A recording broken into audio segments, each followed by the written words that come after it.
sets me free. Dreams of a better tomorrow where I can just be. Loneliness surrounds me. Passion sets me free.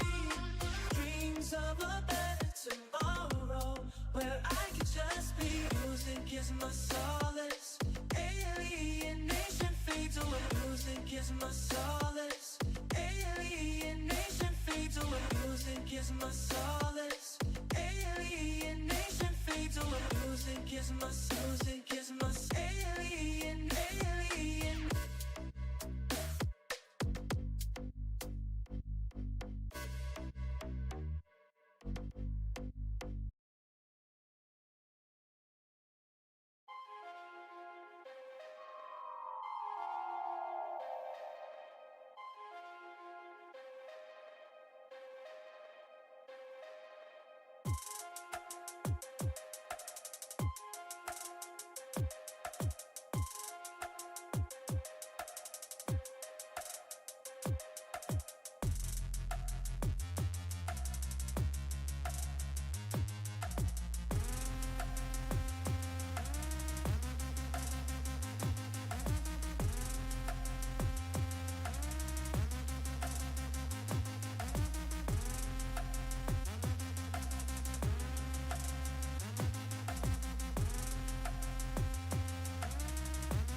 Oh, hey. Oh, hey. What up, guys? What day is it today? Thursday? I don't know, dude. I have no fucking idea what day it is. How is everybody? Smile. I'm back. And in active recovery. And in active recovery. I had this horrible trip, you guys. I was like stuck in this fucking loop. I was trapped in another dimension, and I was stuck in this horrible trip, and it was like firebats building swastikas on Minecraft, and I was like, no, it was terrible. Thank God that wasn't real, right? Thank God that wasn't real, huh? It's crazy. Also, I apologize. I think I have a sinus infection, so you'll hear a lot of that. I think I'm getting sick. I feel fucking terrible. I'm also exhausted. I got like no sleep. I got more sleep than I did last year, but I'm very fucking tired, and I think I'm getting a sinus infection, so forgive me. All right. Let's see. We got meringue jellies here. We got dark Kaylee here. There's a spider web right here. That's how long I've been gone. That's awesome. Violets here. Meringue jellies. Rivik. Games Monarch Belmont. Magic Mama. Usagi. Tito. M. Dally. Sebi Honda. Fen. We have Enotea. We have SD Retcon. Elfungo. God, there's so many white names in chat. Has it been that long, guys? Has it been that long, guys? White Girl is here. We also have Elfungo for the membership. We love to see it. Everybody witness Elfungo, please. You got your diploma while I was gone. Awesome. That's great. Bart is here. Chibi is here. Ali Bunny is here. Panto is here. Bart is here. Midichu, Hapsy, Bunny, Ali Bunny, Sylvie, Owa, Enotea, Necrosis. We also have Laura, Leon, Demon Flight, Ingus Bingus, Always Sunny on MTV. Sylvie is my icon. Cammy just snapped on me because God hates me. Lemon Lime Loser, Dairy Berry, Pinkman Fan. We also have Bylonic. Oh, amazing. Well, I look terrible. Thanks. I feel terrible. That's awesome. I feel terrible. Little Fly is here. Drew the Weeb is here. Starlight Goddess is here. Melted Valdor. We have Don't Smoke in Bed. Hi, Don't Smoke in Bed. Smile. Gabby is here. We also have Little Fly, Master Mouse, and Anatea. That's awesome. Yep. I'm dying. But I got so much cool shit, you guys. And I can't wait to share it all with you. Can't wait. Oh, where's this little tab? I can't see. Oh, I had so much fun, you guys. I have so much stuff to show you. I have such sights to show you.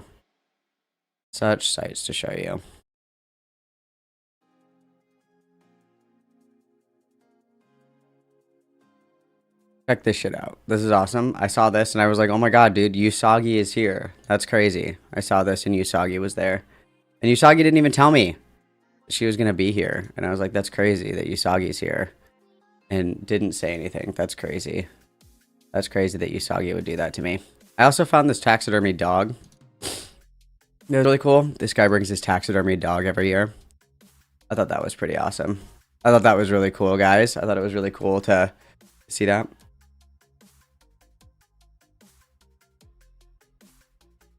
Thought that was pretty cool. Oh, I always get super pissed off whenever people bring shit or dress in a way that's going to cause everybody to crash the absolute fuck out if they're tripping nuts. But people do it anyway. It's very sad. And then I found these bracelets. So we all had these bracelets. I found these. They're the fall wrist bracelets.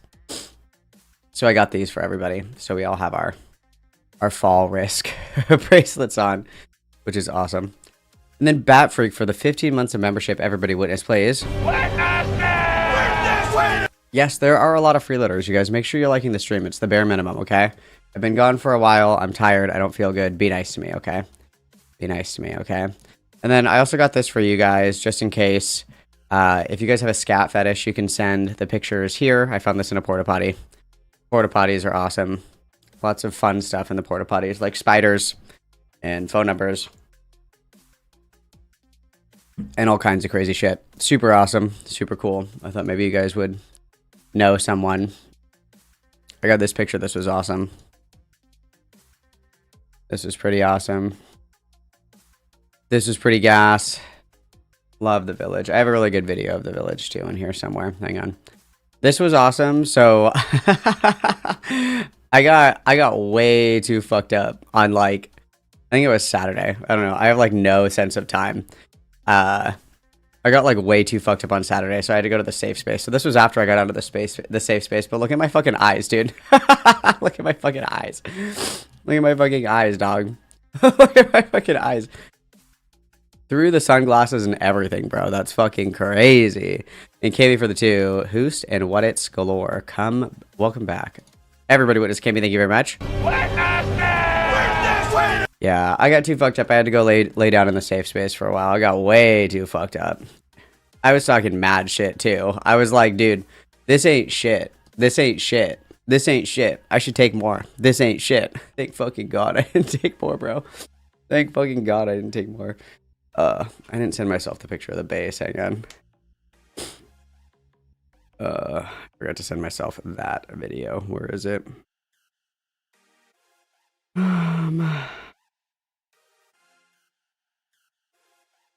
I could have swore in my life that I saved that fucking video. Yeah, it's that one. Why ain't it in here? Oh, it's right here. Got it.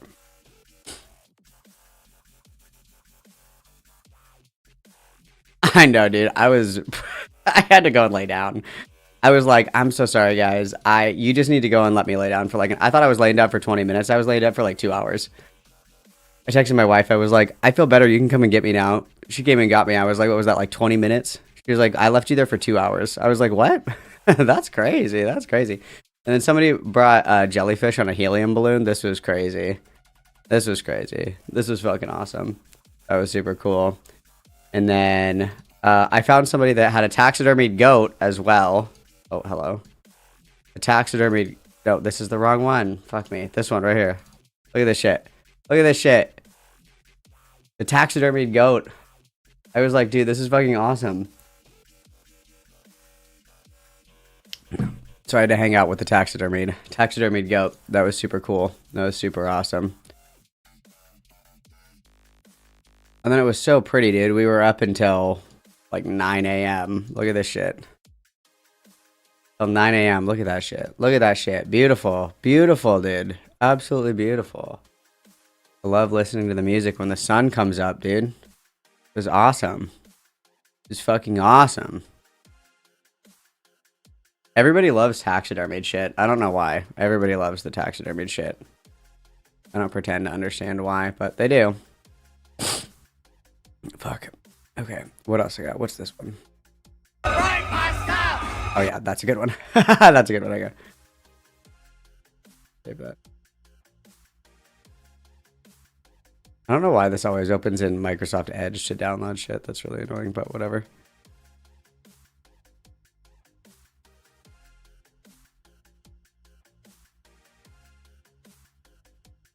I swear to God, it's not a stuffed animal. I touched it. It was a taxidermied goat. I touched it. I was petting it. It's a dead animal. Thanks for the 2 Bart. Everybody witness, please. Dude, I have so many good stories for you guys. Just wait. So this is the bass. I think I told you guys. PK bass is the loudest bass in the world. It's the loudest bass in the world. This is what it does to your eyes. Like, look at that shit.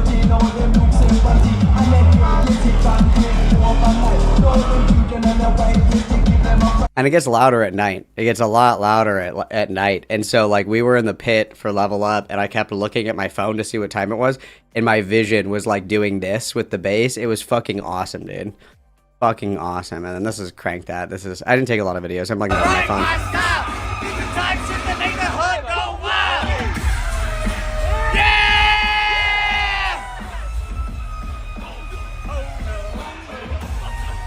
Fucking awesome, dude.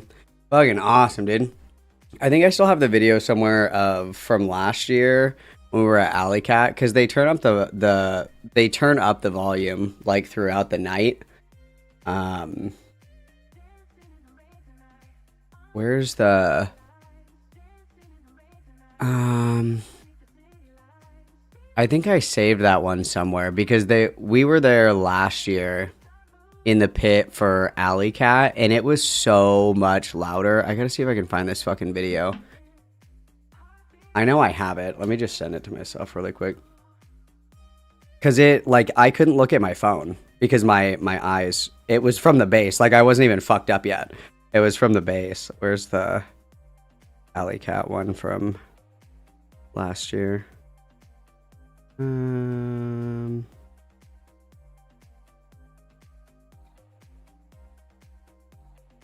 I like just fucking saved it too. Where did it go? Maybe I didn't. I could have swore that I saved that.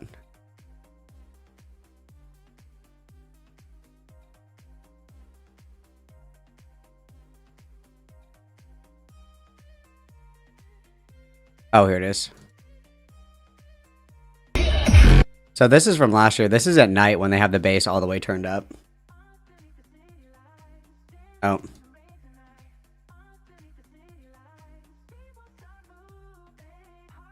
Okay, there we go. Sorry. Dude, she's watching Ozark. She's really busy. Well, she's asleep. She's not actually watching Ozark. But anyway, so this is what it's like at night when they turn the bass up.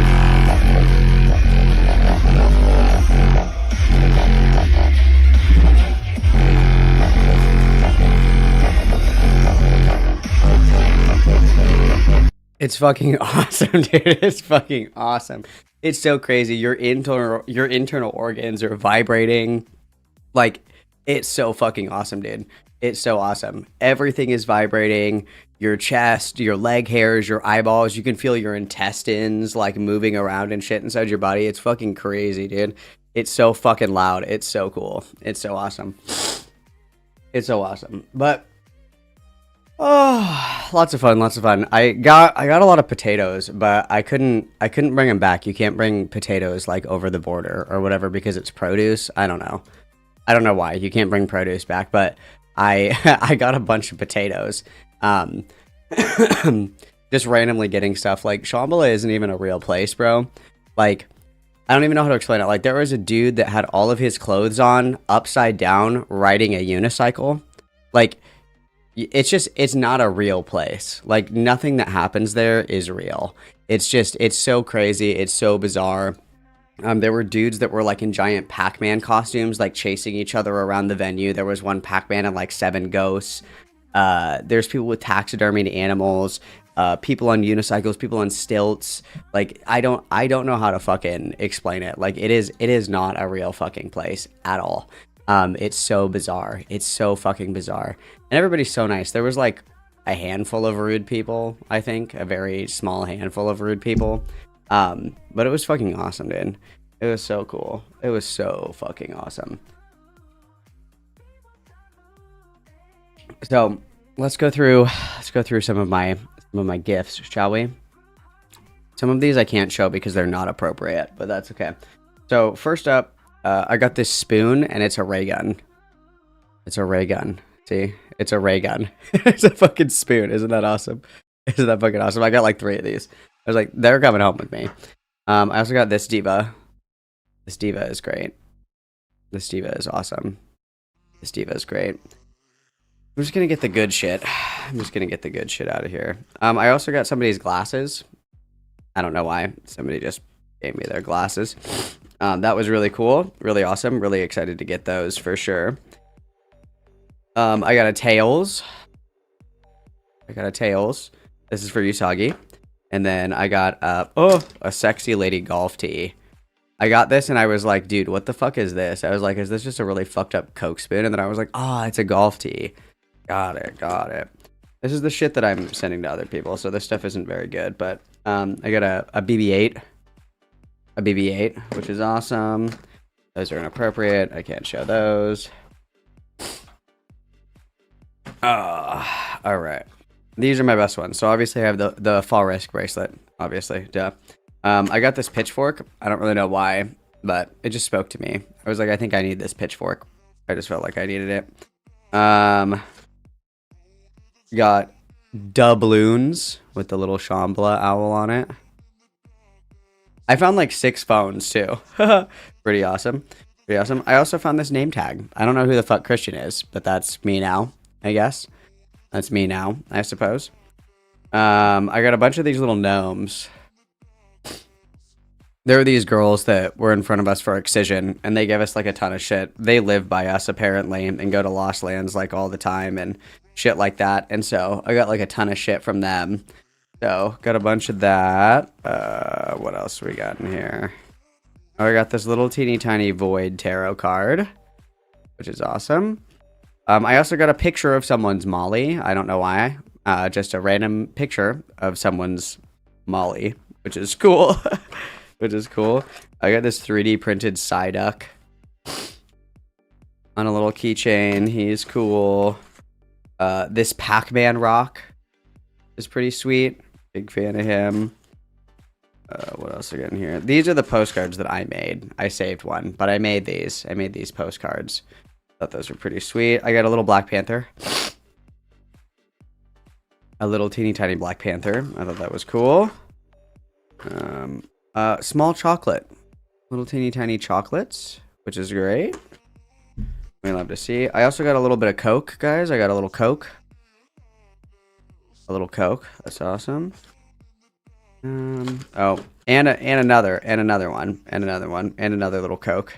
Little Coke. A message in a bottle. Is cool. A banana.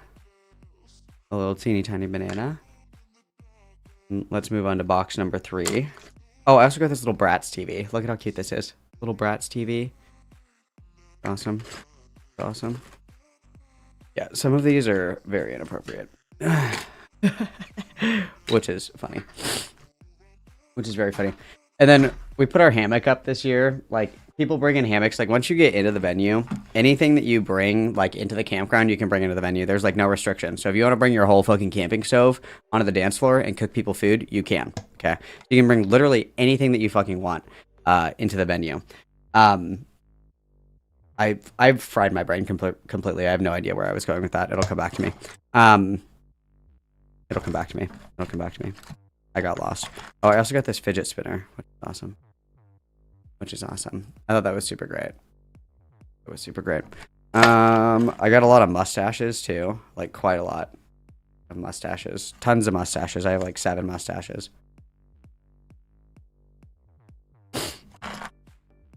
Another little glitter bottle, which is cool. Oh, a little traffic cone. Where's my little traffic cone? Which is awesome. Pickle. Got a pickle. Some Yu-Gi-Oh cards. I got a ton of shit. I was going somewhere with the venue thing, and I don't remember what it was. Totally lost it. Completely gone. And then this is the best thing that I got. I can't show you yet. I have to get them on first. You have to really appreciate them. I had to scrub the fuck out of these guys. Oh, that's right. I forgot. Okay, so you can, anything you bring into the campground, you can bring into the venue. So people bring in hammocks and then they hang them up around the venue, and obviously people will like sleep in them or lay in them or whatever. People are usually good about getting up if you want to, you know, get back in your hammock or whatever. And our hammock got ripped. Apparently, like, some fat bitches were trying to get into my hammock, which sucks. But like, check this shit out. Look at this. This is like the best shit I've ever gotten.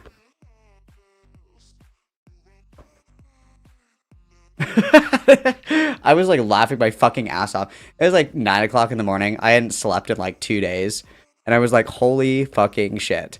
This is the best thing that's ever happened to me. Like, look at this. This is so cool. I was dying. I was literally rolling on the ground, laughing my fucking ass off. These are awesome. These are fucking awesome. I think they're great, guys. I think they're great. These spark so much joy. I don't think that I can like stream with these though. I don't think there's a whole lot that I can. There's not like a whole lot that I can do with these. Dun dun dun dun dun dun dun dun dun dun dun dun dun dun dun. Skidoob it up. Ooh, skidoob it up. It's pretty fucking awesome.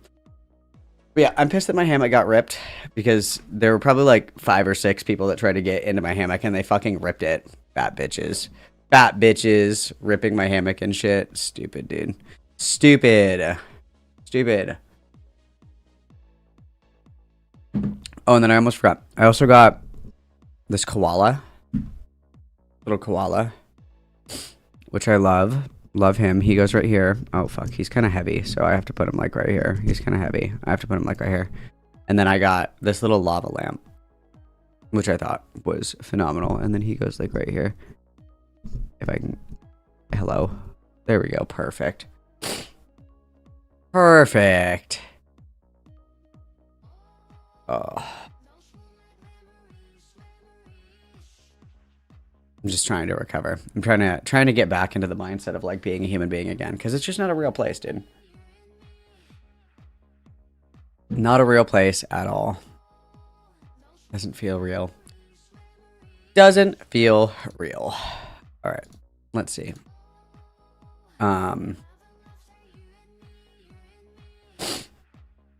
Fuck, dude. I'm dying.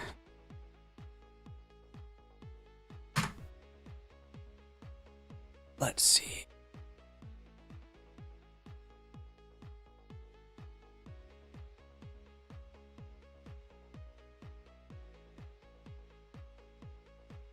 There's this guy that like uploads all of the sets like every year. I'm sad because I was too fucked up. I missed so many good fucking sets, dude. I missed like all of Seven Lions. I missed Liquid Stranger. What else did I miss? I think it was Jekyll and Hyde. Dude, I was so fucked up. I was like, this sucks. I could fucking hear Jekyll and Hyde from the safe space while I was like fighting for my life in manual fucking breathing mode. Sucks, dude. It sucks, dude.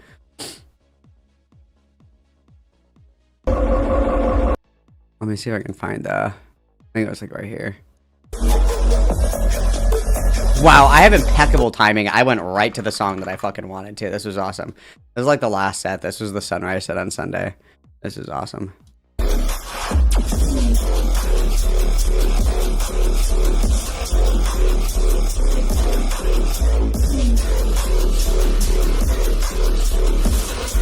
I love Shippy.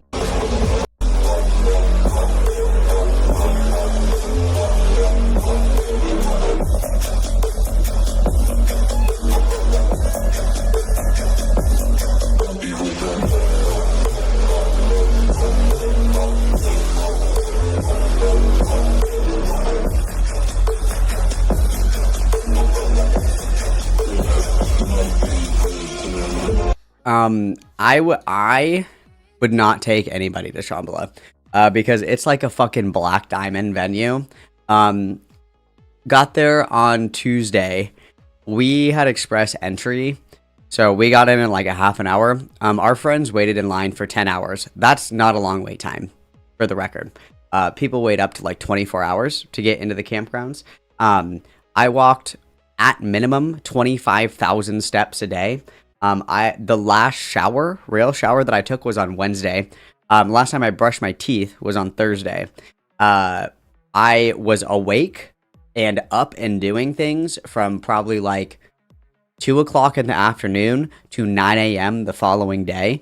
This is like a black diamond venue. If you are not a seasoned festival goer, if you are not somebody who, this is like on the level of Burning Man. You are in the middle of fucking nowhere. You don't have cell phone service. Everybody is fucked up, and it is just, I would not take fucking anybody to this show that was not like a seasoned festival goer. Like, the people that can handle this kind of venue are people that are like fucking burners. Like, this is a fucking very difficult venue to be in. And it's a 500-acre farm. The rest of the year, it's like a completely functional farm. So everything is just dust. Everything is dust. So I had like a centimeter layer of dust on literally everything that I owned inside my tent, in my ears, on my glasses, my fucking car just completely buried in dust. My shoes are fucked. Everything is fucked. I've washed my clothes like 6 or 7 times. They're still fucking dirty. Everybody gets what's called Shambhalung, where you're coughing up like literal fucking dust for weeks after the festival. If you blow your nose, it's black. It's like completely fucking black because of the dust. I would not take anybody to this festival unless they had been to like 100 festivals before. This is like a black diamond elite festival. Like, there's no fucking shot, dude. I don't want to fucking babysit anybody. No fucking way. At minimum, 25,000 steps a day. At minimum. It's fucking awesome, though. It's absolutely worth it. Absolutely fucking worth it, though. It's like the best shit ever. Yes, correct. Dust in every hole, dude. My earplugs, black. From all the dust in my ears. I'm still getting, like, black boogers, even though I've, like, blown my nose and wiped out my nose and everything 100 times. Underneath your fingernails, like, just completely fucking caked in dust. It's pretty grimy. It's pretty, yeah, it's every year. You risk it. It's a coin toss every year. Every year it's a coin toss. Last year I didn't get Chombalong. This year I definitely got it. You can definitely tell that I have a sinus infection from this year. It's definitely a coin toss. I was safe last year. I didn't make it this year. Didn't make it out this year. Ugh. And then there's a girl that went missing. They still don't know where she is. I think that there was like a confirmed sighting of her in the woods, like by the venue. I think everybody is under the impression that she, like, did way too much illicit substances and went like fucking crazy and was running around in the woods and shit. Somebody saw her like stealing somebody's cooler from their porch, like in the woods by the venue, I think. But that shit's scary. That shit's always scary when people go missing. That's always quite scary. But they'll probably find her soon, I'm sure. They will find her soon, I'm sure. Which reminds me, I need to look and see if there's anything on that. I've been following it. I just am nosy. I like to be in the know, you know. I like to be in the know.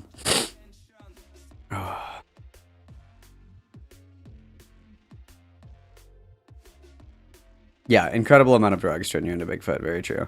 I also fucking lost my DMT pen. I don't know where the fuck that went. I probably fell in one of my bags or something, but...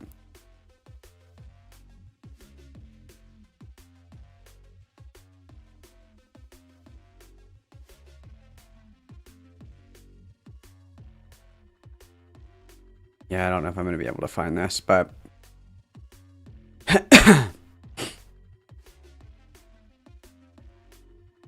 yeah, I saw something that she was spotted. I don't remember. Somebody said that they thought that they saw her in...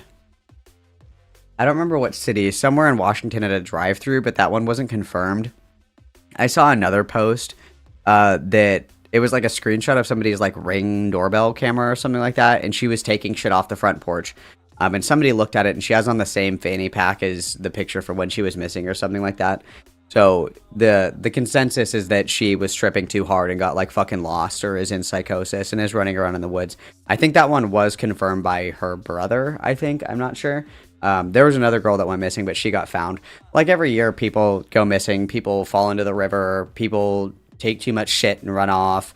I mean, Chomble is on a border crossing. So people get sex trafficked there, unfortunately. Like that's what happens in like border areas. Like there's still shitty people at music festivals, and people have to remember that. Like my wife was like, no, it's fine. Like I can go off by myself. Like da. Like it's a music festival. Like nothing's gonna happen. And it's like it's less likely to happen, but there's still shitty people fucking everywhere, dude. And that's like the scary thing, is that there's shitty people everywhere. Like there are people that are giving you like bullshit drugs. There are people, you know, that are giving you like shit. There are people that, you know, are wishing you harm. Like those people do exist there. You just, I don't know. It's kind of scary sometimes, but I mean, it's like that anywhere, really, right? Like even if you go out to a club, it's kind of the same thing, right? Like if you go to a club, you might get roofied, you might get fucking kidnapped or whatever. Like it's a risk anywhere, but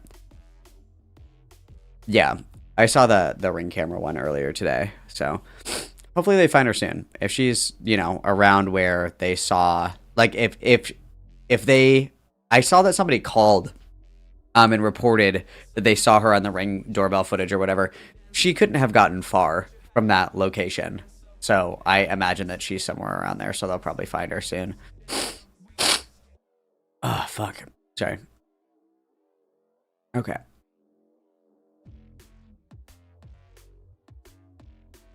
Let me look at this. Okay, so what we're going to do today, guys... what we're going to do today, you guys, is we are going to do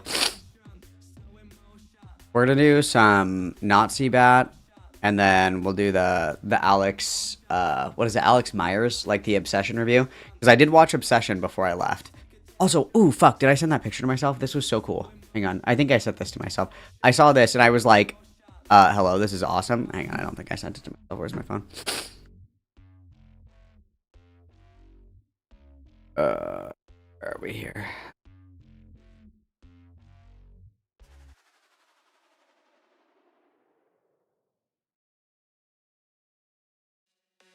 Guys, you want to do Obsession first? Sure. Let me show these to you guys really quick, and then I need to go and like shoot shit up my nose to try to blow out my nose really quick so I can try to breathe, because I'm gonna sneeze here in a second. Hang on, it's coming. Okay. Check this shit out. This is super cool. Everybody's so creative. I saw this and I wanted to take a picture of it. This is really cool. So somebody made this totem. Look at this, dude. It's a one wook wish. Look at this. Isn't this cool? This picture isn't as good. You can't really see it that well. It's one wook willow. You can't really see it that good in this picture, but look at this. Isn't this cool? Isn't this fucking cool? Somebody made this. This is so cool. I was so excited to see this. I was fucking gassed to see this, dude. I was like, holy shit, this is the coolest fucking totem I've ever seen. It was so cool. I loved it. It was so cool. It was so cool. I thought that was awesome. I thought that was awesome. The best totems in the world are at Shambhala. The best totems in the world. A wook is like a modern hippie. Wooks are usually, I don't even know how to explain it. Wooks are usually like bucket hats, dreads, pashminas, elephant pants, burnouts, love whippets, fractal glasses, always fucking high, usually deals, drugs, like shit like that. A wook is just like a modern hippie. That's what a wook is. That's like the best way I can describe it. Like if you were to say like a, like a deadhead hippie, wooks are like dubstep versions of that. Like they're dubstep deadheads. So that's what I do. That's what I do. It's called like, I always tell, because my wife always wants to wear like really cute outfits or whatever, and I'm like, dude, we're gonna be walking around for like 12 fucking hours and dancing and shit. You need to just be comfortable. Like this is like a wook outfit. Like, well, I call myself a warped wook because I obviously like still shop at Zoomies in my geriatric age. I call myself a warped wook, but this is like the wook, right? Like you got like your pashmina, you're all covered up, baggy ass clothes, like shit like that, or even like, this is probably like the Wookiee shit that I wear, like that. Like this is like a wook fit. This is like a wook fit. And I had my cute little overalls on that I love. Yeah, it's just like the dubstep version of like a dirty hippie. The dubstep version of a dirty hippie.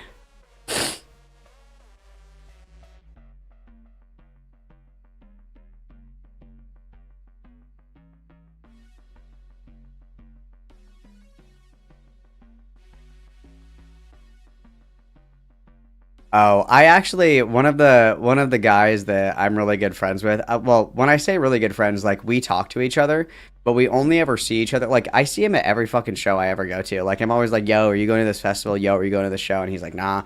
Then I get there and I fucking run into him and I'm like, "What the fuck?" He's like, "Oh, I just like found a ticket on the ground. It was crazy." And I'm like, "Oh, what the fuck? Okay, whatever." He's also like the world's worst drug dealer who never answers his phone. He's not white, but he's like King Wook. I call him King Wook. He's like, he's stinky. He's always got on like the big fucking fluffy jacket, elephant pants. He brings his poi fucking everywhere. We'll be like at the park, just like hanging out for somebody's birthday, and he like whips out the poi. He's like, "Yo, you want a bump? Anybody have a joint?" And it's like, dude, what the fuck? He's like, "Dude, check out this trick that I just learned. It's fucking awesome." It's like, oh yeah. I describe people like that as people who think in colors and shapes because I've melted their brain with psychedelics. I'm slowly turning into one of those people, but he definitely thinks in colors and shapes. And I think that's beautiful. I want to be free like that. I want to be free like that. Like, I just want to only perceive the world in sounds, shapes, colors, patterns. That's what I want. That's what I really want. That's what I really want. I swear on my life that is a real taxidermied goat. I touched it. That is a real dead goat. Okay.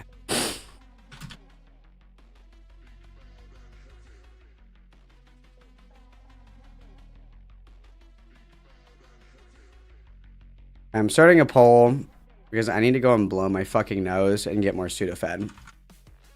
What time did I have Sudafed? I could go for some more Sudafed.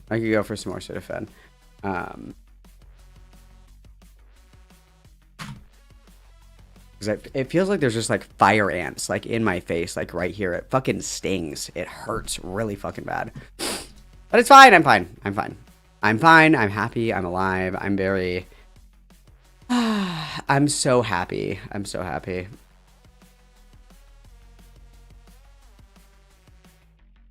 It's just not a real place.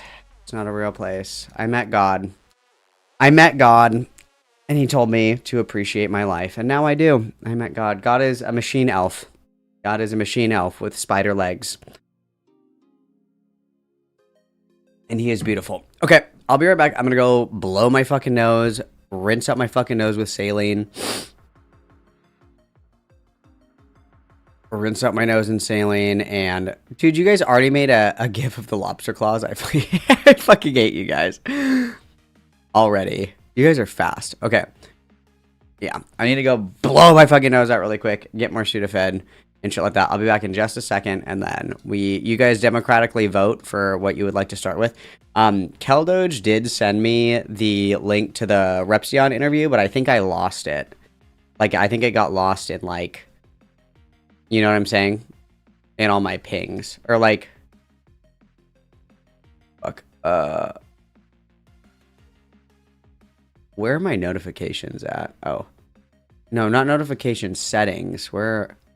Will somebody put the archive link for the Repsion interview in the stream topic suggestions, please? Because Keldoge sent it, but I didn't save it. Because I'm redacted. That'd be awesome. God is not a wook. God is actually a machine elf with spider legs, in case you didn't know. They wouldn't let me in for like 3 fucking days. I was like, dude, I'm ready. And they were like, you're not ready. I was like, dude, please. I need to consult your wisdom. And they were like, no, come back later. I was like, please, bro. If you want to send that to me, that's awesome. Whatever you guys prefer. Okay, I'll be right back. Everybody behave, please.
I'm back.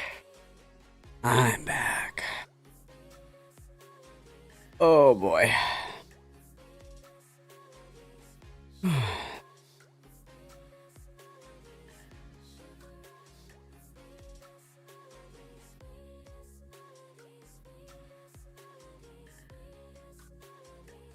Symbology expert, thanks for the $9.99. You're just a smidge late, but that's okay. I forgive you. Everybody witness, please.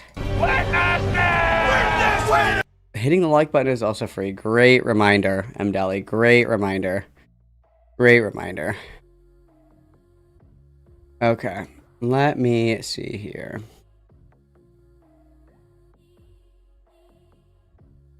Okay, let me jump in here.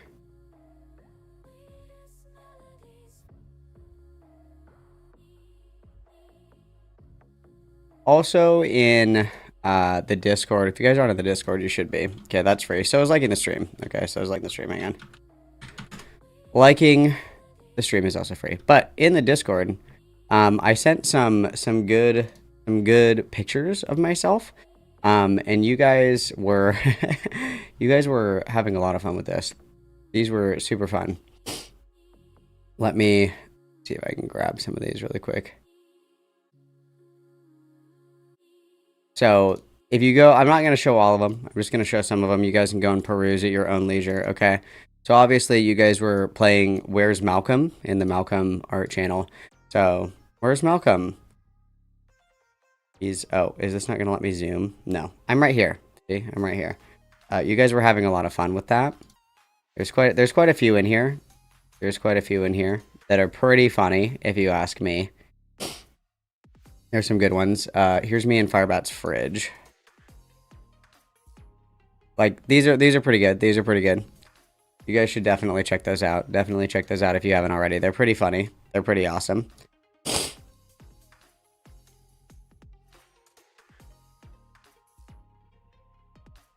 Dude, my computer is being so fucking slow today, and I don't know why.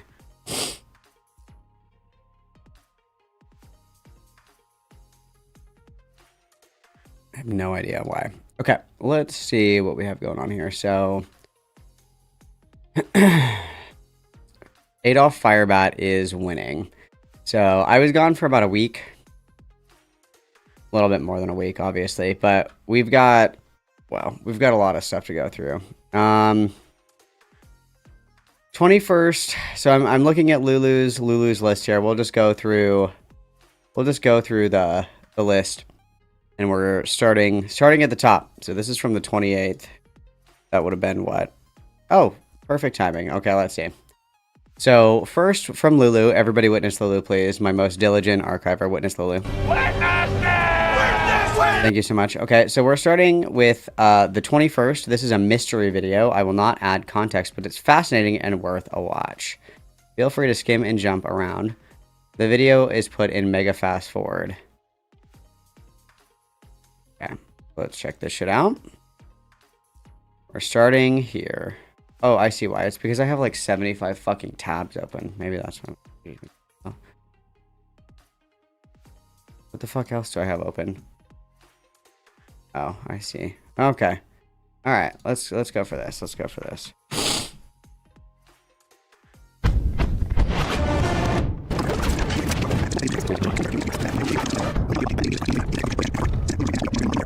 This is pretty funny right off the bat. I'm loving the heavy breathing. Pretty awesome.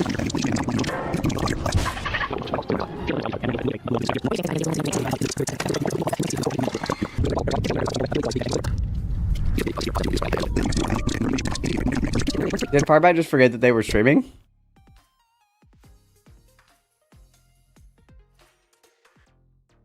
Oh, and there's no sound. Okay, awesome. Okay, this is awesome.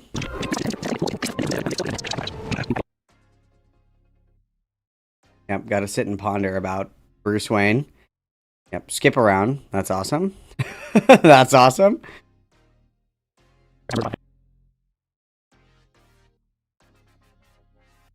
And no sound. And nobody said anything. Okay, gas. Gas, okay. They're posting in the chat. I didn't Didn't the whole firebat give it away? Awesome. I think your mic is broken. Are you talking to somebody? Awesome. I wish I could describe to you guys the feeling I'm having right now watching this. Dude, my dick is so hard watching this Batman documentary. Hell The yeah. thoughts. Hell yeah. That would sound like a madman. Or in this case, a madwoman. Mm. Like, there's always been a deeper desire, even more so than being a trans woman, or sorry, being a woman. That is to be a vigilante. Me after watching Jodie Foster's The Brave One? Okay, okay.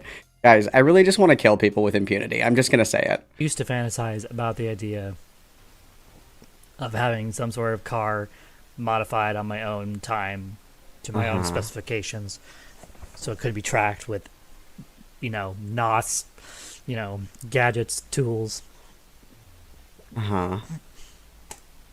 Taking, martial arts, multiple martial arts.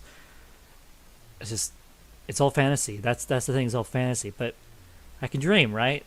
And so unfortunately, You could actually just take martial arts. You could actually just do that. It is something that you can do, like, okay. that's been one of my biggest dreams. Biggest dreams is something like this: being a vigilante, being a hero, not a cop, but a symbol, something that people can look up to. And Guys, I just really want you to look up to me killing people with impunity that I think are bad, okay? that's what I wanted with the Trans Firebat channel. The Firebat channel is to be a symbol. A symbol. Unfortunately, that didn't come out the way I hoped. To some, they reckon. I mean, we are a beacon of hope for the Black World Order, at least. Not very many. Very small. Very small. Very See small. why Pequeño. I act the way I act. Treat the people the way I treat them. Why I go after people, like the commentaries, why I go after them. Yeah, exactly. I- Dude, honestly, I completely agree. I know that there's like rapists, killers, murderers, sex traffickers, war criminals. There's all these people in the world, but you know who really needs to be stopped? I think that Turkey Tom guy. That's what I think. Okay, I have a hero complex. Where do you think it came from? When I was a kid. And so, like me, Batman has been my biggest obsession. I literally have all the Batmobiles. And, like, if I had my way, I would have a Bat.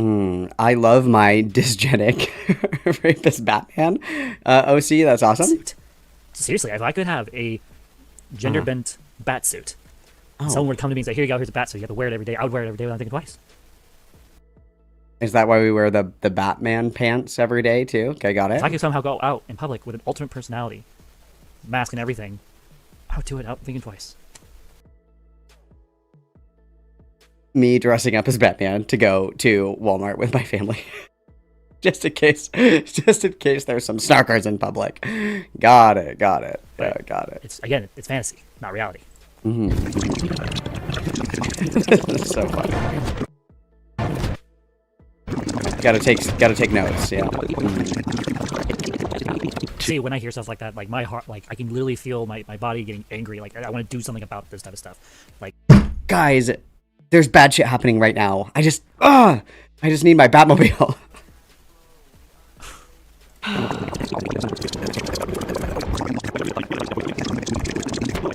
What, now, why is Jeffrey Dahmer in it? Okay. I'll never get over watching Firebat like pass over a picture of Margot Robbie and be like, yeah, all these women are mid. Even if you're gay, even if you're a gay guy, you're gonna say Margot Robbie is mid. That's like a different level of homosexuality. That is like S tier homosexuality behavior. Like, Margot Robbie is objectively sexy. I don't know what to tell you. Margot Robbie is objectively hot. That's like a different level of gay.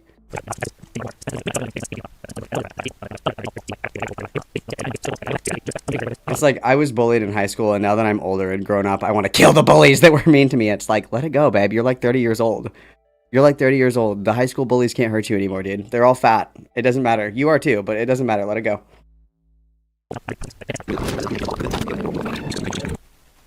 oh, did it end? No. No, please tell me this wasn't the last one. Come on, come on. This couldn't be the end of it. That was really good too.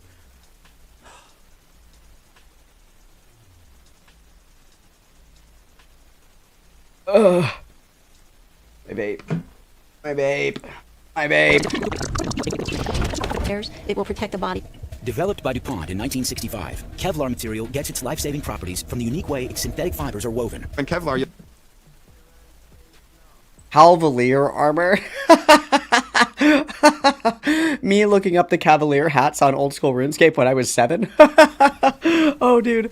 Oh, dude. Oh, dude, I'm peeing. I'm peeing. I'm shitting. I'm pissing. I'm becoming holy fuck. Cavalier armor. Shopping. Shopping.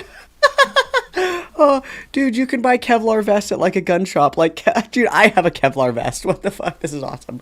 This is awesome. This is awesome. I have a Kevlar vest. This is so funny. Oh, dude, none of these look like Batman. I'm fucked. Oh, dude.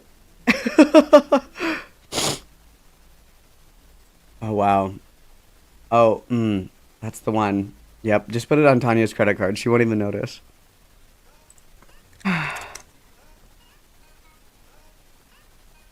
Yep, let's go. Yep.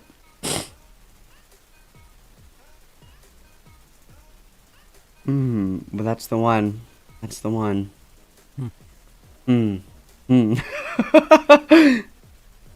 Got it. Got it.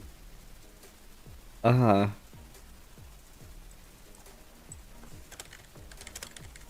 Oh, wow. $1,000. Wow. Wow. It's a lot of diapers.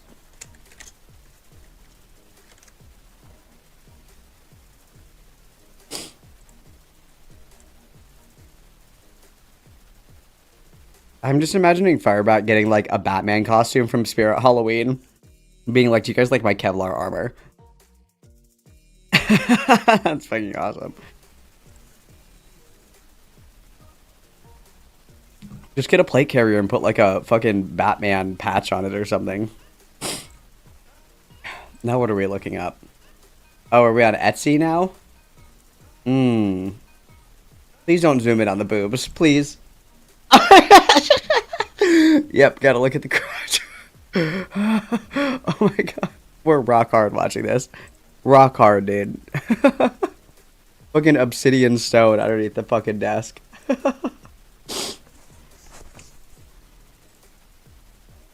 Yep, go ahead and add that to our wish list. Fuck the baby. Add this to our wish list. Oh, looking up something else. Okay, what are we going to? Oh, yep, added that to the shopping cart. Teacher lanyard.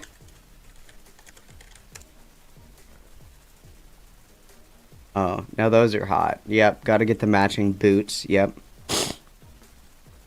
Uh-huh. This is so cool.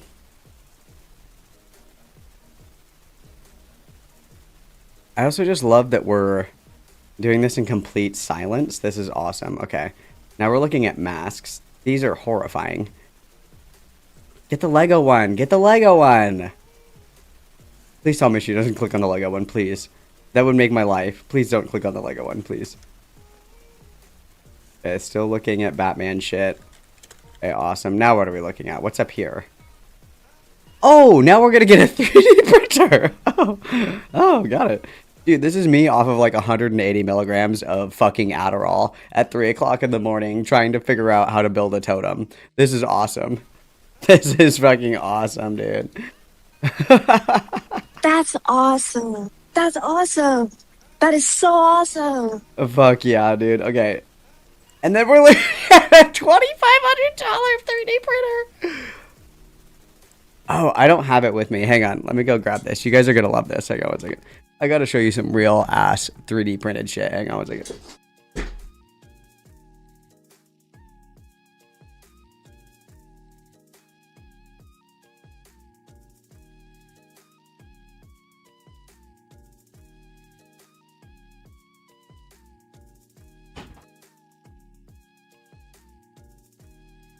Oh, okay, dude. This is the shit that 3D printing, or yeah, 3D printing. Sorry, I'm having a stroke. That's what this shit was made for. So like, check this shit out. One of our friends made these. Check this out. This is awesome. You put your spoon in here, and then the rest of your shit in here. So watch this. Where's my spoon? Oh fuck! Where did I put my spoon, bro? Bro, my spoon. Fuck.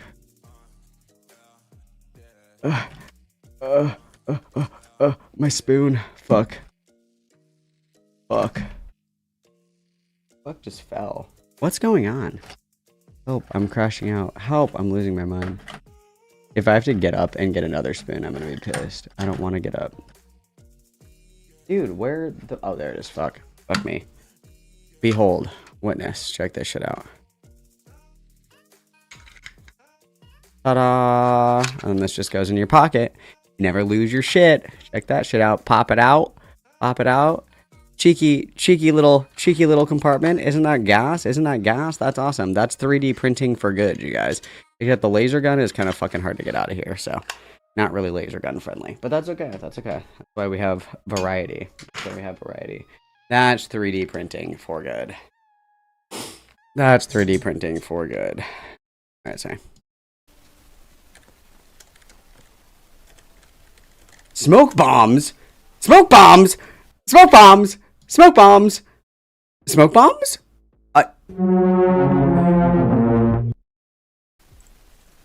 How to get added to an FBI watch list 101. Oh, while I'm here, you guys. I'm not sponsored, but I should be. Okay. Do any of you guys smoke cigarettes, joints, blunts, black and mild cigars, anything like that? You guys should go to the Green River Collective. Okay, it's a website, Green River Collective. Okay, these are pocket ashtrays. I always have these on me. This is like an odor-proof pouch. So when you're done smoking, you put your butt in this. So like normally, if you're like smoking a cigarette, you know, and you're done with it, there's not a garbage can around. You have the butt. You can't put it back in the pack because then you stink like cigarettes, right? This you keep in your pocket. It's completely smell-proof. You put your butts in here, and then when you find an ashtray, you empty it and you throw it away or in the garbage or whatever, right? You keep this on you. You're not littering. You're not throwing away or like letting little birds eat your cigarette butts. Okay, great for the environment. Green River Collective. These are $2 Canadian. Okay, $2 Canadian. Highly recommend if you're smoking or anything like that. Okay, I'm not sponsored. I should be. Okay, these are awesome. I don't know why the fuck everybody doesn't have these. These are great. These are fantastic, okay? You can get these for $2 Canadian. $2 Canadian. That's like $1 US, okay? Very worth it, very worth it. That's all. Thank you so much. All right, and then, oh wow, for the 5. Getting Batman costume and a 3D printer instead of getting a job. That's like my favorite thing to do, very true. And then JG Free for the 2, good to see you. Remember to like the stream. Welcome back, Malcolm. Thank you so much, JG Free. This is a strong message. Everybody please like the stream or I'll cry. Double witness, guys. I actually wonder if they're selling them right now. Green River Collective. Yeah, so it's the Shambhala Green River Collective. You can buy... Let's see if I can find these guys. Pocket ashtrays. You guys can get your pocket ashtrays on this website. It's Green River Collective. If you just Google Green River Collective, you can donate. You can buy the little pocket ashtrays. They're awesome. They're definitely fucking awesome. And I gotta be honest with you, there's nothing worse than being out and about and smoking and I don't have anywhere to put my butts because I don't want to litter them. Cigarette butts are actually the most littered material. Fun fact. Cigarette butts are like, contribute the most to like litter on the ground at cigarette butts. These are awesome. I always have one of these on me. These are awesome. I would highly recommend them. Seriously, they're fucking awesome.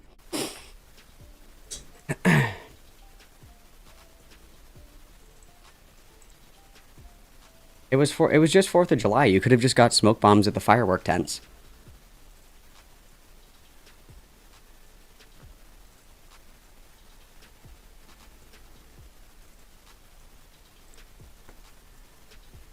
Yeah, let's buy smoke bombs. Okay, what else are we looking at here? More Batman shit.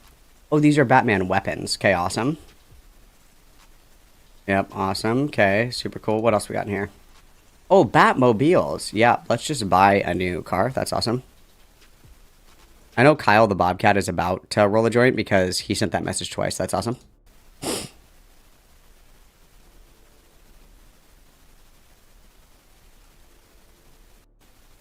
Okay, looking at more Batmobiles. Oh, these are... Okay. Yeah, let's just buy one of those. Okay, awesome.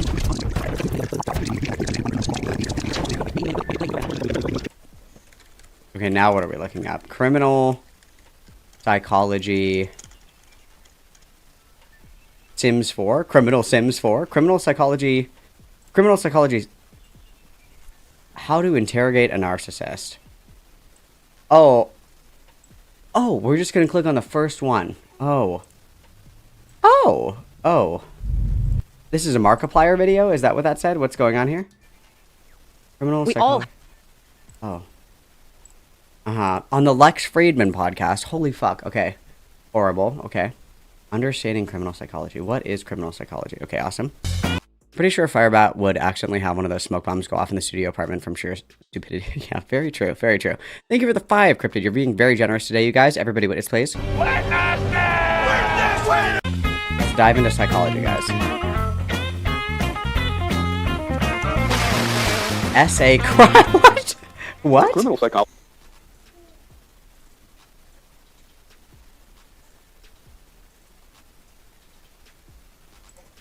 What's happening? Types of sex offenders. What? Guys. I'm Dr. Jeff Kalshevsky. Guys. Welcome to... Guys. Guys, what?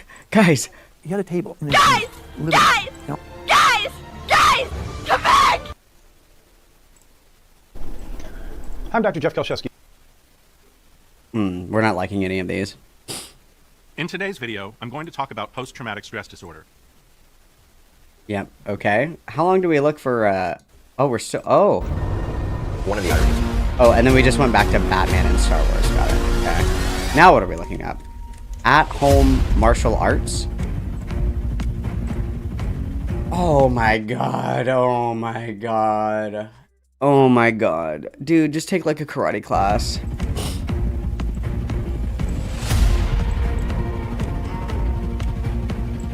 And then we accidentally played the music too, okay. We're learning how to do karate at home with the music on. Okay, awesome. I was Javelina, but I'm a bobcat now. That's awesome. That's awesome. Everybody witness, thank you for the 2. Foods to eat to lose weight. Top ramen. Top ramen has no calories. Rape, martial arts, smoke bombs, guns.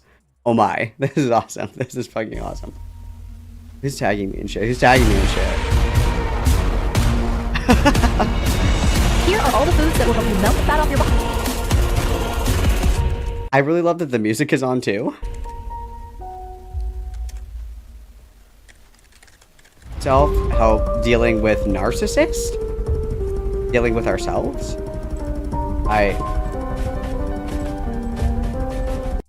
Probably. Okay, now we're watching more Batman shit. Okay, and then, oh my god, this is literally me off the Adderall. This is crazy.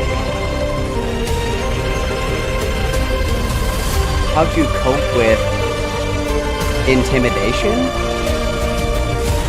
The music is putting me over the edge, dude. The music is putting me over the edge. This is how you become so disciplined that... The music is killing me. The music is killing me. Please make it stop. Oh, and it's still going. How to deal with physical abuse. When you're in a relationship and you make a mistake, you should... Okay, now we're looking... I'm getting whiplash. I'm getting whiplash.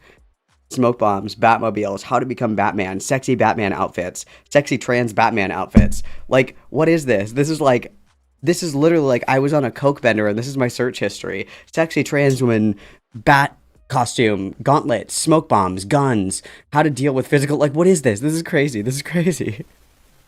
This is awesome. This is awesome.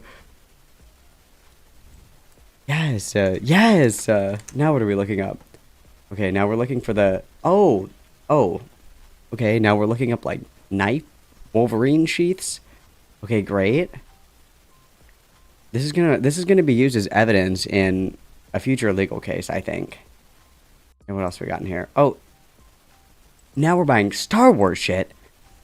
Outdoor water fountain. Now what are we looking up? What is this? What is this? I don't understand. What is it? What does it do? What does it do? Oh, Rigby, thank you so much for the 16th consecutive months of membership. Also, Ruby, I wanted to tell you, by the way, I opened Reddit today, and I noticed that Lexity is now in London, guys. Lexity is now in London. There is a new specter haunting all of London. Thank you, Rigby. Everybody witness, please. I don't even know what the fuck this is, dude. What does this do? What does this do?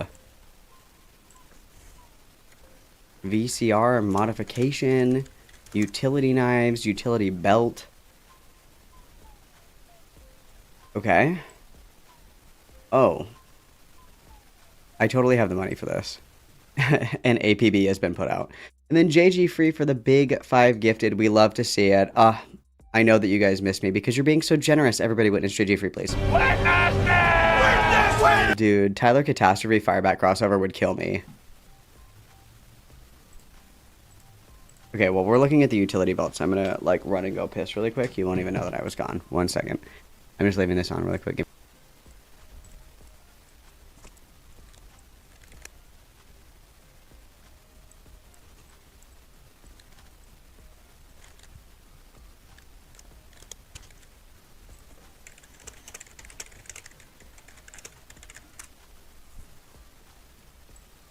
How do I remain obedient to emotionally abusive parents?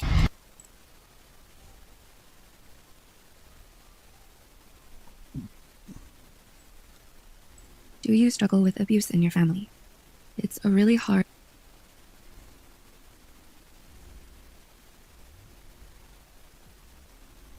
10 signs your parents are narcissists. A TED Talk. How to deal with a toxic mother. How to help someone with depression. Why feeling so depressed. Ashley Barron.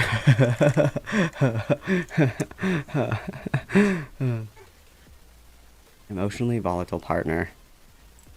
I'm Lisa Blanc, therapist, author, and life coach, and today... Oh, go back. Did I miss something good? Abuse. Okay, so this is where I was. Sorry, this is where I was. My bad. Sorry, guys.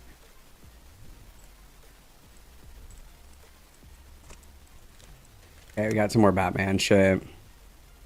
The ADHD, dude. The ADHD. Crippling, isn't it? Uh-huh. Batman themes epic mixes.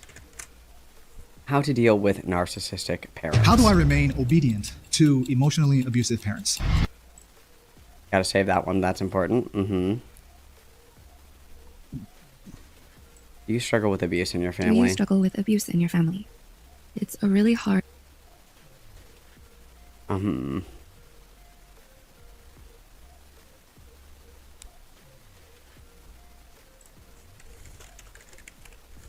How to help someone who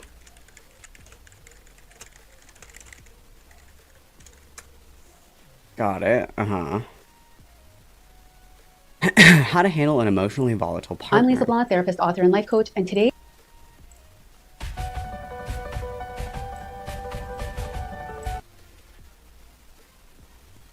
I'm like gonna have a seizure from watching this. Okay, and then we're buying tasers. We're gonna get a taser.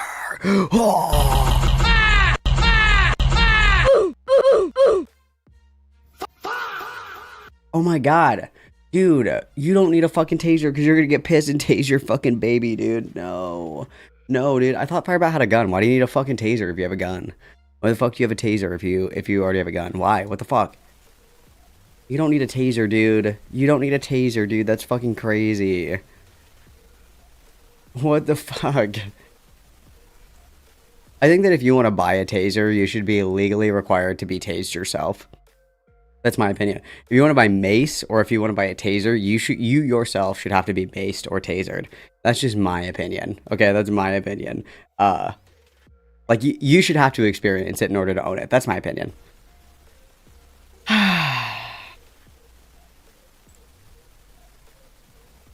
Tasing my balls on FetLife. That's awesome. Let's get a cattle prod, actually. Let's get a cattle prod. That's awesome.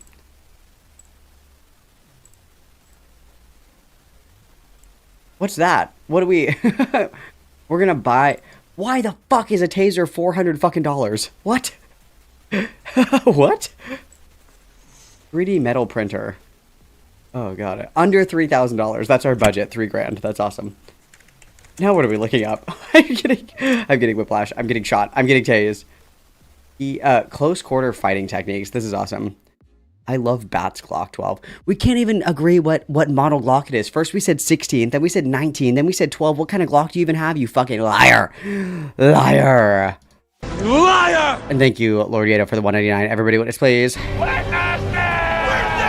Dude, tase my nuts. That's awesome. Tase my nuts. Today, we're going to be taking a look at the Keezy fighting method, pince attack. Oh. Yep, gotta save that one. Awesome.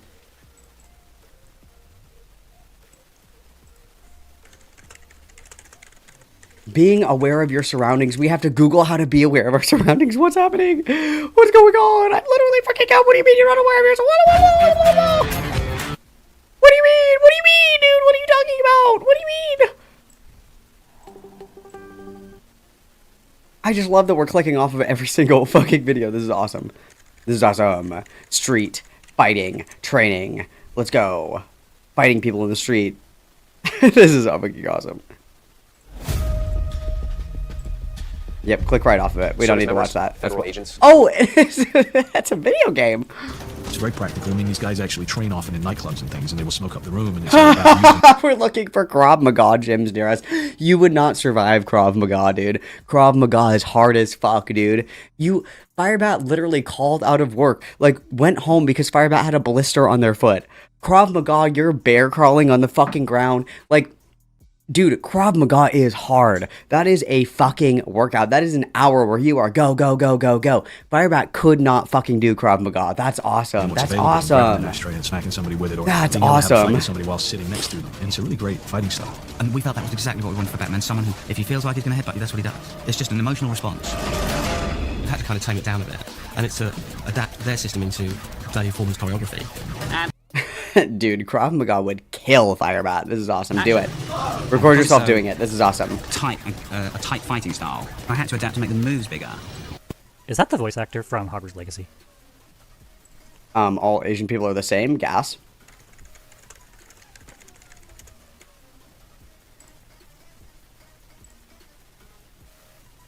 Not even fucking close, dude. The character's an Asian guy. I literally fucking hate you, dude. Oh my god. What? Never mind. Krav Maga would kill Firebat, dude. That's awesome. That's awesome. Okay, there's just a few seconds left of this video. Okay. So that's fucking cool. That's fucking cool. That's fucking cool. Dude, the fitness gram pacer test would fucking kill Firebat. That's killing me. That's killing me. That's killing me. Guys, what if I stream like that? What if I just didn't talk at all? Okay, the 23rd, we got totally not porn nudes. And then later, Repzion interview.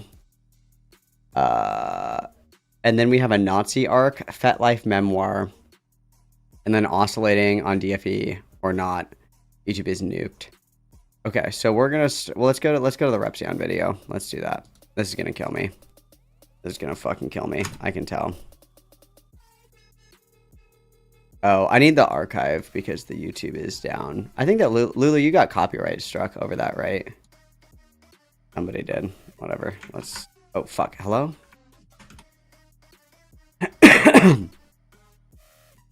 No, I want this one. Copy link. Oh my god, I'm gonna.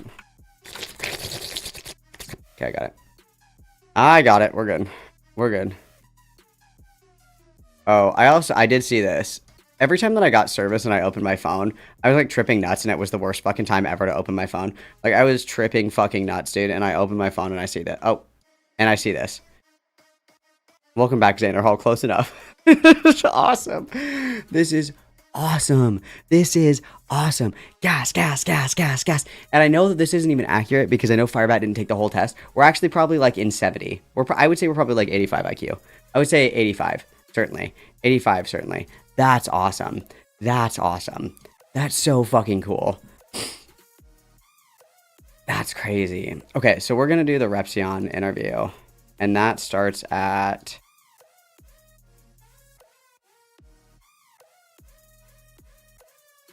Hang on. Sorry, I'm still thinking in like colors and shapes and shit. Sorry, I gotta lock in 20 or 25310.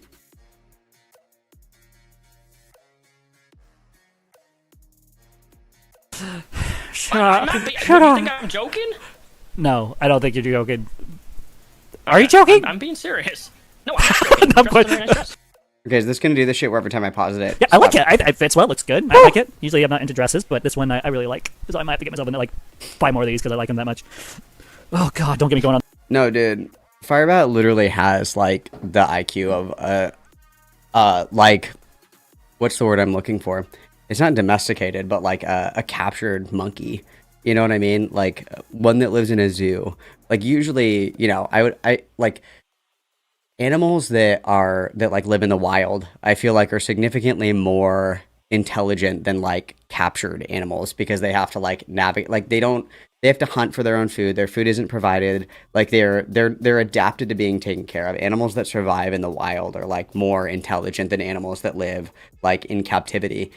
Firebat has like the IQ of like an orangutan that was born in the bougiest fucking like Bronx zoo ass setup in the entire fucking world. Like Firebat has the functional IQ of an orangutan, of like an orangutan in captivity. And it's fucking awesome because Firebat's like, I don't believe in evolution. Like we couldn't have evolved from monkeys possibly. It's like you are proof that we evolved from monkeys because you still have the functional IQ of like a fucking monkey. Like you literally are like, ooh, like in your fucking enclosure. Your enclosure is this like 2 square feet of your apartment. It's crazy. It's awesome. It's awesome. Purple dress. Don't get me going on that. That was not. Never again. Never again. So anywho, what ended up happening is. Did you know that purple is one of my favorite colors? I didn't know that. Cool. Purple. Like a. Wait, I thought you said this is where it started. I have to go back. You don't say that word anymore, Grandma. Yeah, no, I wasn't raised that way. Dude, someone fucking lied to me. Who lied about the timestamp, dude? There's a word for it. I'm not gonna say manipulate. There's a different word for it. Where they. Why are we googling meth? Methamphetamine is a powerful, dangerous drug that causes severe physical damage, changes the brain, and leads to rapid addiction. Try to get you to react to something a certain way. These Why people are we like to focus googling on meth? Can somebody tell me why we googled meth? This is awesome. Rage bait. Rage bait. There you go. Rage bait. That's the word. That's the one. A lot of people have agreed with me on that. Who lied to me and said this is when it started? Stuff like that. Fair enough. Fair enough. Is it necessarily a good thing or a bad thing? When I go through a PTSD episode, I dissociate really, really badly, and so it's really easy for me. Like I cannot cope. Dude, who lied to me about the timestamps when I'm like that? And so I was like, hey. Again, looking back, I wish I had not done that. I wish I had just gone outside, sit down for a couple minutes, come back in. But like, that's not what I did. So I was like, hey, I'm not doing well. Can I go home? And at the time, they said, yeah, sure, that's fine. We understand. You got to do what you got to do. Called. Yeah, we're. Maybe. Oh, hang on. I can probably tell when we get our headphones on. Probably that'll probably be our tell. You could have done probably. About the time I got the job with the. It starts at 1:56. I actually went to interview with them. They said they would like to hire. Too. Darth. Let's see. Okay.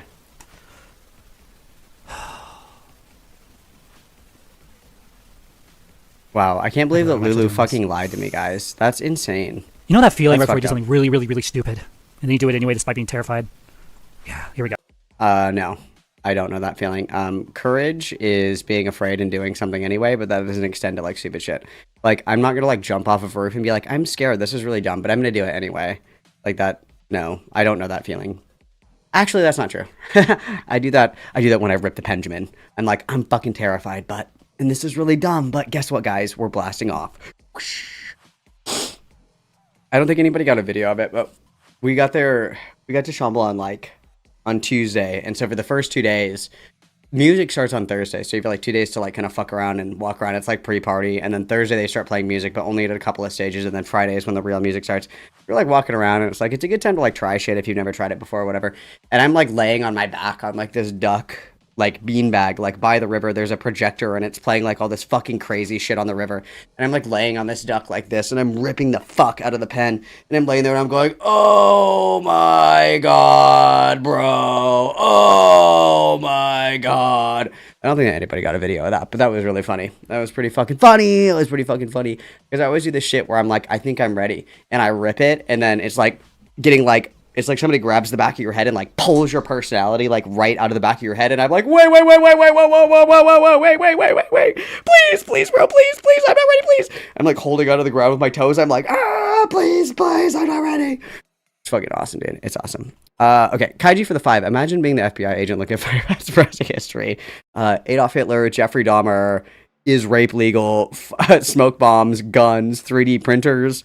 Guys, I think I got a hit. I'm about to get a fucking raise. Let's go. Everybody witness Kaiji. Thanks for the 5, dude.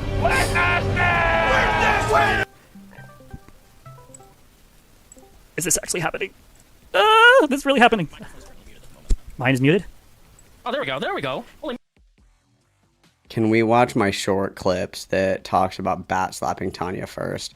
I think we already watched that. Like before I left. Holy. Hello. Hey! Okay, so the first thing is, am I loud enough on your stream? Yes, this is real and not your imagination. Come with me, and you'll be in a world of pure imagination. Like, I don't know if, am I coming Beautiful. through? You should be. Can people hear me? Beautiful. I think that you should be. Does anybody in here like LS Dream? Quick question like this. LS Dream or Closey? Anybody? Anybody like LS Dream or Closey? Please respond, not clickbait. If you're just lurking and you like LS Stream or Closey, please respond. I have a very important question. Let's see. Just double check. Mine's muted. Oh, there we go. There we go. No, you're going through just fine. All right, cool. Well, hello. This is the moment thing. This is not how I expected the night to go. Welcome to the Firebat channel. This is kind of how we roll. We kind of do things spur of the moment. Usually when I'm in a good frame of mind to deal with stuff. Yeah, dog shit audio balancing. Let's go. Or talk about stuff. So, Michael, you talk about frame of mind. So my question is, right off the bat, is what has put you in this state of mind that you're in such a good mood? Because normally you're not like this. Well, my wife and I had a good date today. We went to Lakewood and hung out there for a bit, and I got to drive yesterday. I don't get to drive by myself very often, so it was. I'm in such a good mood because I didn't spend time with my bitch wife. That's awesome. Cat Six, do you know the song where it's like da da da da da da da da da da? You know, it's like it sounds like a bird. I think I have a recording of it. I can't find this fucking song anywhere. I think it's from when they did LSZ. I think I have a recording of it. Let me send it to myself really quick. Or actually, I might be able to just play it. I cannot find. I went through like all of their collabs on SoundCloud, and I cannot fucking find this song. Where's all my Grizztronics videos? Hang on, because he played it at Grizztronics too, and then Closey played it. Hang on, let me find it. I think this. No, this isn't LS Stream. Where is my LS Stream? Where is he? That was the second. No, first night, second night. Hang on.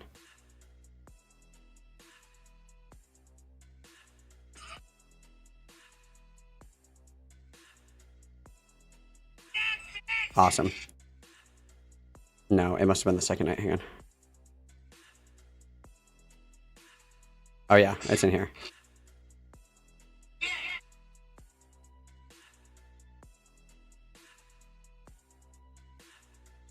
Dude, what the fuck?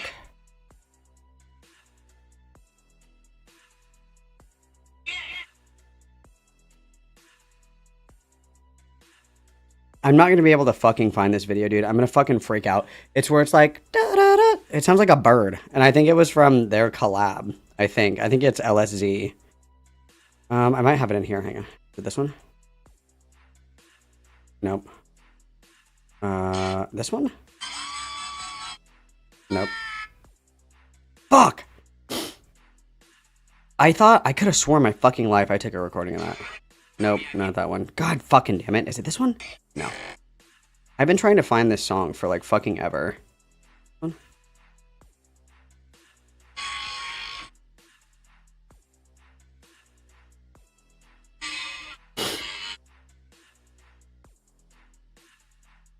Oh, this one.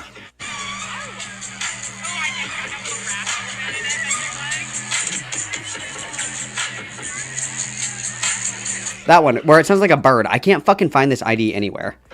There, one more time.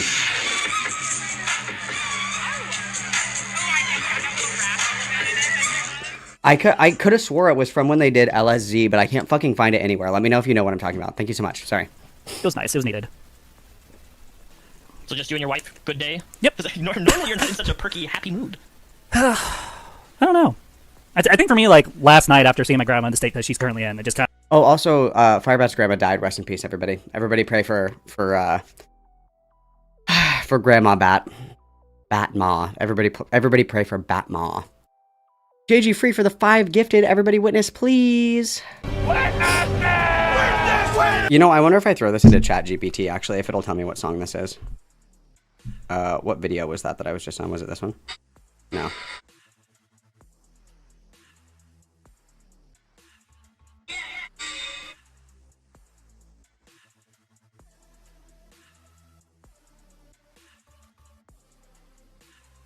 Yeah, let me download this, and then I'm going to put this into ChatGPT, because I've been looking for this song for fucking ever. It's been driving me fucking crazy, dude. Drive me crazy. I guess, you know in how in Batman Begins, you know, how Batman's like, people need to be shaken out of things or see like reality for what it is, right? When he's on the plane with Alfred. Mm-hmm. That's kind of what happened. Reality check.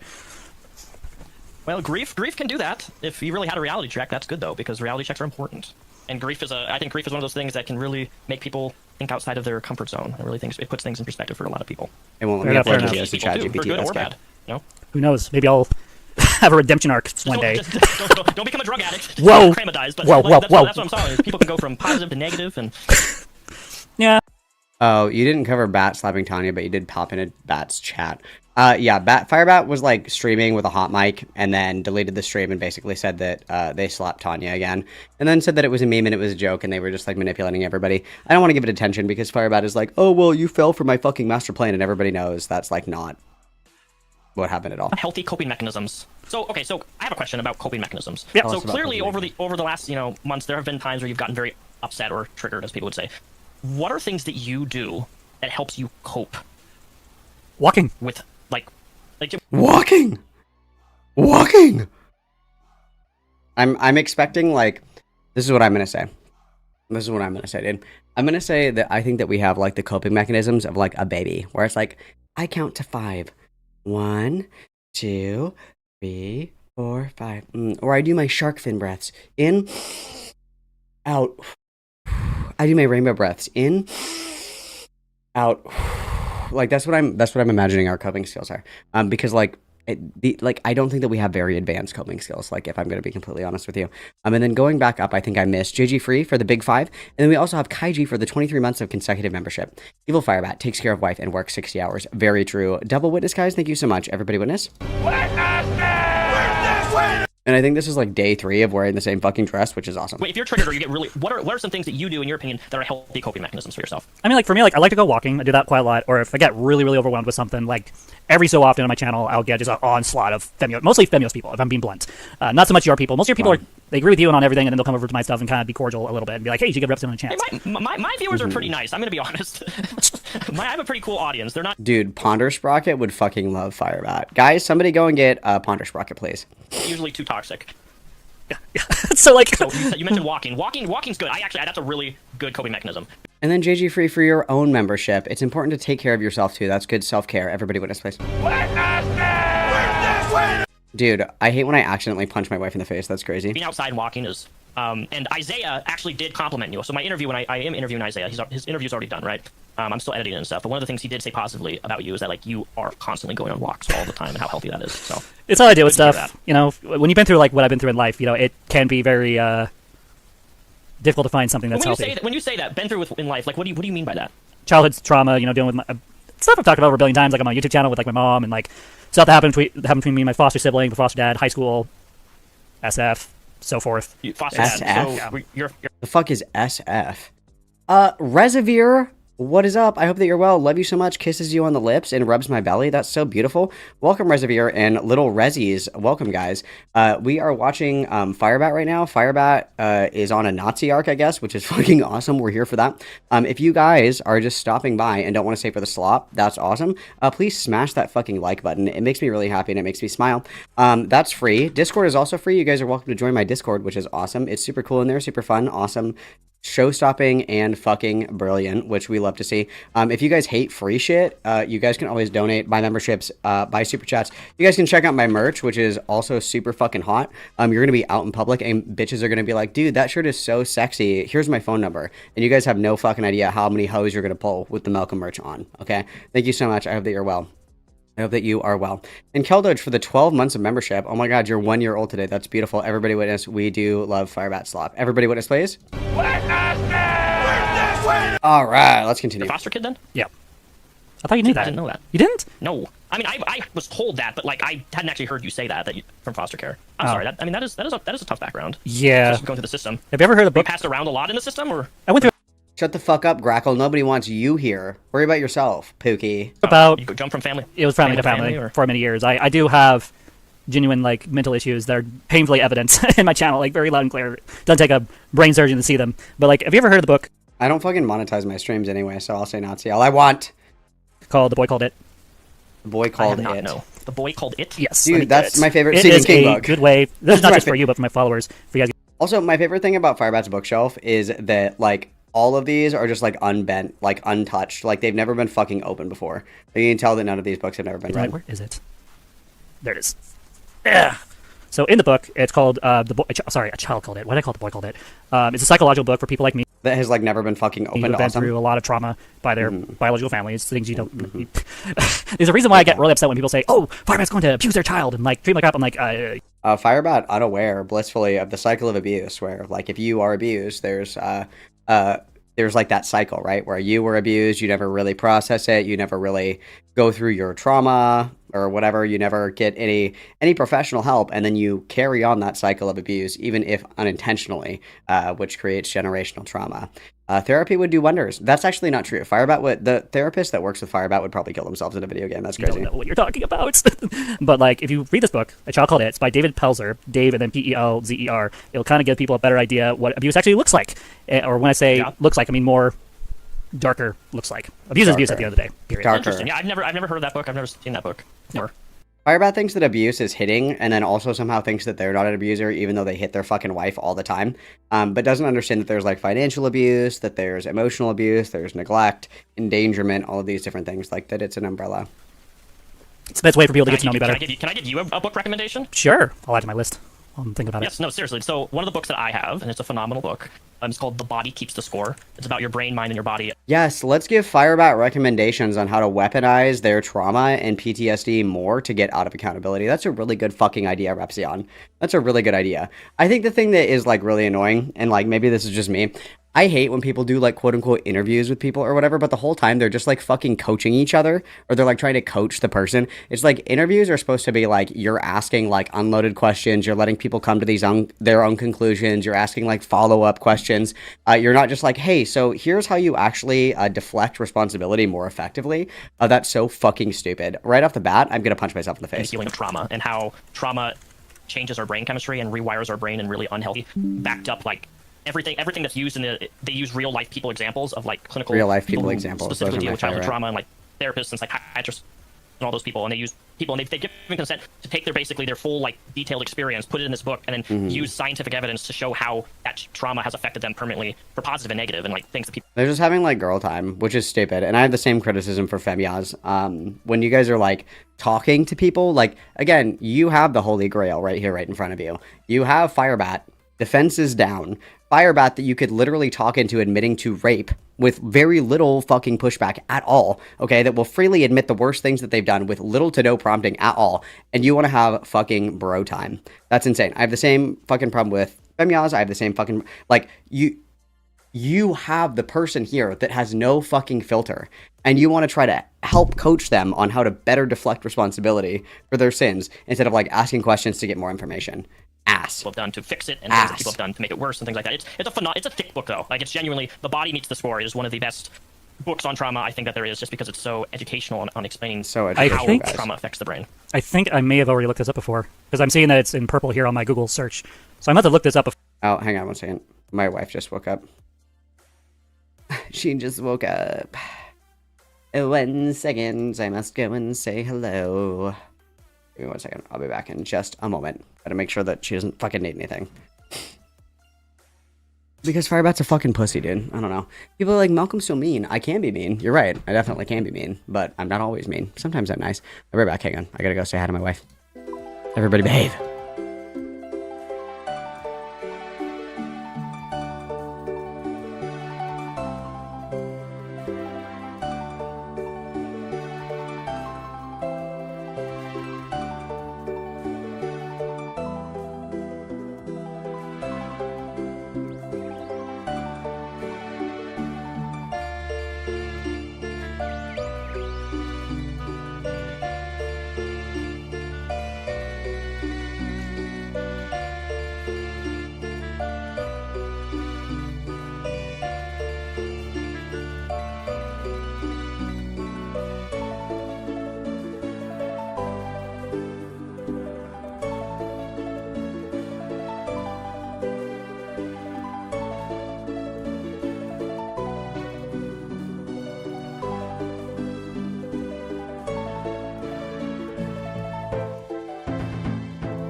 All right, sorry, I am back. My bad.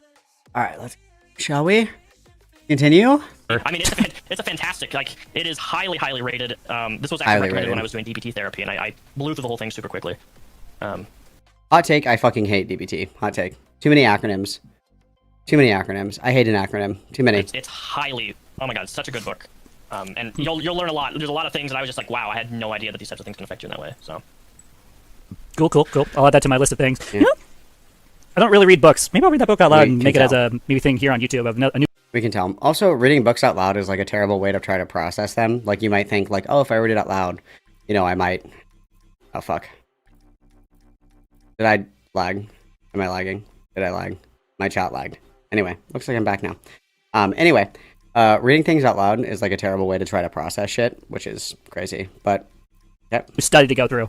Did you just say you don't usually read books? No, not really. Not really. But like once in a while, like I did like the Forgiving What You Can't Forget series. That's the only book in years that I've actually sat down, read the book all the way through, and like. And we absorbed none of it. Yes. Like read the damn thing, and the study guide. Mm-hmm. That and love. You haven't read all the Doctor Who books out there? No, I have not. I love the. I love that Firebat is just like a superficial person, and that's my favorite thing. You know in Fight Club, when Edward Norton Jr. is like on the plane and he's like, everything is like single service, right? Like a single use, like you get a single use butter, you get a single use shampoo, you get a single use toothbrush, like shit like that. Firebat is like a single use individual. Firebat engages with everything on such a superficial and fake fucking level. And it's just incredible to witness. It's absolutely fucking incredible to witness. Like I can't get it. Hang on, I need to refresh my chat because it keeps kicking me out. It's so interesting to me. Music in the shows more than books and comics, unfortunately. That's shocking. I'm surprised by that. Yep. Even the comics? No. You're surprised that Firebat doesn't read? Firebat reads at like a kindergarten reading level, and that's news. You're such a big Doctor Who fan, so like, why? I'm shocked why you wouldn't read. Comics don't even have a lot of reading in them, so. Yeah, I'm just not a big comic guy. Like I like like Batman, I like Doctor Who, like certain things, but like I haven't like. Hang on, I just want to listen to a little bit of this song. 1 second.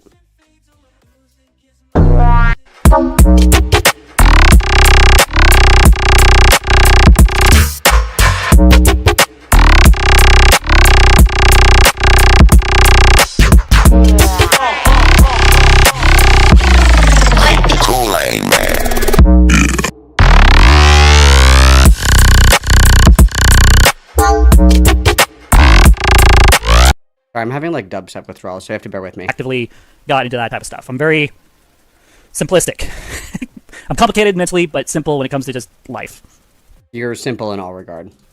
Like, like I like watching movies, playing games, clearly doing YouTube, hanging out with my family, and all that, and that's my life. If I'm going to be honest.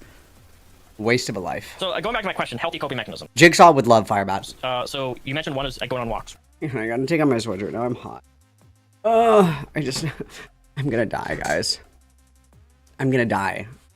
I'm hot, and then I'm cold. I'm yes, and then I'm no.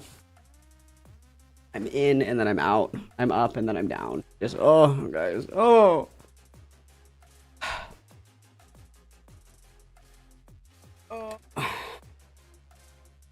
Your noise, DZ. Your lisp is noise.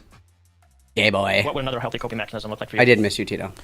At one point in my life, I used to be surrounded by people that I could reach out to and talk to when I was having a hard time with something. Guys, let's list some coping mechanisms that actually work instead of like unloading all of my issues and traumas on other people who don't like give a fuck. Like let's list some healthy coping mechanisms, guys. Let's do some edumacation. Malcolm, what trap would you put Firebat in? Pound of flesh. Since starting transitioning, I've lost a huge support system that I have. So that, and then there's the fact that like the whole commentary stuff, like this is all. Here's a good question that I wish Repsion would have asked. Here's a good question I would have asked. This would have been a banger follow-up question, okay? I draw a pot of greed from my pile, okay? And I ask one more additional question, all right? This is the question that I would ask Firebat. I would say, how do you determine if you're close enough with somebody to like have that rapport where you can have that kind of coping skill relationship with them, right? Like, how do you determine that closeness? Because I've noticed that Firebat seems to think that they are like way closer to people than they actually are. Like, I talked to this person one time. They're my best fucking friend. How do you determine that level of closeness and like emotional intimacy with somebody? How do you know if you have that with somebody? That would be my follow-up question. Let's see if we ask it. I'm assuming not. Still brand new territory for me. So like I'm learning, I don't know, maybe not take things so personal. That's one I'm currently working through, learn to just shut my mouth up and listen. You do take things very, very personal. And look, I've been on here for a very long time on YouTube, okay? Almost 15 years in total. Wow. And you gotta learn to run with the punches. It will make your journey, your time on YouTube much easier if you... I'm not saying not to react to things if it upsets you, but like I'll give you an example of just, I think was it yesterday? when you were like, Daniel, or Repsion, you're lying. You're lying about me in the title when my title was what was it? Firebat's fired, right? I think that was my title. Firebat's fired. And you're like, I wasn't fired. I'm X, Y, and Z. But the reality is, there's a whole segment in my video live stream that I did where I was going over the document of Merry Maids. Apparently, you sent that I think to Isaiah.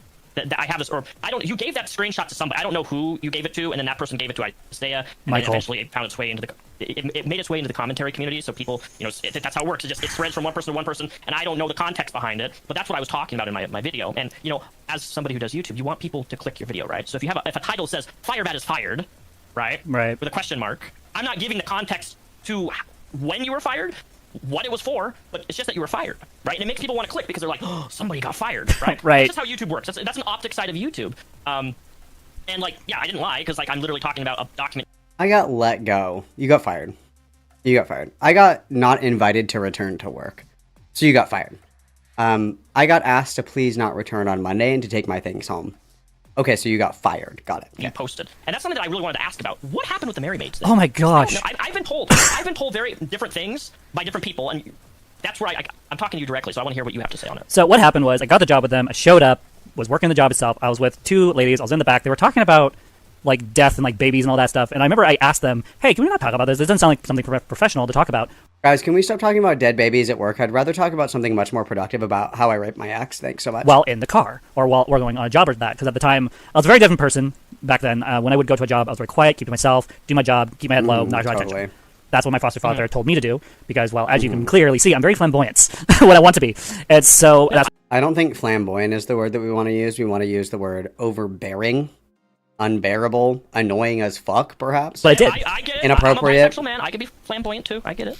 And so what ended up happening, we went to an older person's house, very old. Something about the house, the smell, the smoke, for me caused a PTSD episode where I was reliving memories of my biological mom. And it got bad enough that I said, hey, I cannot handle... So stop for a second. Stop for a second. Sorry, you're just talking very fast. Sorry. So, I'm stopping you because it helps me process things when I ask questions when up to a point. I'm off the weed. You got to talk slower, job, bro. Right? And you're having a PTSD episode while you're like first or second day of the job at Merry Maids. Am I correct in that? No, it was probably within the first, I want to say, maybe a week or so of it. The first couple of jobs we did were fine, and then...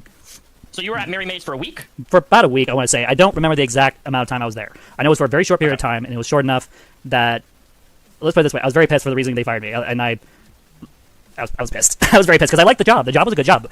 You know this about me. I'm a janitor. I love cleaning, and this job was a job where I worked with a small team. Which I did a janitor. Large teams. And I was really pissed when they let me go. And so what ended up happening was, while we were on the job, I told them, hey, I'm having an episode. I'm not comfortable. Like, I didn't know what to do. Do I just power through this, or do I go home? And so I was just blunt with them, told them, hey, I feel... Sometimes you just gotta do shit, bro. And, like, the thing is you are responsible for managing these things. Like, you are ultimately responsible for dealing with and managing your triggers. And I refuse to believe that it was like, hey, like, I need a break. I need to step outside for a second. Like, can you give me just a minute? Like, I'm kind of having a hard time right now. That's different instead of like, I have to go home right now, which is what I imagine it is. And I imagine there was a lot of oversharing, a lot of inappropriate details that were shared as well that made everybody else fucking uncomfortable. This retelling is just probably like 90% bullshit. Like, I need to go home. I'm overwhelmed with this. Once in a while, when I'm going through something like that, it takes me out of a good headspace, and it sucks. I haven't dealt with it in a very, really long time. I don't do it nearly as much. I think it's because I finally read my foster care paperwork and then burnt it, and then moved on. But when I went back to the shop, wasn't that day, but it was, I'm pretty sure, if I remember correctly, it was the next day. They showed me that paper, and they told me, hey, we're letting you go. You were talking inappropriate to people, and I'm like, what? Yeah, you were probably sharing inappropriate details about your, like, quote-unquote PTSD fucking response or whatever. That's probably what it was. And no, I did not talk inappropriately on the job. Again, when I go to a job, I go do a job, I keep myself, stick to the facts, and then move on from said job. At least back then. Yep, we just go to work and don't show Hole. Like, Repsion knows that Firebat was, like, showing Hole at work. Repsion knows that Firebat was posting nudes in work uniforms, was calling out of work multiple times a week after starting a brand new fucking job, like, went home early because they had a fucking blister on their foot. Like, Repsion knows all of this. Why are we not kneeling a little bit? We need to be kneeling a little bit. You can be confrontational without being mean and without scaring the hoes. You can be direct without being aggressive. We just, like, we're failing in every aspect of this. Because there are ways to talk to people like Firebat and, like, be direct and address things that need to be addressed without scaring them. Do you know what they consider to be inappropriate, because I actually have your Mary Maid's document up right now. I'm looking at it, and it says on May 17th, you were given a verbal warning about an inappropriate comment, and then on May 23rd, so May 17th and May 23rd. So you're right, it's about a week. There was no, they quote, on May 24th, there was no improvements for the inappropriate comments made by you. What was the comment? Do you know? No, I don't. They wouldn't tell me. A lot of jobs, when they let me go, they will not tell me the details. Like, they won't. And there's been a couple jobs, like, what's the Idens. I'm sure that they have, but Firebat just pretends, like, I pretend I do not see, where it's like, you got fired for fucking showing a hole at work. And it's like, I don't know why they let me go. It's so weird. You know who they are. They're a car, like, cleaning company. They just won't tell me. And I will refuse sometimes to leave a job until they tell me why. That's awesome. I refuse to leave a job until they tell me why I'm being fired.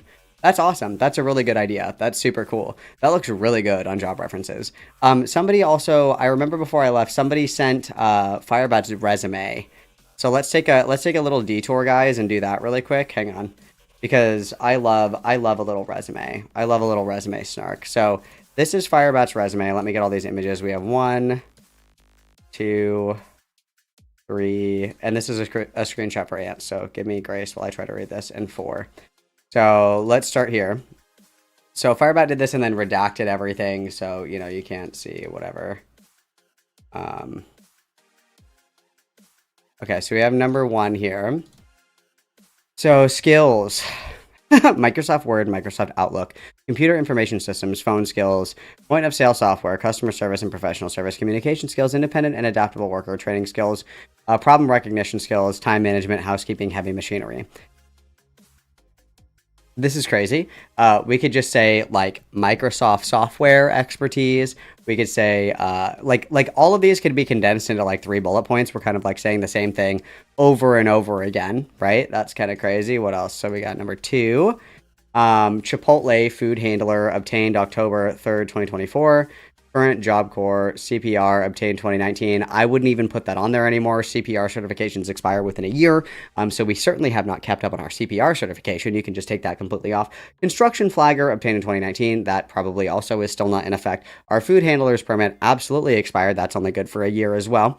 Kitchen janitor gathered and emptied trash and disposed of waste materials, removed cardboard from work site. Deep clean daily. Great customers and ascertain what each customer wanted or needed, deliver people food and groceries, maintain vehicle safety and standards. Okay, all of these fucking suck. Like, they just need to be condensed. This needs to be condensed. And then this is 3. Kind of the same shit. This one isn't. This is kind of the same shit. What's 4? And then this is awesome. Let's check this out. So we have education, union painting. That's not education. Senior year GPA 3.4. You are 30 years old. You are 30 years old. Your high school diploma and GPA should not be on your fucking resume. You are 30 years old. Fine arts, natural resources, GPA 3.0, 9th through 11th grade. That was a decade ago. That was more than 10 years ago. And then you always do references available upon request. That's fucking crazy. This is no wonder we can't get a fucking job to save our life. This resume fucking sucks. No wonder. I'm very surprised. I'm very surprised by this. I also don't know why like all this shit like won't delete off of my desktop. Like I put it in the recycling bin and then it's like, oh my god, we're not deleting. Smile. Thanks. Really appreciate that. That's awesome. We did. Okay, where am I? Let me get my video back up. Sorry, I thought that was an appropriate time to detour here. Either let me go, because one of the reasons why I've had a hard time with learning from bad decisions, with leaving jobs or whatever, is partially because they won't tell me. So here's the thing: I am a required taste when it comes to my personality. A required taste, guys. Of who I am, and so there are jobs where they will let you go without any reason at all, and they'll just make something up. And so that's what I felt happened. I don't remember ever saying anything inappropriate. Again, I would just show up. I would say where you needed to go, tell me shoot, I shoot, type of thing, and I'll just go do my job. Even though in most, like the letter that Repsion is talking about when Firebat got let go from their job, it said in there specifically that they were like refusing to follow their higher ups. I just do whatever I'm told to do. That's a lie. You're oppositional. That's a good way to lose any fucking job ever, because you think you know the best. Go back to the car, we load up, we leave. That's literally what happened, at least to me. Okay. That's what happened, guys. I have another question. Yeah. Had you at any point walked into work and ever said, honey, I'm home? I remember doing that at LA Fitness. LA Okay, Fitness. LA Fitness? Awesome. Yeah, that's where I remember saying never had that. a job. Never had a job though. It was so LA Fitness was a job. That's the thing. So I did stupid shit like that. At least back then, I was Because look, it was very traumatic. I'll give you a very tiny I'm sure Firebat thinks that a diploma and a GED is the same thing. That's probably half the problem. smidgen. Okay, Isaiah brings this up that's something they used to say a lot. And it was Yes, yes. People have, so if I feel comfortable with like a job or people, yes, I would just come in. It's a very dramatic thing. It's not like I'm trying to be creepy or weird when I say it. A lot of people like to make it out to be that, and that's not that's not what's going on. I just say weird shit. Okay. I mean, yep, you say weird shit. Let's see here. So the Mary Mage document, right? On that document, it says that on May 23rd that you refused to complete jobs assigned to you and your supervisor. And you insisted on going home early before your shift was done. That's what I was referring to earlier. Okay, that's what you're referring to. Dude, I have to go home. You don't understand. I'm triggered. I can't do my job, but you have to pay me anyway. Earlier? Awesome. Yeah. So what happened was I told him, hey, I'm not a good headspace. When I go through a PTSD episode, I dissociate really, really badly. And so it's really easy for me, like, I cannot cope when I'm like that. And so I was like, hey, again, looking back, I wish I had not done that. I wish I had just gone outside, sit down for a couple minutes, come back in. But like, Yeah, my chat keeps disconnecting, and I don't know why. I keep getting the notification. that's not what it I did. don't know. So I was what like, it hey, I'm not doing well. Can I go home? And at the time, they said, yeah, sure, that's fine. We understand. You got to do what you got to do. Called a supervisor. They came from Tumwater, picked me up, took me back to the shop, and I took whatever car I had. I think it was the Jeep, actually. I'd say a Jeep, and I went home for the day. Just went home. Okay. And then I came back the next day Casual. with a new and fresh attitude, ready to go at it again. It's just, there was something about the smell of the house, how it looked, the smoke, that made me relive living with my biological mom. And like, I can talk about that. That I can talk about, but like when it comes to memory recall like that, it sucks. So I try to avoid, if I can, situations like that. So a lot of jobs, if there are jobs like that, and that's funny enough, that's actually the last job I ever did that was like that, because I didn't want to ever be put in that situation ever again.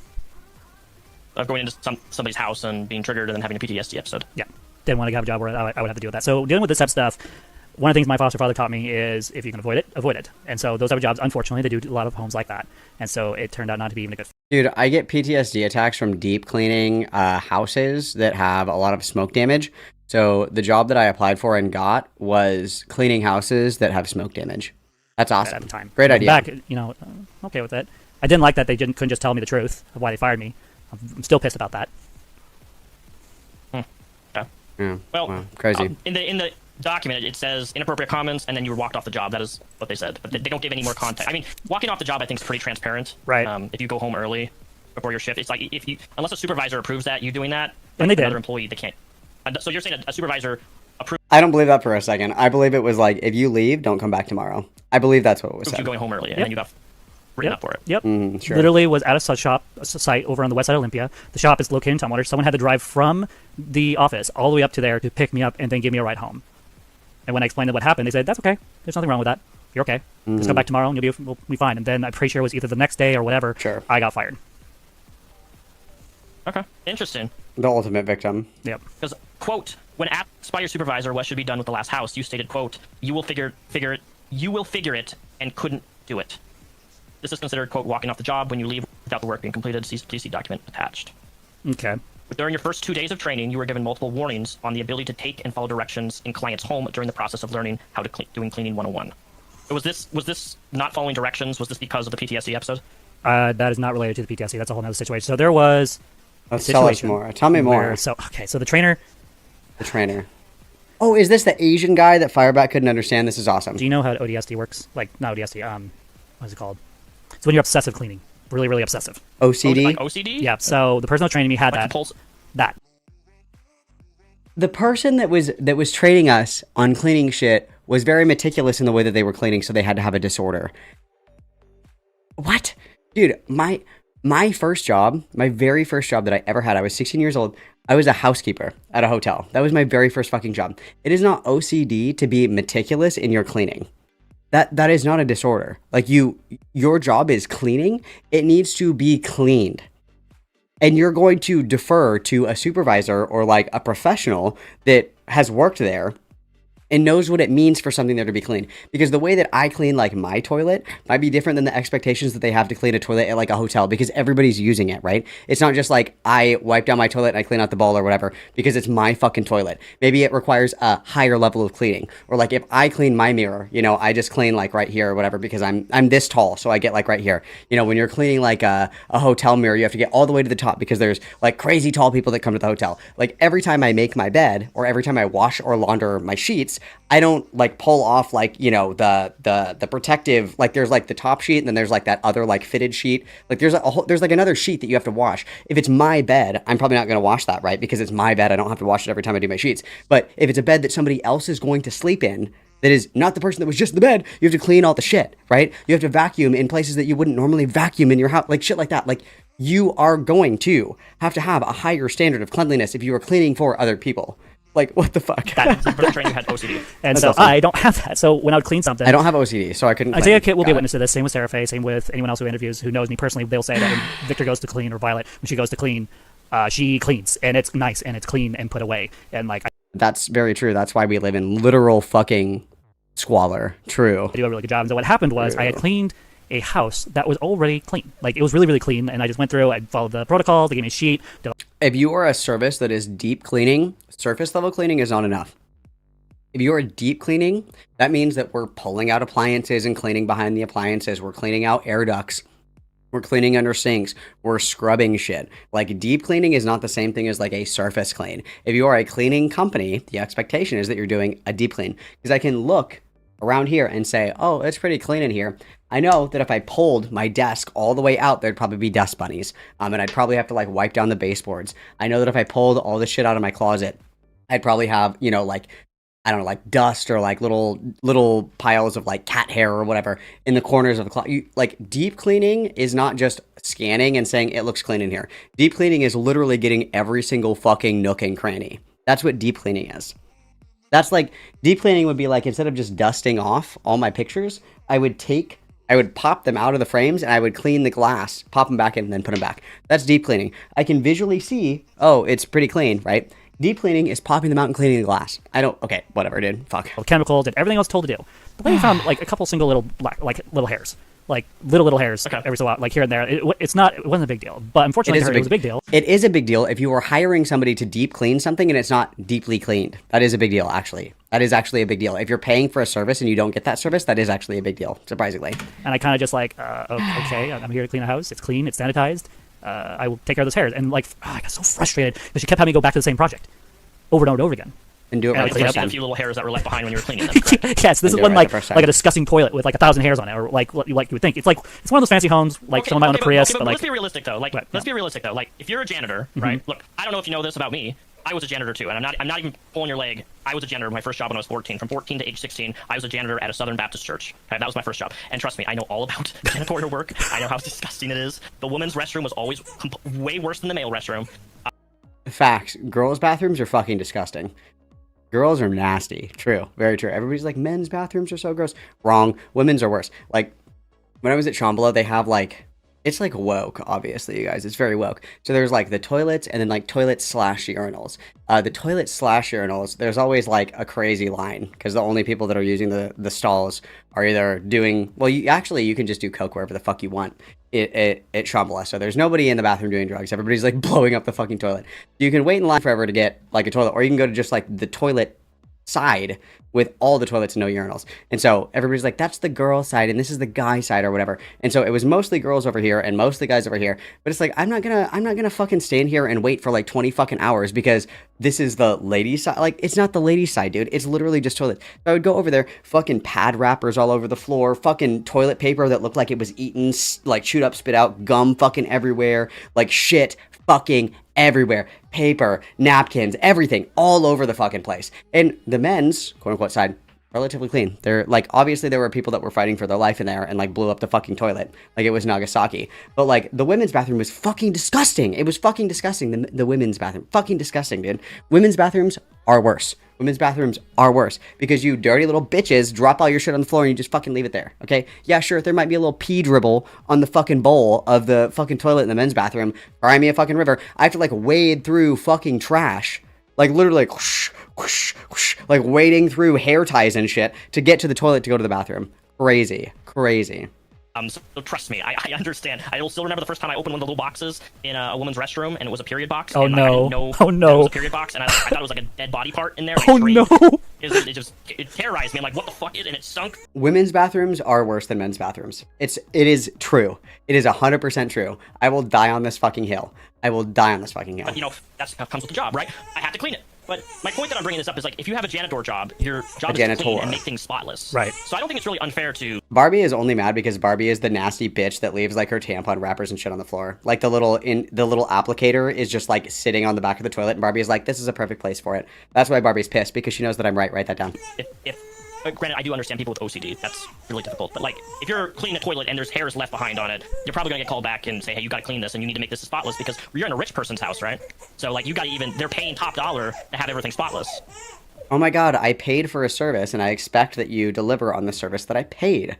That's so crazy. That's insane. I don't understand why I was fired.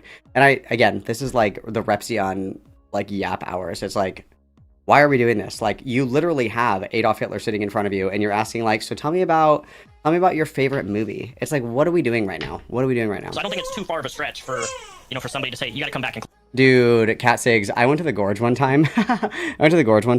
And they have like the nice flushing toilets like on the hill. I always like those ones because the lines aren't as long and they're usually not as disgusting. So I'll walk up there to go to the ones that are like, you know, in the nicer area.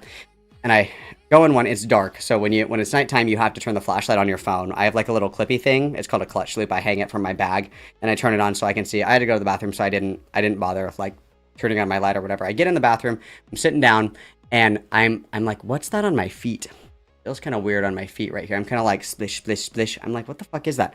I turn on my light, puke, all over the floor, all up the front of the door. Like somebody sat down and just, and it was like all over the fucking floor, all up the door. And I was like, like I like bust open the door. I like fall. I'm like, oh fuck, oh my god. And everybody's like, ew, did you just puke in the porta potty? I was like, oh god, it wasn't me. Oh god, oh fuck. It was terrible, dude. It was fucking awful. Cleanness. Fair enough. I think you might be onto something there. I think I agree with that to a point. But like, I try not to think about it, so I try not to think about it. You say you agree to it to a point, but what? I think I actually have a picture of it. I think I took a picture of it. It was terrible, dude. It was awful. What do you disagree with that though? Like, you're a janitor. Your job is to go and clean things. So why wouldn't you want to make it clean? Imagine I clean a toilet but leave like a gigantic poop stain on the like lid or something. That is like, different. The toilet's spotless. It's different. It's different. It's different because that's a poop stain, not like a couple hairs. Okay, so I'm paying for a service. Deliver on the service or fuck off. A couple things I need to address here is the it's tools that had to use. Icky.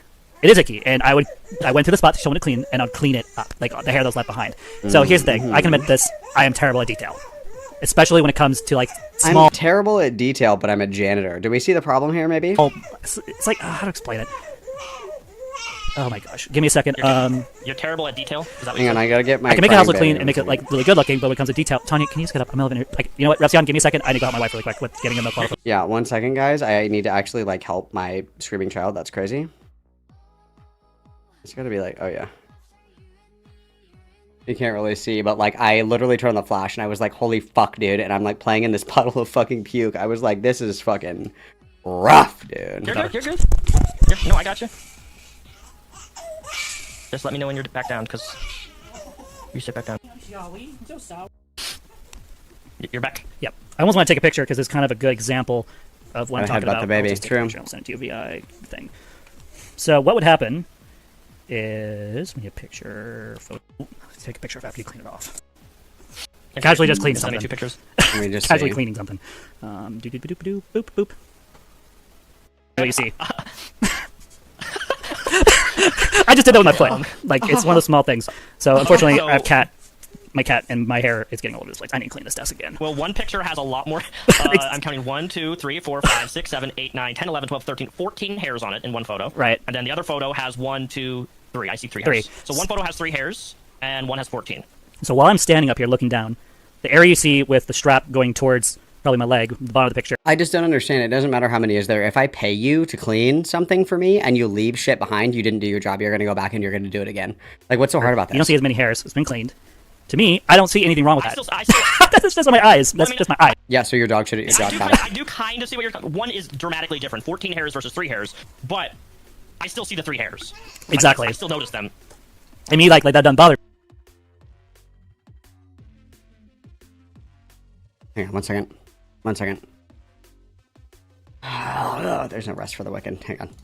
I gotta go make sure that my washing machine isn't overflowing because everything's fucking dirty. Because everything's fucking dirty, bro. Give me 1 second. 1 second. 1 second.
Dude, close call. That shit was almost overflowing.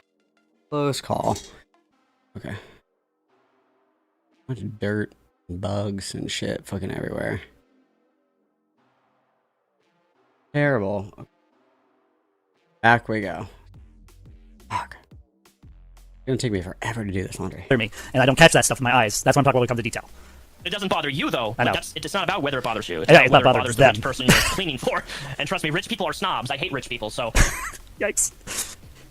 I mean, you're right. You're complete. I mean, I'm sorry, Repzone. You're right, and I should have been a lot more attentive to detail back then. My eyes don't catch this stuff when I'm going through, especially if I'm going too fast or I'm just impatient. Do you need glasses? Impatient. I used to be an optical technician. I used to cut glass lenses for frames. Because I was at a rave in the middle of nowhere, dude. It's like Canadian Burning Man. The only thing that's different is there's not like well, that's not true. There are dust storms. It's like in a field, just like covered in fucking dirt, dude. I don't know if I have any like good pictures of my dirty shit, but like, dude, gotta see. There's dirt fucking everywhere, dude. Because it's in like it's a working farm like the rest of the year, so it's like all dust. You have to wear gaiters and shit to walk through the field, and then everybody gets shamballung. Everybody gets shamballung from all the dust. I have this one. Hang on. You can kind of see it in here. Where is it? Where's that video? It's this one.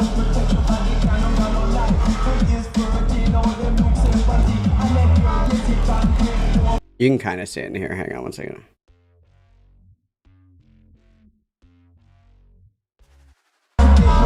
Like it's just all dirt.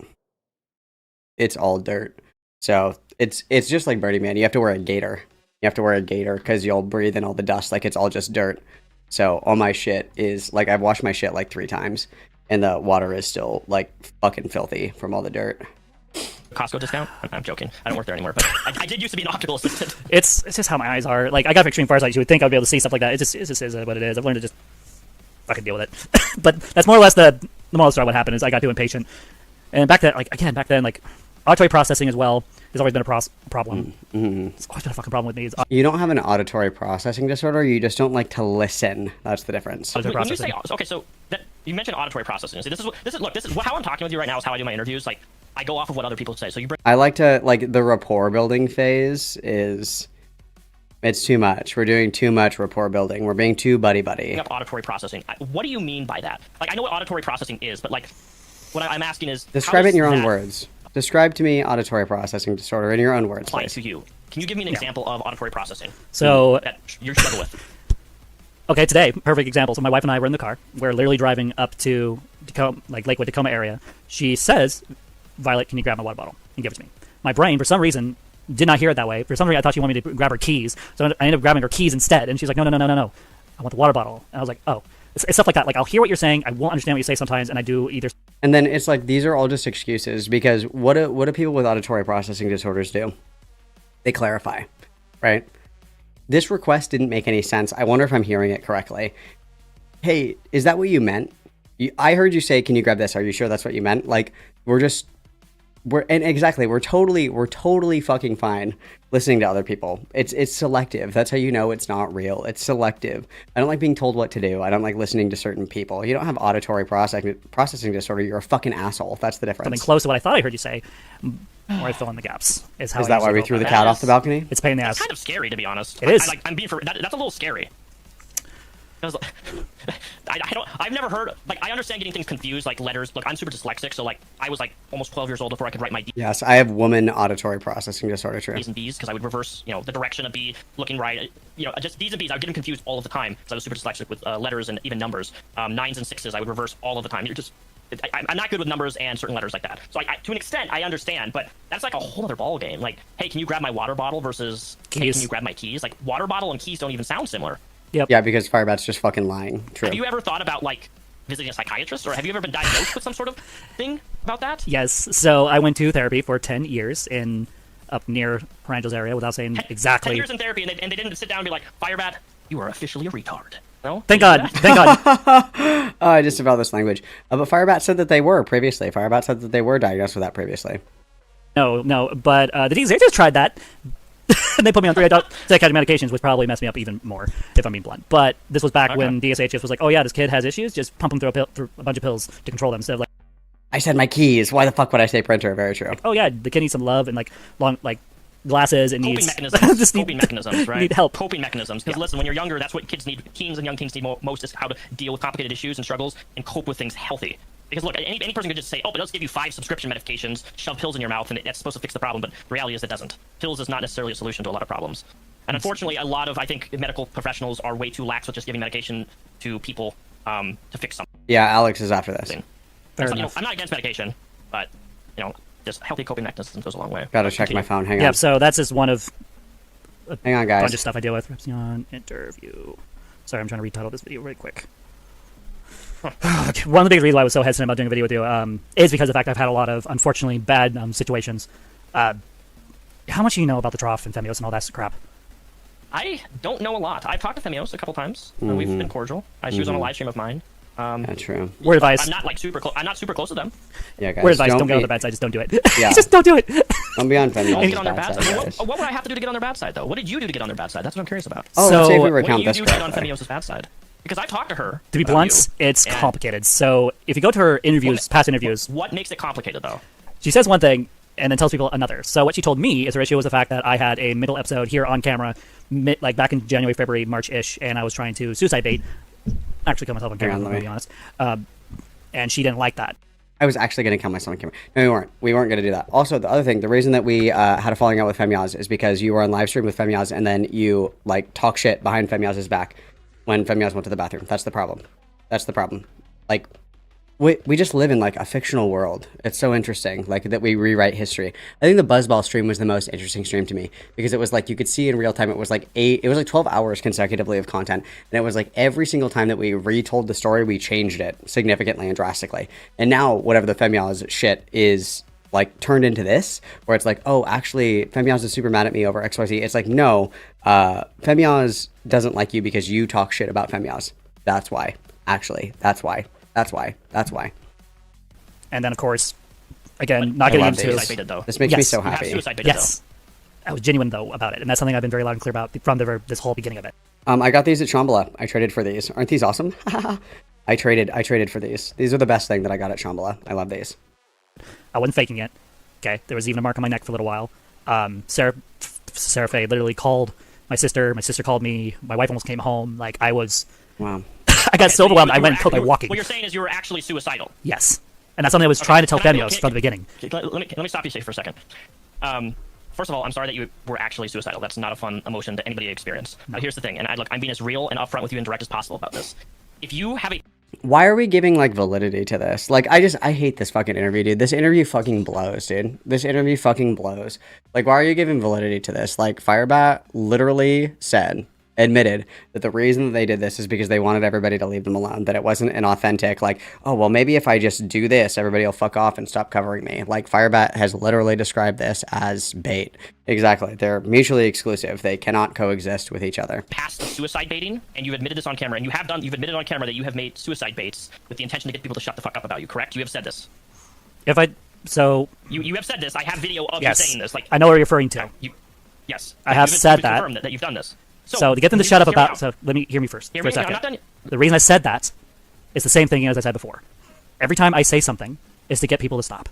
If that means agreeing, saying I did something when I didn't, to get them to stop because I'm tired of people coming and harassing me, then I'm going to say that.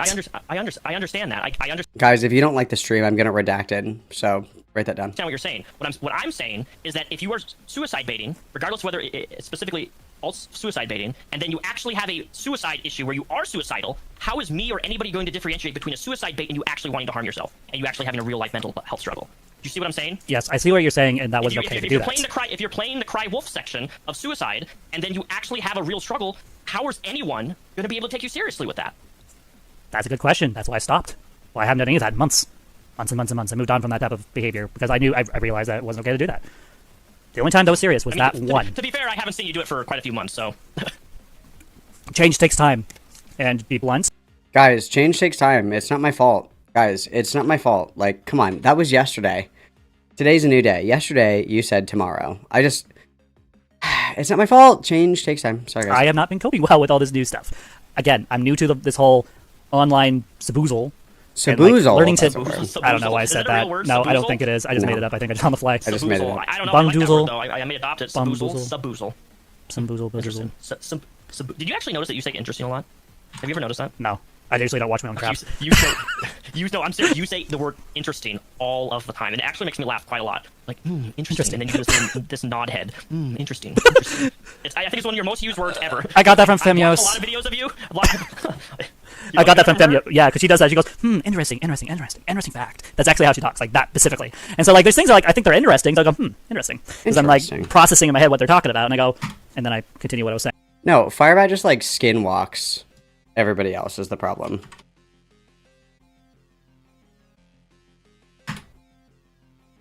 Dude, what the fuck? This is gonna piss me off. Hang on.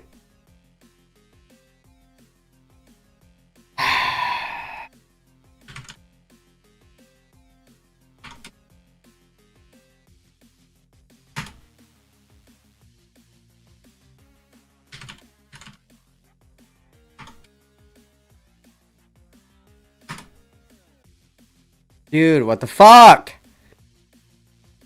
Hang on.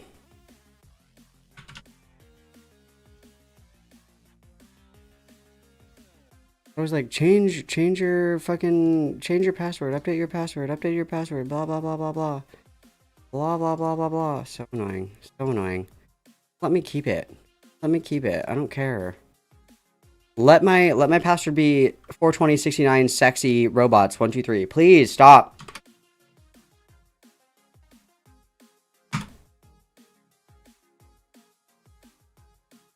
Dude, what the fuck? Okay. Okay. And now it's like you can't use that one. Why can't I use that one? I don't understand why I can't use that one.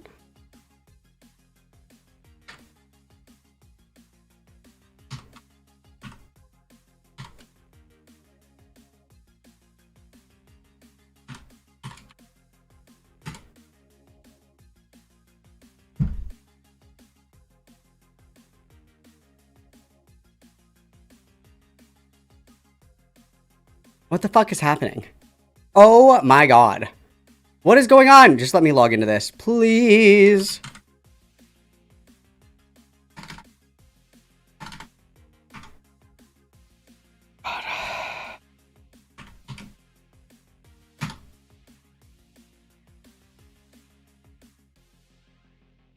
Okay, and then I need to write this down. Pen. My pen.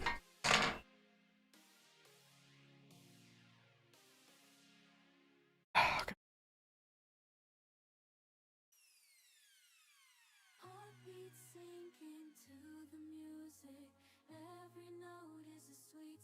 Good Lord, Jesus Christ. Okay, I'm all done. Sorry guys, fuck me. I had to get into this because somebody had asked. I went to, they do like art galleries and shit like that at Shambhala.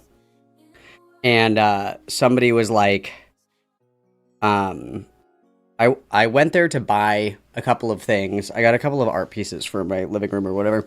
And I traded some of the postcards that I made or whatever. And the lady that runs the Basecamp Art Gallery was like, you should apply to be in the Basecamp Art Gallery next year. I'm trying to log into this so I can see all my shit, so I can fucking so I can actually like apply, and then I would get a free ticket, which would be fucking gas. That'd be so fucking cool. Fingers crossed. Okay, sorry, I'm done now. JG Free for the 5. I'm annoyed that Repzion did this interview after Bat Falls flagged a bunch of his videos, yet only softball questions, why not go hard? I completely agree. Totally pussy bitch behavior. I completely agree. And then Cat Sigs for the 5. Donate to Malcolm so he doesn't redact it. I completely agree. This is a strong message. Donate to keep me alive. Everybody witness, thank you so much. Okay, all better now, sorry. Wow, my chat's really blowing up. This is the first time where I'm interviewing with someone and I'm doing well. Okay. So the other thing I want to bring up. I'm not looking at chat at all because I can't. I gotta focus on one thing at a time when I'm talking, or else I'm gonna get too distracted. ADHD, it's a curse. Trust me, it is a fucking curse. So the other issue I had was with someone named the Trough. Because I just thought of it. Because I think I showed one. I think I did show one earlier, didn't I? Which box did I put it in? Oh, it's this one. Because I made these postcards, and I traded one of these, and the lady was like, you should talk to the person that runs the art gallery. And I talked to her, and she was like, yeah, you should apply, because you would totally fucking get in, and I can sell these at the festival and make money, and then I get a free ticket. So I was thinking I was going to do like another postcard. Like I did this one with the style of the poster this year, which is like retro vintage kind of shit. So I wanted to do like the vintage, like parks kind of postcards or whatever. Next year's poster is really like, it's really hard. I don't know how I'm going to do it. I'm going to do stage cards, and then I'm going to do postcards as a print. Let me show you, because they do like a lot of surrealism art. But that's like, I don't know. It's like a different vibe, because I'll show you one second. Let me, hang on. Let me switch this real quick. You can see if this will fucking load.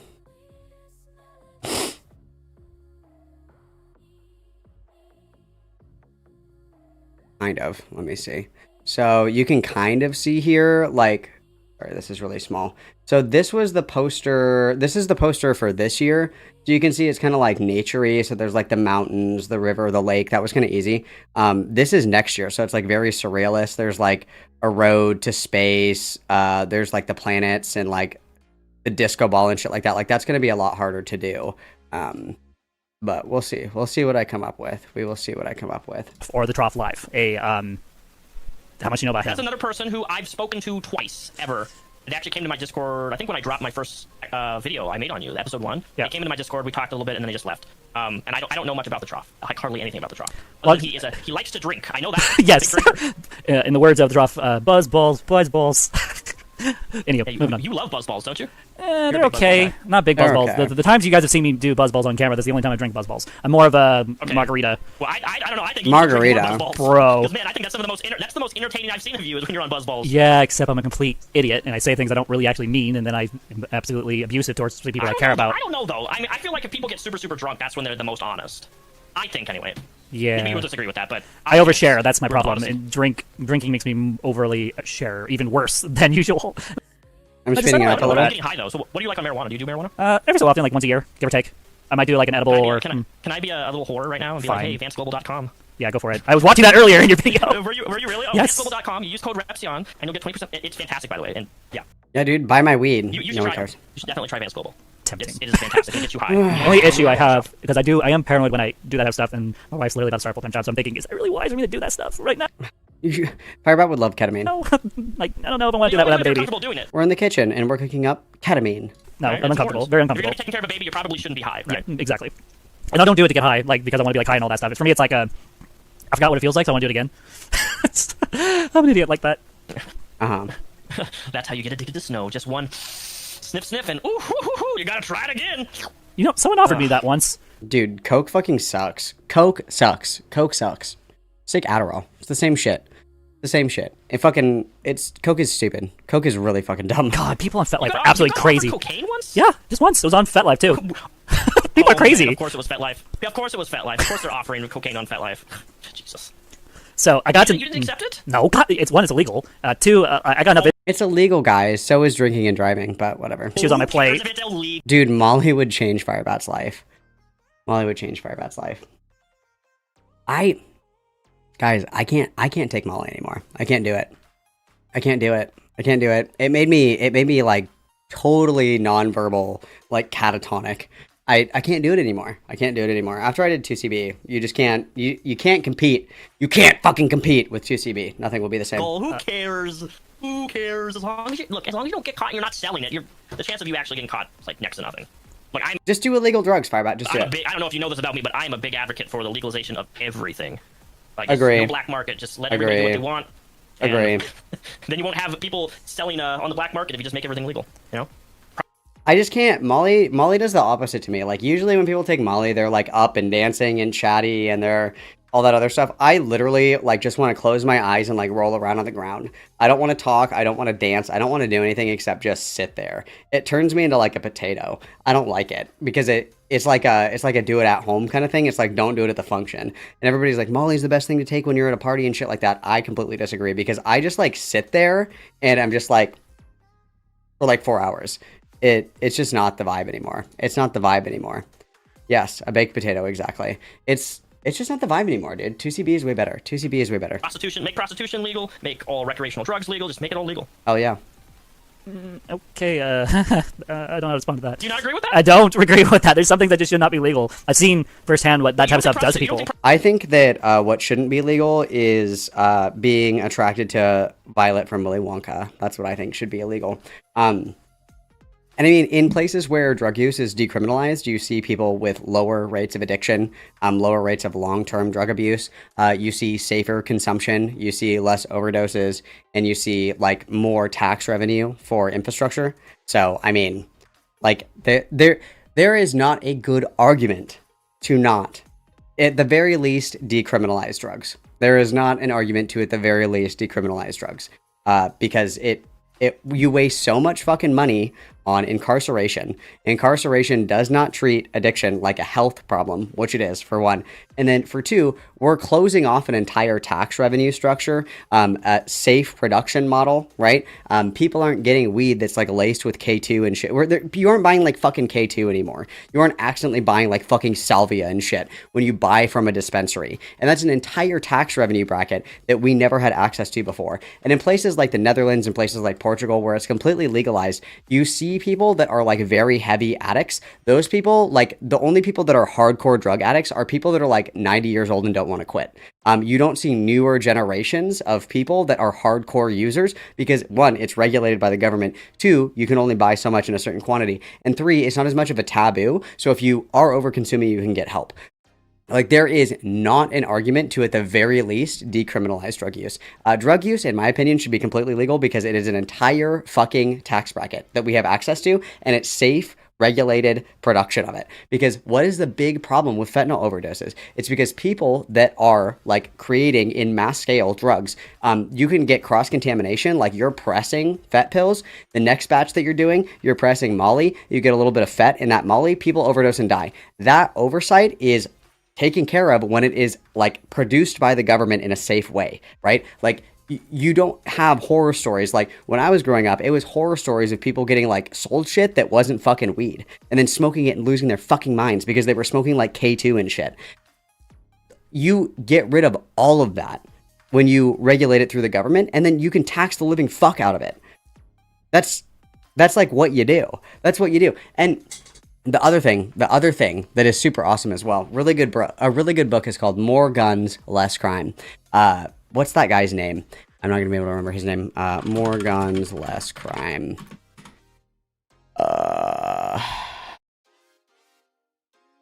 I'm not going to be able to remember this guy's name. John Lott Jr. John Lott Jr. Exactly. Thank you. Thank you, Google. John Lott Jr. is a sociologist, I believe. And he does a lot of research on gun violence in the United States specifically.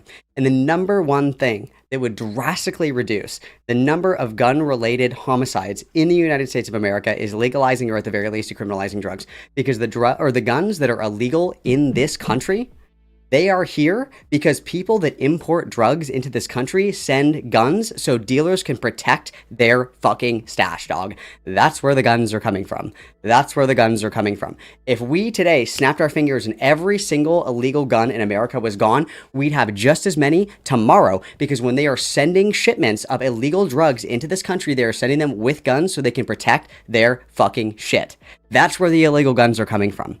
That's where they're coming from. If you want to get rid of gun violence, you take away the incentive for fucking gang wars over blocks, over dealers, and over consumers. You take that away and you will drastically reduce gun violence in this country. If you look at a map of like the most consolidated and concentrated incidents of gun violence, you can trace them down to a single block in a city, because that is where everybody is fucking dealing. That's why. That's where all the fucking illegal gun violence and mass shootings are. It's not at your local high school. It's not at the fucking Pride Parade and shit like that. Those are outliers. The number one contributor to mass death from guns in this country is people protecting their fucking blocks and dealing drugs. That is what it is. If you take that away, that gun violence goes away completely, because I don't have to go to the street corner to buy my fucking shit. I go to Walmart to fucking buy it. I don't have to bring a gun to me to go to the corner because I'm scared that I'm going to get fucking robbed, because I'm going to go to Walmart and I'm going to buy my shit.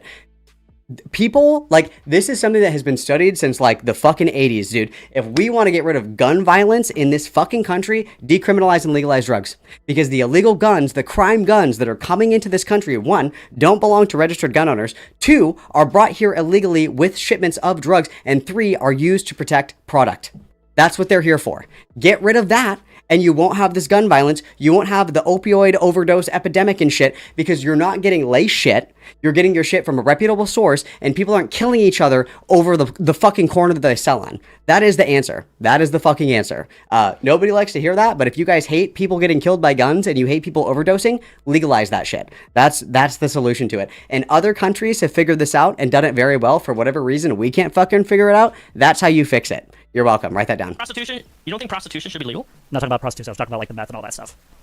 Oh. Yeah, no, well, I mean, that meth's in you can go to a grocery store and get meth. It's like, it's not that hard. But no. What? So Sorry, I'm against the legalization of... yeah, no, just that type of stuff. No. I also love death. I've seen good people. It tears apart families. That's all. As someone who's been in the foster system. Oh no, addiction absolutely does. But here's the thing, though. Here's the thing, and this is just. You can get addicted to substances that are legal. You can get addicted to weed. You can get addicted to alcohol. You can get addicted to prescription medication. You can get addicted to like fucking anything under the sun, dude. I can buy computer duster at the store and get addicted to that. I just walked into Malcolm going on a rant about gun violence. I love violence and guns. Very true. Everybody, what is please? Thank you for the 5. So generous. Dude, meth is awesome. No, I'm just kidding.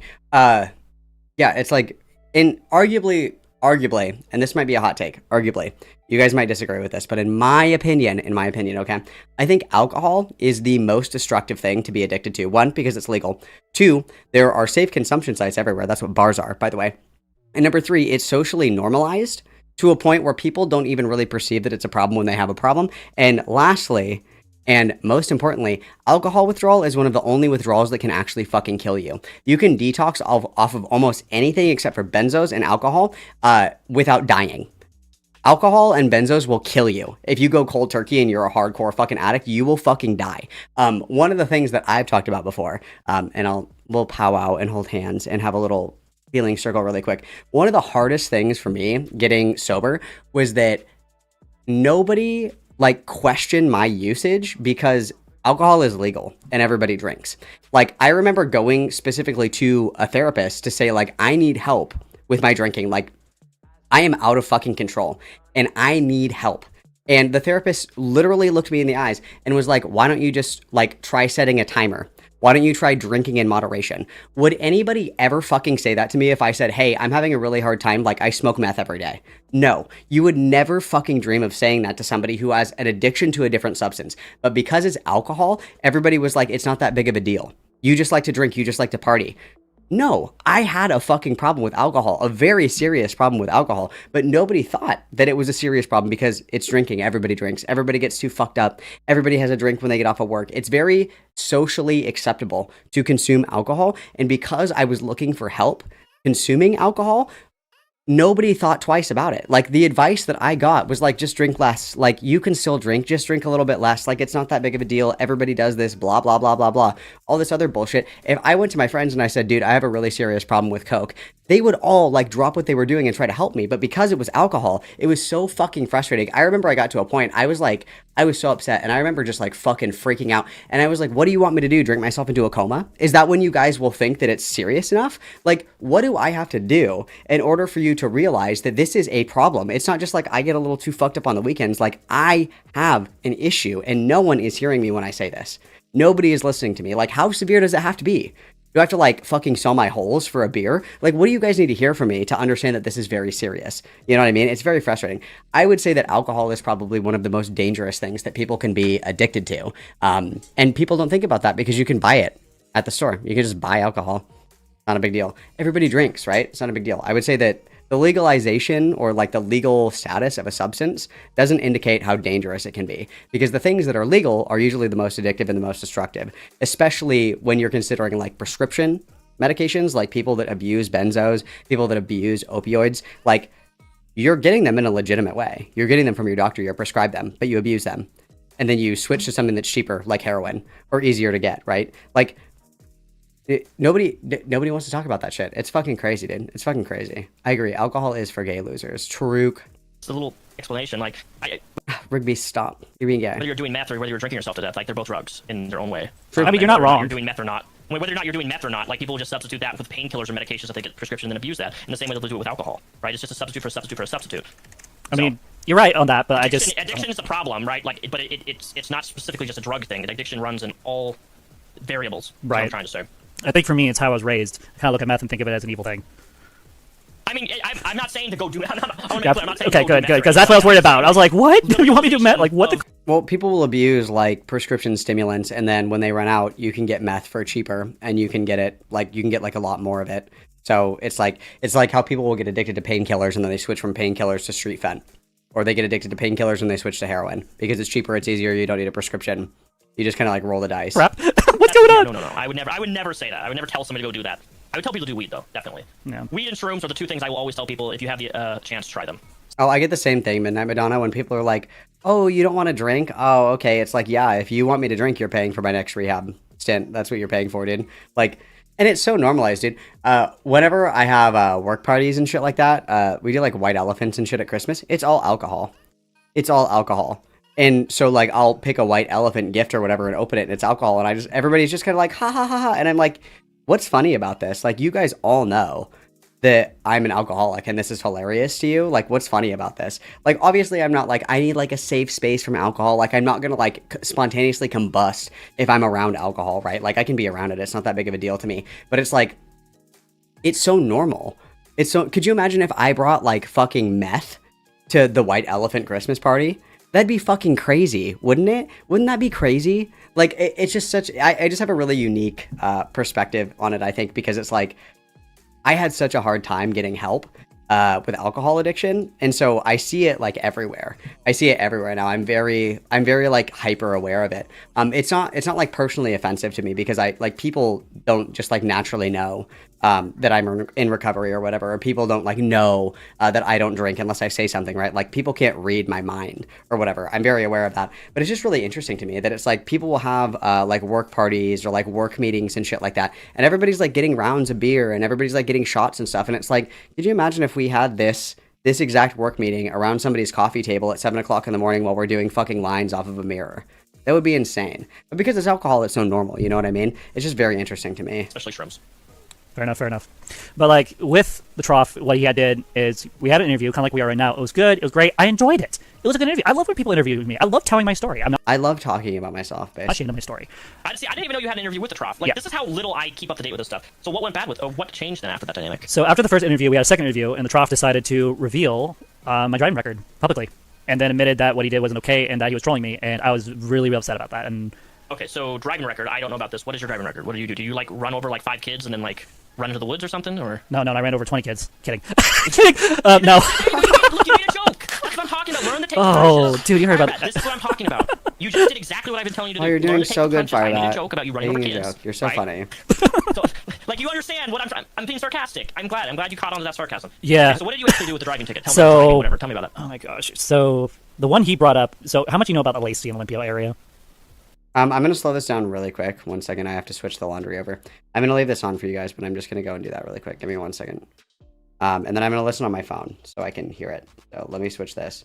Then I can also check the lights to make sure that you guys are doing your civic duty. So give me 1 second here.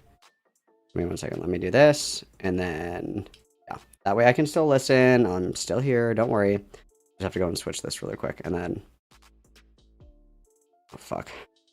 I haven't done this in so long. I don't even know what YouTube is anymore. Okay. Hang on. I'll be right back. Everybody, I'll be right back. I had just went to... I'm not too knowledgeable on Lacey and Olympia. I'm about an hour and a half away. So, I've been to all of those places, but I don't know much about them. Okay, fair enough. So there is a T section up of 4th Avenue, and so what happened was I was driving, right, normal, wasn't going fast, wasn't doing anything illegal, none of that crap. And so what happened was, squirrel. So I was approaching a T section which had a stop sign in all 3 directions, which I still don't agree that those should be there. But it turns out it's because it's near a school, apparently. It's close enough to a school that they felt like they needed to put signs there. So there's a lot of places like that around Olympia, which is just like, why are there signs here? There doesn't need to be any signs here. And so what happened was I had turned my eyes and saw the police car sitting there, and I paid attention for too long and ended up going right through the stop sign. That's like right through it. So you were looking at a cop. Wasn't paying that was attention. Sitting by the stop signs. Yeah. And you rolled through the stop sign in front of a cop. Yeah, it was stupid. It was a very stupid thing for me to do. And so they had to pull me over, gave me a ticket. Welcome to the distracted driving. That's how it works. Okay, so you rolled through a stop sign, you got a ticket. Yeah. It's not a big deal. It's something that it's not so much, I wasn't upset. Yeah, that was all he shared was that specific ticket. Everything else. Okay. Because at that point, I dropped. Look, this leads me to my next question, because you just told me this. This is a new thing that I just learned about you. First of all, I don't give a fuck that you got a fucking driving ticket or a speeding or a ticket over a stop. I do not care. I've done that. Okay, like I want to know is why would that upset you though? Because what he did was he revealed personal information. He actually showed the ticket itself with all its like the dab and all that. That's what pissed me off. What when you say did it have your home address on it? I don't remember if the ad was on there, but like I'm pretty sure if I remember correctly, my name was on there, like legal name and all that. So, as you're aware, I've been calling myself Violet Rose Beacon. It's my online alias. That's one I use. And sometime in the near future, I'm hoping to get my name legally changed to the trans name that I picked out that is not my online alias. Something different. Okay. For this type of crap. And so my issue was everything was fine with me and Trough, and they did that. And then... Okay, this is gonna piss me the fuck off. This is gonna piss me the fuck off. So, like, first of all, let's be really fucking clear. Firebat already released all of that public information. Like, the reason that the Trough did that was to demonstrate to Firebat that it was incredibly easy to find all of their personal information in the way that they behave on stream. That was the point of that, first of all. Second of all, Trough censored everything sensitive and didn't show it on stream. Third of all, the most important thing here is that all of that information was shit that Firebat literally has already, like, put out publicly. Like, long before this was even a thing, Firebat was streaming the front of their apartment complex. Everybody, like, Firebat has already made all of this information public. I like the point of that was for Trough to show Firebat how fucking easy it was to like figure out all this additional information about them by how they talk about themselves online. It was meant to try to help Firebat. Again, the rewriting in history is actually really fucking interesting. But anyway, I was noticing things just because I'm a noticer. We're here with 173 of my closest friends and family, and I see that there's only 117 likes on the video, and that is completely fucking unacceptable, you guys. It's free. It's the bare minimum. Stop being a freeloader. It's fucking pathetic. I fucking hate freeloaders, and I hate you if you're freeloading right now. Liking the stream is free, okay? It's free. It's faux free. There's literally no reason not to do it, okay? Discord is also, if I could spell, Discord. Discord is also, Discord C, Jesus Christ. Sorry, my Firebat altar was fronting. Discord is also free, you guys, which is fucking awesome. That's super cool. If you hate free shit, you can always buy super chats, buy memberships, and gift memberships. I'm seeing a lot of white names in chat. It's always okay to be white, just not in my chat, okay? Because I want to see those green names, because that means that you're a member, and you also get fun emotes that you can fucking spam, which is fucking awesome. We love to see it, okay? And then also, if you guys want, you can get your sexy Malcolm merch here. And then if you guys love some of the art that I do, where did that postcard go? I just had it. Here it is. If you guys like my art, I do sell my art as well. You can check that out here. I will be selling prints of this later. I sell prints of all my tarot cards, and I sell some shirts and some stickers. It's all of my art stuff, so you guys can check that out as well if you so desire. Okay, let's continue. His reaction to me kind of being stumped, like, why? This is the first time ever happening to me. I wasn't expecting this. It was scary. Imagine being a noob YouTuber who usually does vlogs in gaming, and I'm getting into commentary a little bit as a new person, and your personal information, your personal life that you haven't shared on the web, suddenly poof, it's put right in front of it. It scared the crap out of me. It scared the living shit. To be fair, I can understand that a bit. I do understand that a little bit. Like, it's the first time you've ever had some. But also, for future reference, anything legally, when it comes to tickets, or even, like, let's say you I'm just saying this as an example of what you said yesterday. Let's say you filed, like, a no contact order on Julia. Right. That, by default, it is public record. Everything is public record. So if you get a ticket and you tell somebody you got a ticket, they can literally look up your legal name, or they can look at the county and find that ticket, how much you paid. It's just public record. So for future reference, I got that. It's all public record. Okay? Don't pull Onision, who's a moron who will try to do things legally and not realize that I have access to everything he's submitting in court against me. Yes, all of these details were shared before Trough talked about it. Correct. And everybody else, because it's all public record. And he's like, how did somebody's giving this personal information to Repsion? I was like, no, dude, it's publicly accessible. That's how we're the only country, mind you. One of the few countries in the entire world that does what we do with public accessibility when it comes to legal things and tickets and stuff like that. Fair enough. I would do both, Tito. That's not even... I would do both. Is it necessarily a good thing or a bad thing? But yeah. Give me a second to address that. America. So, hey, Kasia Cov, I know you're going through stuff right now with your ex and all that, so I'm just going to suggest... I'm not going to block you, but I'm going to put you on timeout for a little bit of time because you're overwhelming the chat. Stab them in Minecraft. What?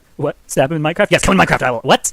I don't even know how to respond to that. I actually don't know how to do that. So, give me a second. Guys, I love stopping the interview to comment to chat. That's awesome. Put you on timeout for about 30 minutes. Go cool off. Okay? Relax. Come back. Take a chill pill, bro. I don't want to say this about fan, but I feel like... Was there some chat? Was chat going off? Yeah. I'm not looking at chat, so... I'm kind of casually looking over. This isn't like an interview. This is just like girl time. I'm mostly talking to you because I'm trying to focus girl on time. On chats, because I love chat. I love talking to them. It's a great way to keep going. So, where was I? Trough ticket. You got scared when he showed the ticket. Yeah, and so that's what started that whole buckle with him. And I did not understand the concept at the time that people can post whatever the fuck they want. They can say whatever the fuck they want. They don't have to do anything nice. They don't have to, you know. I asked him at one point, can you stop stalking me on the web, like making videos about every little thing that I do? Like at the time, Trough was probably the biggest offender of this. He was literally A-log every little thing. I mean everything. And it got to a point where like I got overwhelmed by that. And it took me a little bit to cope with that. Mary Chu, another YouTuber, I had a little bit of issues with, and then at one point, I guess we're fine, and they moved on with their life and moved on with mine. But, like, I don't know, I don't know, guys. I don't know. It is what it is at this point. Okay. Interesting. Oh my god, I'm saying that unironically now. Interesting. Stop! I don't like repeating the same word over and over again. Interesting. I know that you and Trough, though. Yeah, no, so I've had a lot of issues with the Trough with that, and then there was a time where he was, like, drinking excessively, and, like, Femioids would, like, take advantage of his live stream, and, like... Oh my god, Trough was raped. That's crazy. He would be sleeping on the couch drunk, out of his mind, and Femioids would take over his chat for, like, a bit. There's just... then there was stuff with the Trough where Purple Heart Gaming decided to go, oh yeah, Trough is a... I don't want to say it out loud, because I am trying to do better. A Yes. And apparently a criminal. That was a joke. That was I didn't get that reference until I did my own research, and I'm like, okay, because Purple Perry does that, where he'll be like, oh yeah, this person does this, this, and this, and actually, fun enough, Purple Perry Gaming was the first person that I did the thing we're teaching me today with the whole rolling off of things. There was actually a situation between me and Purple Perry where my wife, like, I was down the hall early in the morning. This is back when I would do live streams either in the library early in the morning or down in the billiard room. Is there anything else good in here? Came into my I bet you take your wife, but you can like take her down the hall and you like beat her, and like he was very poorly done, and I like was starting overwhelmed by that because I've never. Is there anything else good in here, guys? Unscripted. I don't have any documents. I don't have things written down. I'm thinking of some questions. Again, this is unscripted. I don't have any documents. I don't have things. Who cares if it's unscripted, dude? You literally, like, your brain is just short-circuiting. You can't ask questions, like, off the cuff. Like, what the fuck are you talking about? You don't have any, like, nagging questions, nothing. You're just like, I don't know. I guess we could just talk about all these fun topics. Written down. I'm just going off the cuff. Yes. Fair enough. So, since you brought up Purple Perry Gaming, right? My question is, what is the context of you, like, screaming the N-word? Like, you sent a timestamp? Devolves into Star Wars chatter. Yeah, but don't they talk about the Empire being, where's the timestamp where they talk about Star Wars? Oh, I'm looking, so I see Repzion interview, skip to 2:53:10, so you don't need to go further back than that. So 2:53:10. Okay. Got it, okay. Shut up. I'm joking? No, I don't think you're joking. Are you joking? I'm being serious. No, I'm not joking. Yeah, I like it. It fits well. Looks good. I like it. I'm sorry, Lulu. Dude, my brain is melted. I was like in a portal to another world for like a week. Give me a break. Usually I'm not into dresses, but this one I really like. So I might have to get myself like 5 more of these because I like them that much. Yeah, spend more money. Don't get me going on the purple dress. Don't get me going on that. That was not. Never again. Never again. So anywho, what ended up happening is. Did you know that purple is one of my favorite colors? I didn't know that. Oh, this is cool. where we were. Got it. Okay. Purple, it's like a, what is the type of purple? It's like a dark purple that was like used in royalty. I think it was like back in the castle. You mean like royal purple? Maybe Viking, I don't know. It's some era, like in the Vikings or castle era of royal the purple, where they would use like purple as like in their flags and cloth and stuff like that. It's a sign of like royal. I don't even. It's a sign of something. I don't remember if it's royalty or something, but it's a good. Got it. It's a royalty thing for sure, but it's mostly worn by kings and emperors. For me, kings and emperors were royalty, I think. A little bit of history. Romans were very well known for wearing purple. Weren't the Romans known for red? Am I wrong on that?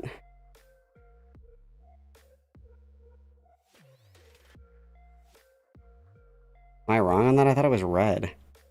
Oh, Tyrion purple. Wow. Malcolm L. Especially the emperors. I did not know that. Yep. A little bit of history. I may or may not. 66. Bruh, Why didn't the emperor wear any purple then? Well, black was like he's a Sith Lord. Of course, he's gonna wear black. It's much cooler that way. That's so cool. You got a little bit of purple. A little bit. I love Roman history. Wow, a Roman Empire book that has never been opened. And That's Egyptian so cool. history. They're like my 2 favorite subjects. Oh, dude, one of these days I need on Minecraft make myself a Roman Empire instead of an Imperial Empire at some point. Okay, I have another question for you. Okay. This is actually about something that you say you've said it in a lot of videos. You say "Hail Hydra" a lot. It's a Marvel thing. Wait, when have I said? When you have said "Hail Hydra" many, many, many times in videos.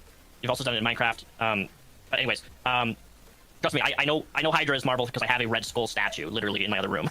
Hang on 1 second. This is gonna bother me. You guys have to be patient with me because I fucking fried my brain. Sorry.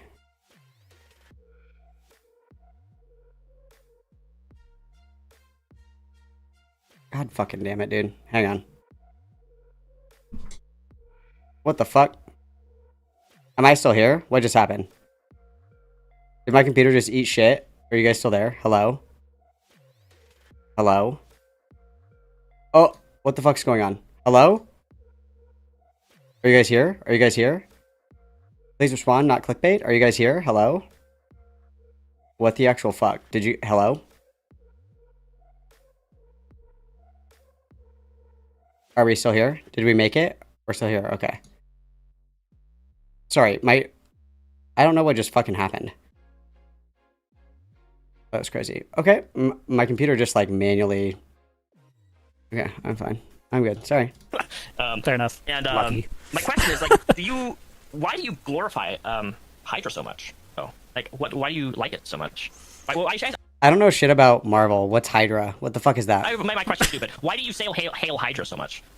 Most of the time, at least in the last couple months, I've been saying "All Hail the Empire" is what I've been saying. Not so much Hydra. If I say Hydra, Hail Hydra, and you've said "All Hail the Empire." Now, look, I love Star Wars. Okay, I got a Star Wars tattoo. I have a gazillion Star Wars helmets. I've cosplayed as Boba Fett. I've cosplayed as Deadpool. I've cosplayed as I love my Star Wars. Ooh, time for some chimichangas. Why say "Hail the Empire"? Like, you do realize George Lucas made that as the Empire being a representation of Nazism. I mean, it's fascism, and it was based on the Vietnam War. And so there were it notably wasn't Nazi Germany in the Vietnam War. Like, the Viet Cong were supposed to be the rebels, and the U.S. was supposed to be the Imperials. Actually, didn't know that. Really? I mean, come on, giant Death Star, Star Destroyers, the dramaticness of the music and them coming and going. Like, I mean, you saw Star Wars Episode 7, right? 7. With Rey, the character Rey. 7. Like, yes. When he's giving the First Order, he's giving that speech, and all the First Order troopers put their arms out. He's like, "Oh, hey!" Okay. I knew that. I knew that was a German reference. That I knew. That was painfully obvious. I mean, like, the stormtroopers, and the Empire was always supposed to be representative of World War II with the German and the Nazis. It was representative of the Vietnam War. George Lucas literally said that. Like, you can also map, like, other, like, fascistic regimes to Nazi Germany. Obviously, that's, like, the blueprint that most people look to. But there were fascistic regimes before Nazi Germany and after Nazi Germany. George Lucas literally said specifically that it was about the Vietnam War and the Viet Cong and the U.S. Oh. So, like, now I kind of feel I disgusting know you're now. joking when you say it, but, like, I you feel just want to be disgusting. maybe a little careful, because if you glorify, the Empire is a authoritarian dictatorship. Look, I love the Empire. I love their ships. I love the Sith. The Sith are way cooler anyway, but, like, the Empire is... His name is Rep Zion. Dude, true. I think that fucking, Israel and Palestine, I think they should just stop snarking, guys. That's what I think. Thank you for the 2, Kyle the Bobcat, being a model Malcolm viewer, by the way. Everybody witness, please. They're bad people. Yeah. No, they're not. I've seen They're Endor. impressive.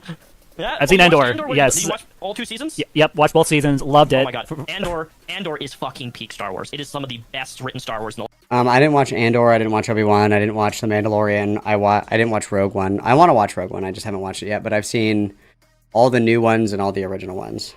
And parts of Clone Wars. I haven't watched last all of fucking it. 20 years, period. You will not change... I'm more of an Old Republic kind of guy, as DZ knows. It's DZ's favorite thing that I talk about is the Old Republic, actually. Like, it's just so well written.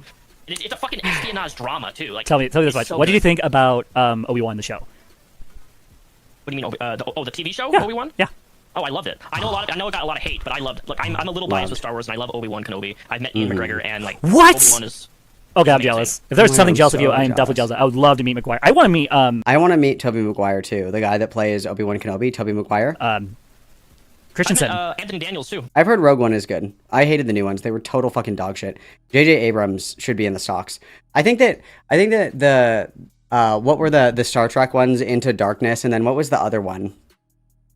I can't remember the Star Trek ones that has the guy from American Horror Story, Zachary Quinto. He's Spock. Those 2 J.J. Abrams Star Trek movies were pretty cool. They were okay, I guess. But J.J. Abrams just like fucking... You guys... He raped Star Wars. It's like literally the South Park skit. It's literally the South Park skit. It's like they're raping Star Wars. Guys, they're raping Indiana Jones. No, Indiana Jones, no. C-3PO? What? I have a photo with him. Didn't he die recently, or was that the actor of R2-D2 that No, died that recently? was I think Firebat's trying to talk about James Earl Jones, who died. Chewbacca died recently, that's right. I'm not all caught up on everything that's been going on. Like, I've only had access to, like, Disney Plus for, like, a couple months, so I've been catching up on everything I've been missing for a while. But, like, I think for more money spent. me, like, I love the Darth Vader arc. Like, the whole thing in Obi-Wan. Like, I love it. Yeah, I love Darth Vader. He's the had, like, coolest. I'm not even running. He's I had just a mental breakdown evil. when I watched that. Like, when the fight between Obi-Wan and Darth Vader at the very end, and he, like, rips his mask off, I had, like, a full-on... and It was sad, I know. The girl I was dating at the time, she was like, dude, are you okay? And I'm like, it was so sad. It was like... I just have a riveting. boner, it's And the cool. dialogue and the script writing for, like, when that happened, oh my god, it was so good. Like, to see that and see these characters that we haven't seen on screen for, what, almost 25 years... 23, 22 years back on a screen together, like, holy shit, it was emotional. And the kid who plays Leia was phenomenal, too. Perfect kid actress to play Leia Organa. Amazing. Don't talk about kids around Firebat. If you want something Star Wars, watch Maul. On Maul. Disney+. I did watch Maul. I loved it. Did you watch Maul? Oh my god. Dude, the last fight amazing. scene with Vader and Maul, I'm like, so cool. If you The only fight scene that even kind of remotely fucking matters in any Star Wars movie fucking ever is Obi-Wan and Anakin on Mustafar. That is the only one that fucking matters. That is the only one that fucking matters, okay? That is the longest choreographed fight scene in cinematic history, and you will never fucking beat it. You will never fucking beat it, okay? Let's be real. Let's be real. It was CGI. It was so good. I loved it. So well animated. I'm sitting here with a rapist, but the best news is that we figured out what Star Wars show is the rapist favorite. That's so awesome. actually, there's a little bit of lore that you missed. So if you know anything about the Star Wars lore and all that stuff, like Ahsoka literally tells Maul back in the Mandalore, like, you don't like me, you just be lucky you didn't fight my master. And then you see this in the future where he's fighting her master, and I think That's so crazy. Wow. I can't suspect believe that Maul happened. noticed that, and I think this must be the person that Ahsoka was talking about. Maybe I'm just DZ, shut the fuck up. Nobody likes you. theorizing here. No, you're I'm throwing your gift in the garbage. you're right on the money with that. I guess for me, like Absolutely. the whole I mean, dark side. it all- I'm just sending you skulls. I'm not sending you anything other than skulls. It all wraps around because Ahsoka eventually finds out that Anakin was Darth Vader, and yeah, that's No, it's sad. wonderful. Maul was just oh my god, Maul was so good. I was The- so the- torn with that Ahsoka. character, So torn. Darth Maul's apprentice. What's her name? I forgot what her name is already. She's gonna be Darth Talon. I'm pretty sure. Yeah, I kind of had that feeling. But isn't her skin She's supposed to be huge. red and black? It's supposed to be red. It gets redder as she ages. That's how it's supposed to work. Oh, that I did not know. Isn't Talon supposed to be like a hybrid between like a Twi'lek and a pureblood Sith? It's so annoying that like literally none of the movies, none of the games, or like literally fucking anything, like none of them go into pureblood Siths. I think that Maul is like the only pureblood Sith, but it's never mentioned. It's like never touched on that pureblood Sith are actually like a thing before they like died out on Korriban. It's annoying as fuck. Cool. Hello, Isaiah. Hey, Isaiah Halo. Welcome to the live stream. Hope you have a fantastic day. That's all I'm gonna say. That's all I can say right now. Sorry. Let's see. Sorry. Yeah, no, Star Wars is great. But like, I think for me, like, as someone who loves like Star Wars, like, now since I know that the Empire like represents like Nazis and all that, I don't know if I like that anymore as much. But like, I mean, the like, music's great. Oh no, we're gonna have to throw away our fucking Darth Raven helmet that we probably don't even know what it's from. Did you even play Knights of the Old Republic? Do you even know? I'm not telling you not to do anything. I love the Empire. Like I literally have an Empire tattoo. Yeah. Isn't it? I remember Darth.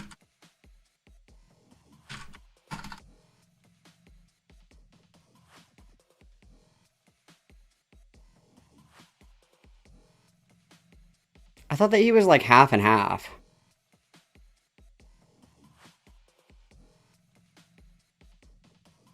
Never mind. Ignore me. I don't think that there's any pureblood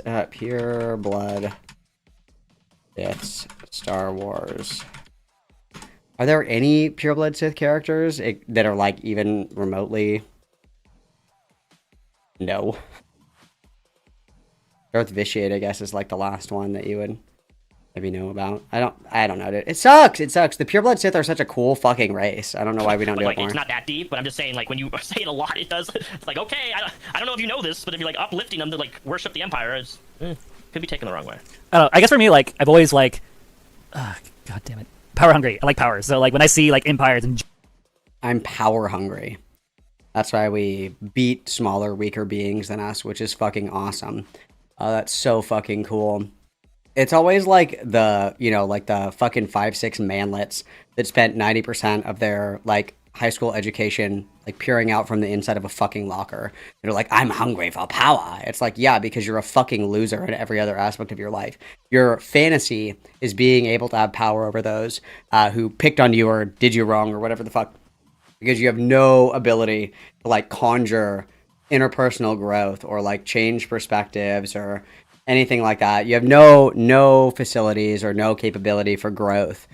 You can only view everything through vengeance and retribution because you're a weak, small, pathetic fucking person. True. giant ships and armors. Exactly. Exactly. Exactly. I freaking love it. Dude, I knew the guy that did my Black Hat sleeve had a Sonderan tattoo, but he didn't know what it was when he got it. He thought it was like a fucking metal symbol or something like that. I think he was like 16 when he got it because he was wearing shorts and I noticed. I was like, is that a fucking Sonderan? Before you start tattooing me, I'm like kind of scared right now. And he was like, dude, I got this when I was like fucking 16 years old and I had no fucking idea what it was.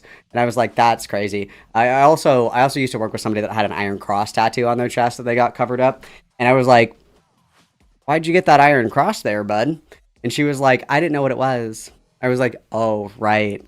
You didn't know what the Iron Cross was. Okay, sure.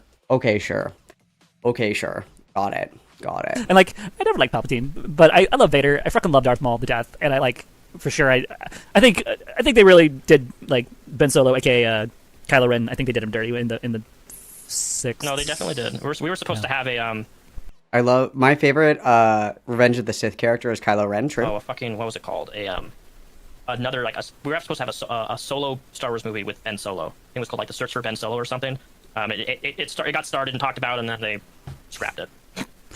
Yeah, but like I was Cool. like, I like Kylo Ren. I think he was a great character. character great. Love his armor, the anger behind it, and all that stuff. Like, especially when he confronts Palpatine, like that whole thing there. I loved it. But like, I like. Shoo! Me. Of course, Firebat really likes the new Star Wars movies. The new Star Wars movies fucking suck. They fucking suck. I literally like when what is it? The Force Awakens, is that the last one where it's like Palpatine versus Rey or whatever the fuck?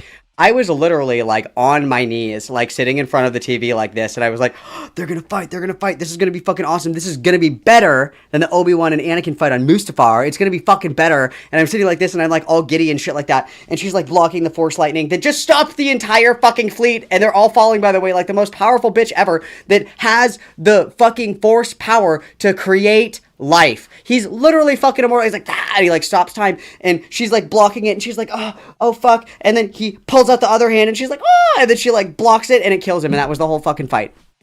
That was the whole fucking, it was like 2 minutes of bullshit. It was like being edged, and then you don't get, it's like, I'm going to work now. It's like, what the fuck was that? Oh my god, trash, dude, trash.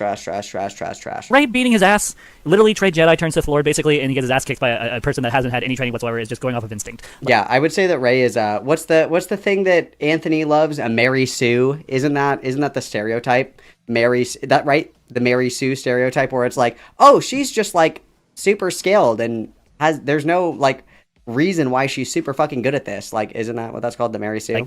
I didn't like Star Wars that. Episode 8 and 9 didn't happen. It's one of the worst two things I've ever seen, and no one will ever change my mind on that. It was horrible Star Wars. For me, Star Wars. the other thing I like about the Disgusting Star Wars. Empire, I love their technology, all of it, the ships, the armor, the cleanliness of it. No, like, I agree. It's way cool. The cleanliness of the Empire is what I love. That the Nazis are very clean, you guys. I love that they take very good care of their things. That's awesome. The music behind it. Way cooler. If I could, I would like maybe not be Nazi-like, of course, no brainer. But like if I could, I would love an army like that at my disposal.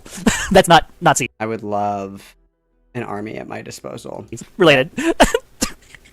Awesome. I guess she was right. Oh, I have a question. I have another question for yeah. you, and this is like a complete topic shift. So you referenced somebody being you said it. I don't know which video this was in, because I don't. Again, this is all impromptu. I didn't have stuff like set up to ask you stuff. So there was a video where you call someone that black bitch. Shout out to my favorite black creator, Frankie's Tavern. Guys, support black artists. Everybody go subscribe to Frankie's Tavern right now. And you emphasize listen to black that she was voices. black. Why? Do you know what I'm talking about? It was like some. I think it was some commentary person who was like criticized. I know who you're talking about. I'm not gonna say who they are on camera, but I know who you're talking about. I was pissed. pissed. You brought up their race, and you were very angry. So, I tend to when I get really, really angry, especially if it's someone that like takes my story and like twists it. So a lot of things. This person is connected to Themios and connected to the Trough and Malcolm. Frankie is actually like an independent creator. I think Frankie's been in chat like one time. I don't even think Frankie's like in the Discord server. Like it has to be a cabal. Like there's like no world where people like just independently come across Firebat and they're like, oh, this person's a piece of shit. It has to be like a fucking cabal, right? Like that's crazy. Got it. Okay. Side of commentary. Very. In my opinion, what does that have to do with them? If they're it has nothing to do with it. Why, there is no connection there. It has nothing to do with it. I was angry. And I'm just racist. From their voice, I assumed, and I was an asshole about that, and I shouldn't have said that. Yeah, crazy. I can admit that I am racist. I can be racist at times, especially if I'm pissed. And I hate when I'm mad and I'm racist. That happens all the time. One's in chat if you get mad and then you just suddenly become racist. That's crazy. If I'm mad enough, I would have voted for Hitler. If I was mad enough, yeah, I totally would have voted for Hitler, true. If I was mad enough, sure.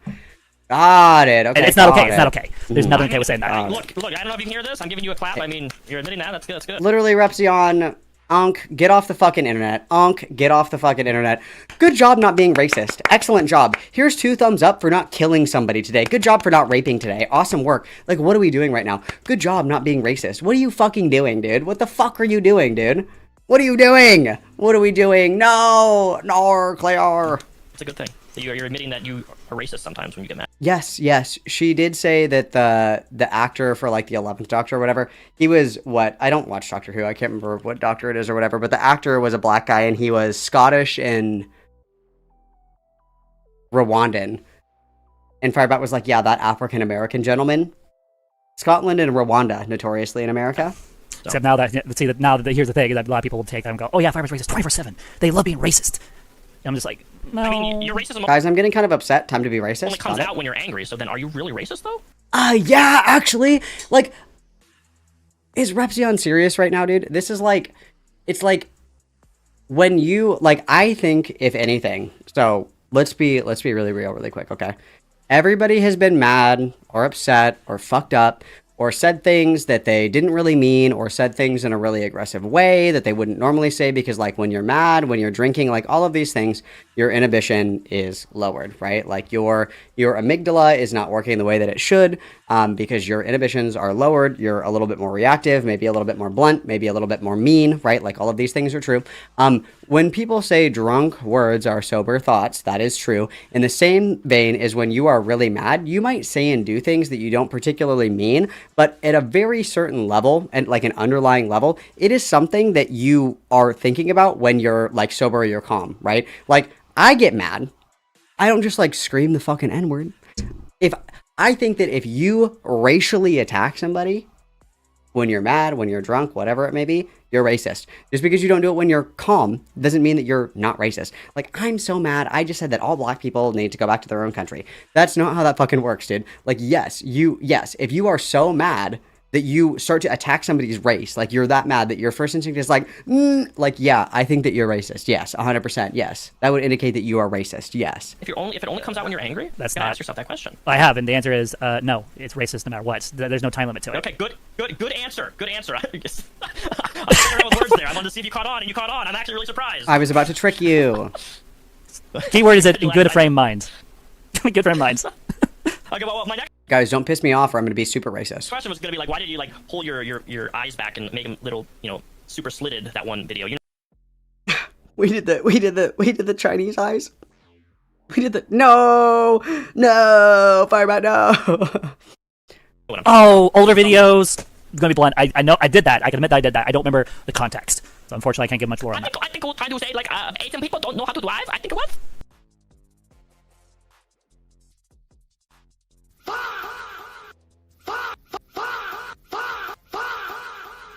Holy fuck. Holy fuck. At least do the shitty walk bit, dude.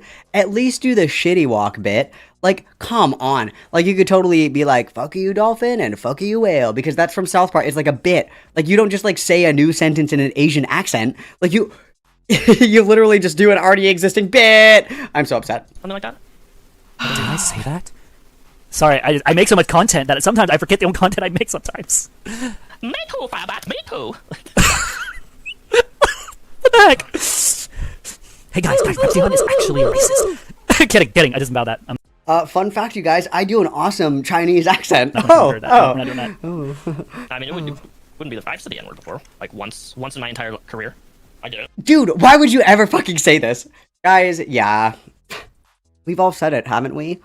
What are you doing? What are you doing? Yeah, guys, I've said it before. Who cares? Not a big deal. Not a big deal. Start a tower right now. I don't care. What the fuck is going on? But I was discussing. It wasn't. The difference was though, like I was talking about the censorship of a book, and the context was like a book was censored from. Okay, if you're reading like Huckleberry Finn, sure, or like you're singing a Kendrick Lamar song, whatever the fuck. Like, why would you just? Yeah, I said it. What? What's going on? Library, What's going on? And I read the excerpt like out of the book, and I said the N-word. Okay, yeah, if you're literally reading Huckleberry Finn, okay, whatever, that's totally fine. That's not the same thing as what firebat was doing. Why are you trying to build a bridge over this? You're trying to build a bridge between the N-word towers right now. What are we doing? And reading the book. And a lot of people were mad about that. I would never do that again, but I did it once. No. At the end of the world. The context is important. Yeah. True, the context in which firebat said it was a historical analysis of a literary piece of art. True. I did stupid things back at that time. Still do stupid things to a point, but like... Got it. Paranoid. Absolutely paranoid sometimes with my content making, because I'm like, I have to watch every little thing I have to say, and like one of the worst things I hate this about this is there was a time where I wasn't like this. This wasn't always who I was. Like the past 8 months has been the worst. Constantly worrying about what you're saying and doing. All the time. I used to be very like carefree. I could say anything. I used to be so carefree that I would fucking wear my butt plug to church. Didn't True. care. The good old days. Don't care. Well, why do you care now though? Well, because I'm a dum-dum. What changed in between that time, between now and then, to why you care now? You're trying hard not to laugh. I can hear it. I can hear it. They're trying not to. Okay. That's pretty much all that's in this one, you guys. But so, obviously, we learned in this interview, we learned for the first time that, you know, the Empire is actually allegorical for Nazi Germany, right? We learned that for the first time. This is the first time we've heard about this or learned about this, right? So what do we do with this newfound information, you guys? What do we do with this newfound information? You're somebody who loves a Sonderand, and you don't know that it's Nazi iconography. You learn that it's Nazi iconography. What do? You just kind of stop using it, right? You kind of do that. I think that like Nazism is one of those things where if it's tainted, you just can never use it again. Like, yes, the swastika originally is, you know, like a East Asian symbol for like transformation, tranquility, and peace. Like the swastika originally was a symbol for peace, but it was appropriated. Same with a lot of Nordic symbols, a lot of Nordic runes, things like that, that were appropriated by the Nazis, and we just don't get to use them anymore. It sucks, but that's what happens, right? As soon as something is used for evil and it's greatly associated with evil, we just stop using it, right? That's usually what happens. You put down the Iron Cross, you put down the Sonderand, you put down the swastika, even if it was something that was really important to you in your Buddhist enlightenment and shit like that, right? We just kind of quietly let that one go. Firebat, however, doesn't do that. Firebat then begins doing this. So we have here this example. So we have our fact: Imperial Star Wars was based on the German Nazi, kind of like Yahtzee, but bad. Obviously, this is dark Yahtzee, so very important for that, guys. So what do? We start building swastikas in Minecraft, guys. We kind of spend a lot of our time building giant swastikas in Minecraft. This is what we decide to do in Minecraft following this. Now, you might have noticed, obviously, that a lot of the videos, or the video that we're watching today, I had to pull from an archive site. And you might wonder, like, wow, that's crazy. Why are these not on Firebat's channel anymore? Good question. Well, it's because Firebat's channel got taken down by YouTube because these were the thumbnails that we were making, you guys. These were the thumbnails that we were making. This is not edited. This was what was on Firebat's YouTube channel, and that's why Firebat's YouTube channel no longer exists, because these were the thumbnails that we were making, and this was what we were doing in Minecraft, guys, while we were streaming. That's why we don't have a YouTube channel anymore. So these images are being shown for, you know, journalistic purposes. I don't endorse the meaning behind these images. These are obviously for educational purposes and commentary purposes. I do not endorse the creator that I'm showing his beliefs about these symbols, etc., etc. So I just want everybody to know that I was literally out of my fucking mind, like couldn't even open my fucking eyes, just blasted into another dimension. And I saw that Firebat was building like Nazi shit on Minecraft, and I was like, am I having a bad trip right now? I had to check like 3 times. No, I was not having a bad trip. It was in fact real, which is crazy. Yeah, so that's kind of where we're at now with Firebat. Firebat's gone from YouTube for good reason, I believe. We also have like this Chat GPT memoir. I don't know if I really want to read this. We might take a break and do the obsession video, you guys, and then if I still have energy, we'll come back and do some more Bat Tent. We have a few more other things that we can do. Kaylee requested that we watch this really quick, so we're gonna watch this really quick, and then we're gonna take a quick little break, and then we're gonna do obsession. So like I said, all of these bitches always wait until I'm out of town to do insane shit. It's like, it, you know, it is just what it is. So we're gonna jump to this. Kaylee requested that we watch this, so we're gonna watch this, and then we're gonna take a little break, and then we're gonna do obsession, and we can do essence of thought today as well. So let's do this. Again, when you're doing anal, you kind of have to clean yourself in the shower. Usually I poop normally like a normal person, but then once in a while, if I'm doing stuff like that in the shower, keeping my apartment clean and sanitary, you do things. There's a difference between like cleaning yourself out in preparation for certain acts versus like taking a whole fucking shit in the shower. That's a little bit different, I think. It happens. Everyone who's ever done anal knows that. It's going to happen. And then you clean. You guys, it's going to happen that you drop a whole fucking log in the shower. That's totally what happens. True. Clean it up and you move on. That's what I did. Clean it up, bleach the walls, move on with my life. How the fuck do you get it on the walls? Dude, this is disgusting. And, oh, by the way, I don't do that anymore, and I haven't for months. Got it. Partially because I have a daughter. I don't do that crap because I have a daughter. I don't want her one day to go to the shower wondering what the heck fuck is there brown Finkel's matter on the walls.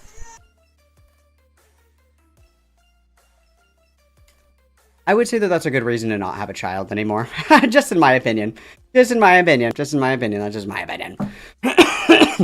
And then Kip Crow for the 10 months of membership. That's beautiful. We love to see it. When Malcolm is away, the lolcows will play. Very true. Everybody witness. Like, I don't know what to say, dude. Like, there is a difference between like prepping for anal, which is, you know, a process in of itself, and then like literally shitting in the shower. Like, these are two totally separate things. But that's cool. That's cool. That's cool. So we're gonna take a quick little break, and then we're gonna move on to the obsession video. Let me go ahead and get that really quick.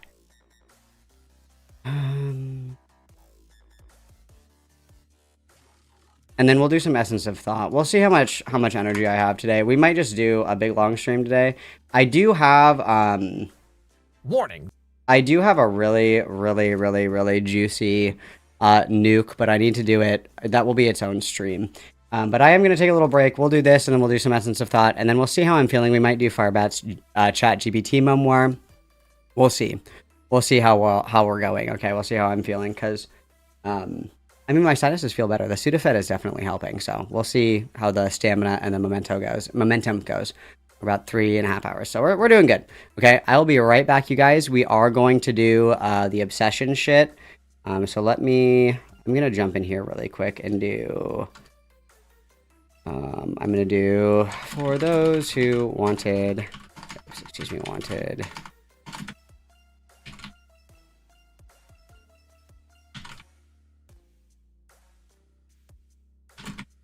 Yeah, I'm doing that. I'm picking in the Discord, so I know that some people just wanted to watch that, not the Bat Tent. That's totally fine.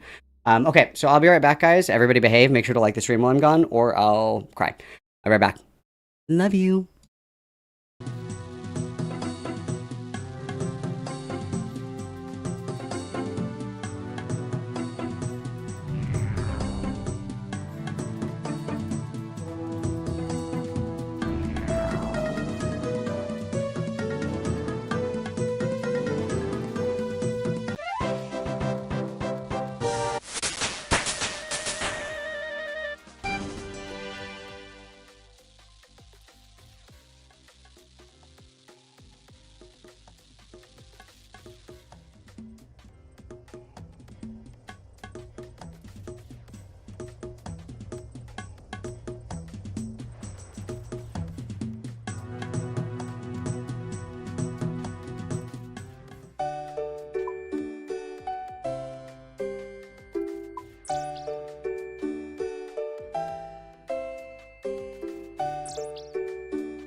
Oh.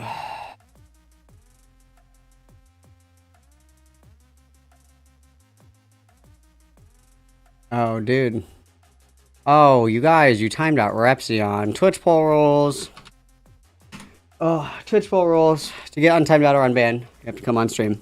That is the rules. We play old school Twitch poll rules here. Oh, rest in peace, my beloved Twitch poll. All right. All right. Are you guys ready? Are you guys ready for the obsession video? There'll probably be spoilers. If you guys haven't seen Obsession, you probably should not be here. If you don't want spoilers, you should, probably not be here. I will say, I watched Obsession. I liked it. I liked it a lot. I thought it was pretty creative. I liked how it was literally a bunch of dudes, shitty camera, some Temu lights and a dream. I really liked that. I really liked the practical effects. I really liked all that. Ren, I'm going to do Obsession. I'll ping you when I do Essence of Thought if you want. Or I'll send you a DM or whatever. I really liked it. I thought it was really creative. I really like films that are different. I'm really bored with a lot of like modern horror because it's kind of like recycled. You know what I mean? I really, really, really, really love when people take creative liberties and stuff like that. Like they do new things, I really like that. Even if it isn't like the best, I do like when people create new exciting things. I think that's awesome. And then we have more bat shit that we'll go over a little bit later, but I'll send you a DM when we do Essence of Thought content. I'll let you know. So let's do this, guys, and let's get ready for a crash out. I did really like Obsession, but let's see. This is going to piss me off. I'm certain of it. So let's see. Also, I am going to try to edit things a little bit more. Hang on. Let me get out my sticky note so I know what time we start this segment. We do this at what? 3:47. Or I'll go back a little bit. We did I'll just say 3:40. That way I can fucking edit this. Awesome. Okay, let's go. And then the only other thing that I want is I want a fun PNG of me for the thumbnail.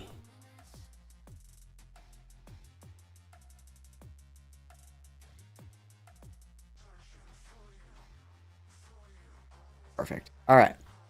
I am ready. Let's go, guys. This video is an attempt at a good faith, nuanced look at the fictional movie Obsession and the characters therein, which will probably upset some of you for some reason. You know, I don't think I've seen the internet freak out about a movie like they have with Obsession, at least not in a long Nuance. We're off to a great start. time. Maybe K-pop Demon Hunters was the last time where like everywhere you looked, everyone had an opinion about it. I guess you could say everyone's kind of obsessed. I mean, you could also say that about everything, everywhere, all at once. I think a good litmus test for if people actually like movies or whatever is going to be Everything Everywhere All at Once. What was the other one? Bring Her Back, and then like Obsession. The Witch was another one of these. I remember when The Witch came out, a couple of my friends went to go and see it, but they liked the the Insidious, like Conjuring jump scare bullshit, and they were like, The Witch sucked. I was like, because you have a remedial mind. That's why. I think Obsession is kind of like one of those movies, and it was the same thing with Bring Her Back. Like, one of my friends was like, this movie sucked. Like, why didn't she do the resurrection ritual at the end or whatever? Like, that's so dumb. She went to all this effort and she didn't even bring her back. And I was like, did you even pay attention to the fucking movie? It's like, it's kind of like a good litmus test, I think, in my opinion, anyway. So I knew I had to make a video about it, but like they kept pushing back the VOD release date, because y'all kept on watching it. $750,000 budget and it made $300 million. One of the biggest indie film success stories of all time. Now, I didn't make a lot of videos about horror stuff, but I mean, a semi-rom-com about a nerdy loser guy who gets the girl at the end. Wow, this... A semi-rom-com? Did we watch the same fucking movie? A semi-rom-com is how you would describe Obsession. Got it. So we have literal brain damage. Sounds like a nice wholesome movie. But okay, let's check it out. So come along, kids. Let's take a walk. I feel like I'm coming apart. I think about you all the time, Nikki. And I try not to. You're in every song I listen to. Marching along as the song fills the air. Gummy bear, Nikki! So this is our main character, Bear. Bear is 25, according to the screenplay, and he's never outgrown his awkward high school loser persona, which means he's gonna have a great career one day as an online content creator. Hi there, welcome to Twitch. Are you mentally stuck at 15? Perfect, we're gonna put you on the front page. If you want. Oh, okay, yeah. I'm sorry I made you do that. No, it's okay. You're okay. Just Fun brain. pretend like. You're good. Oh my god, dude, that was so embarrassing. Can we... I don't know, man. You got that strawberry milkshake sitting right there, so something tells me you're the kind of guy who's internalized a few too many rom-coms written by equally pathetic losers. How the fuck is this a rom-com? This is like a terrifying movie. Like, I want to wait till we get more into this, but like the crux of the movie is that like he takes away someone's free will, and then when he like learns that this individual is not like the same person, like it's not actually Nikki, that it's like when he realizes that like there's no way around like rationalizing out of your head when she's like, I've never been with you, it's not me, like please kill me, and he's like, what's so bad about being with me? That's terrifying. Like the thought that like somebody would take away someone's free will and knowingly continue to like trap them in like hell, basically, for your own selfish gains. Interesting. That's yourself. I mean, oh my god, hi Foreskin Quill, I missed you, Smile. Trust me, ain't my first rodeo. So this is Bear's friend, Ian. I guess they're not really like friends, but they like work together. But anyway, Ian is currently trying to help Bear practice how to ask out a girl named Nikki, the girl of his dreams. Have you ever actually like flirted with Nikki? Be playfully mean with her. Be mean to her. Playfully mean, yeah, but bring up freaky Nikki. And that will like take her breath away. Just say, Nikki, I think we should grab a drink sometime. Okay, so real talk, if you have to try this hard to have this kind of like game plan on how to ask a girl out, then like, it's already gonna fail, okay? If it's this hard, you've already lost. What the fuck is this VTuber thing? I hate this VTuber thing. This is pissing me off. And I don't know. I think it's interesting when people are like, oh, the poor incel guys, like, guys, they need help or whatever. And then, like, incel people are like, dude, I need help, like, asking a girl out. And then the proverbial advice is like, just ask her out, dude. It's not that fucking hard. It's like, are you taking the angle that he's, like, an incel that needs help, or what are we doing? I mean, as douchey as Ian is, like, he's right when he says, you know, have you ever even flirted with Nikki, like, at all? Because it's really weird to come out of nowhere and be like, dearest fair maiden, I know we've only exchanged mere pleasantries these past few years, but I must inform you that I wish to begin a courtship. It's literally, like, has this guy ever been on a date before? Has this guy ever, like, asked a girl out before? Like, listen, I've been out of the game for a long time, okay? But just being like, yo, do you want to go and get a drink with me? Or like, hey, do you want to go, like, out after work or something like that? That's not whatever this is. Like, this guy's like a turbo virgin. Got it. Bro, I just came over here to fart, okay? Anyway, so that night, Bear goes home and finds his cat dead. Apparently it got into his grandma's medicine or whatever. Sad. No. No.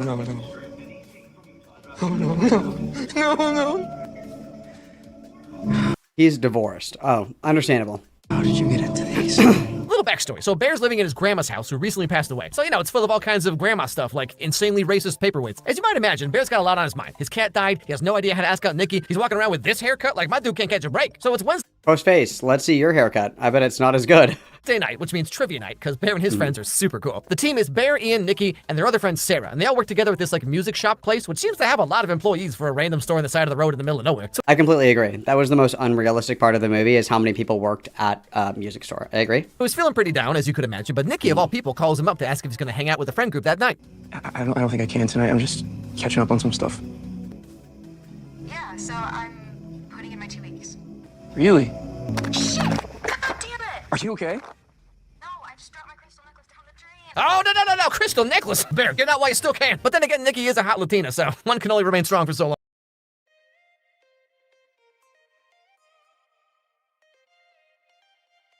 Is this like Slug TV's alt? Now, because Nikki dropped her necklace, Bear gets this idea to get her another one. You know, be the hero, get his foot in the door, and then have no idea what to do afterwards, like me 80% of the time. Clearly.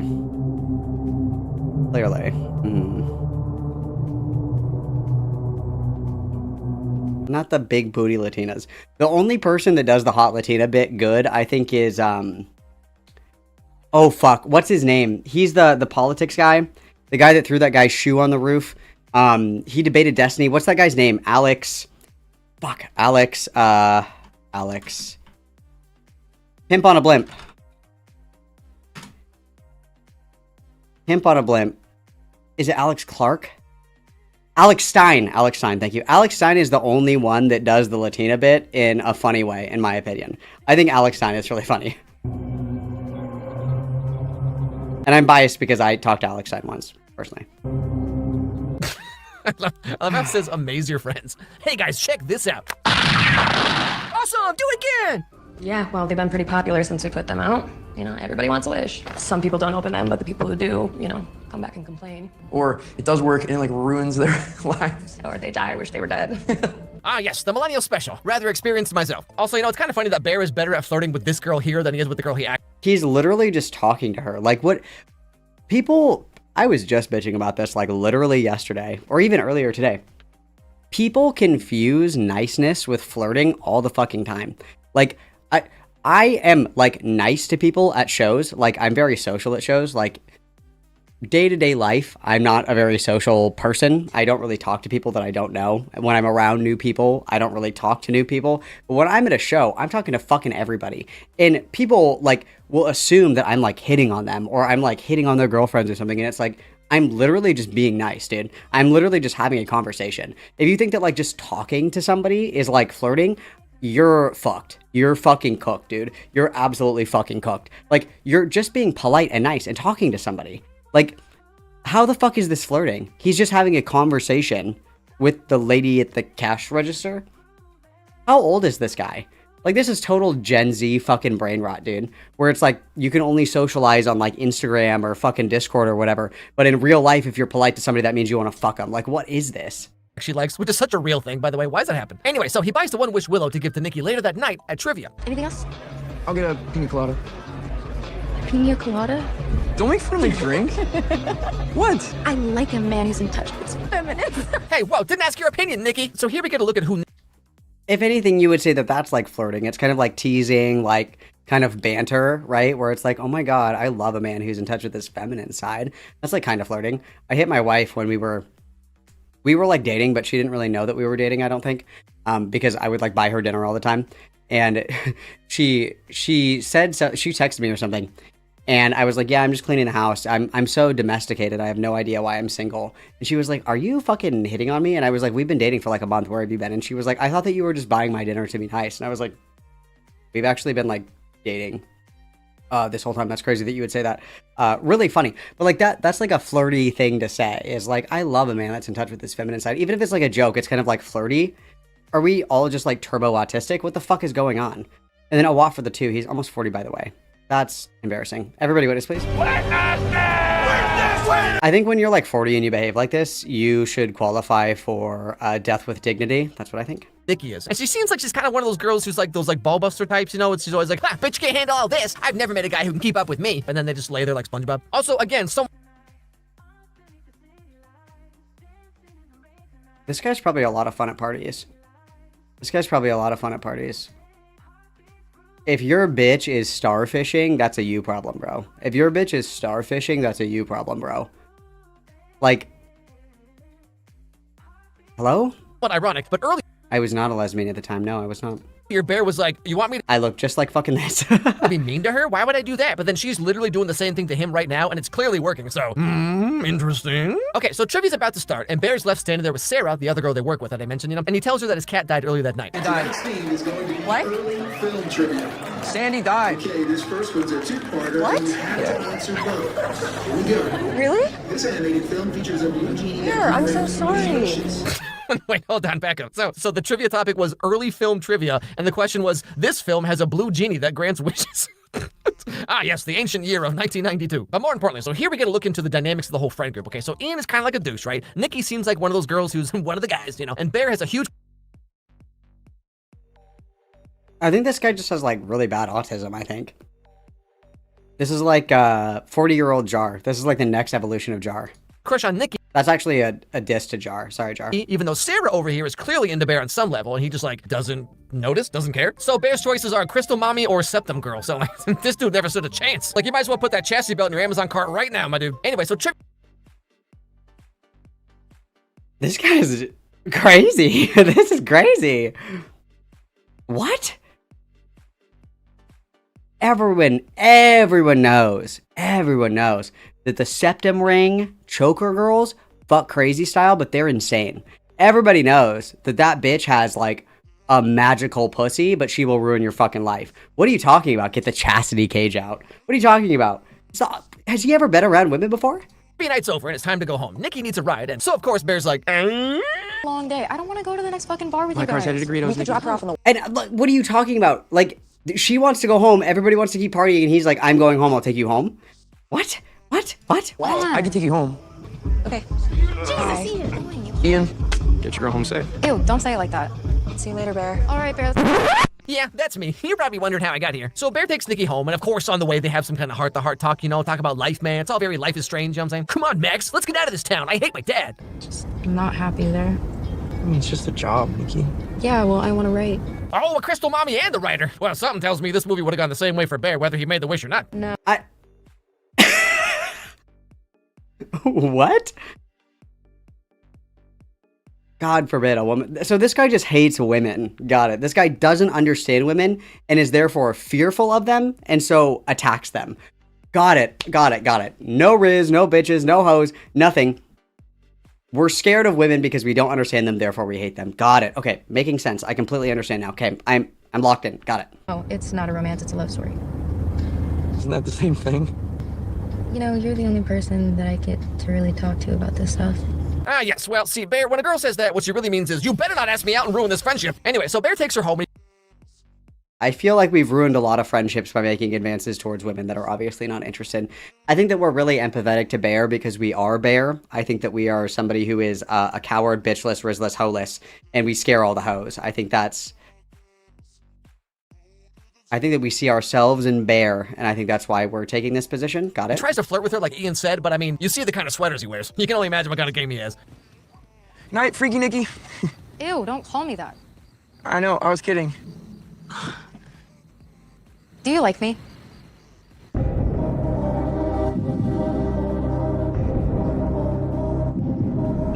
Oh, this is gonna piss me off. This is gonna piss me off, isn't it? I think we're good friends. He's gonna miss it. He's gonna miss it. What? My dude, she's leaving anyway. This is your chance. She says, do you like me? And then you say, what? Yes, I do. Also, apropos of nothing, I'm gonna get a haircut, so don't worry. But alas, he says no when she goes into her house. The point is to demonstrate that Bear is a coward. And that is like reiterated in the direct implications and the subtext of the film, is that he is a fucking coward. That this is like one of the first examples of this, is that he's a fucking pussy. That's part of the character building for him, is understanding that he's a coward. Yes, exactly. Yes. What? One wish, Willow. Maybe as your friends, you only get one wish. I wish Nikki Freeman loved me more than anyone else. Shrekin.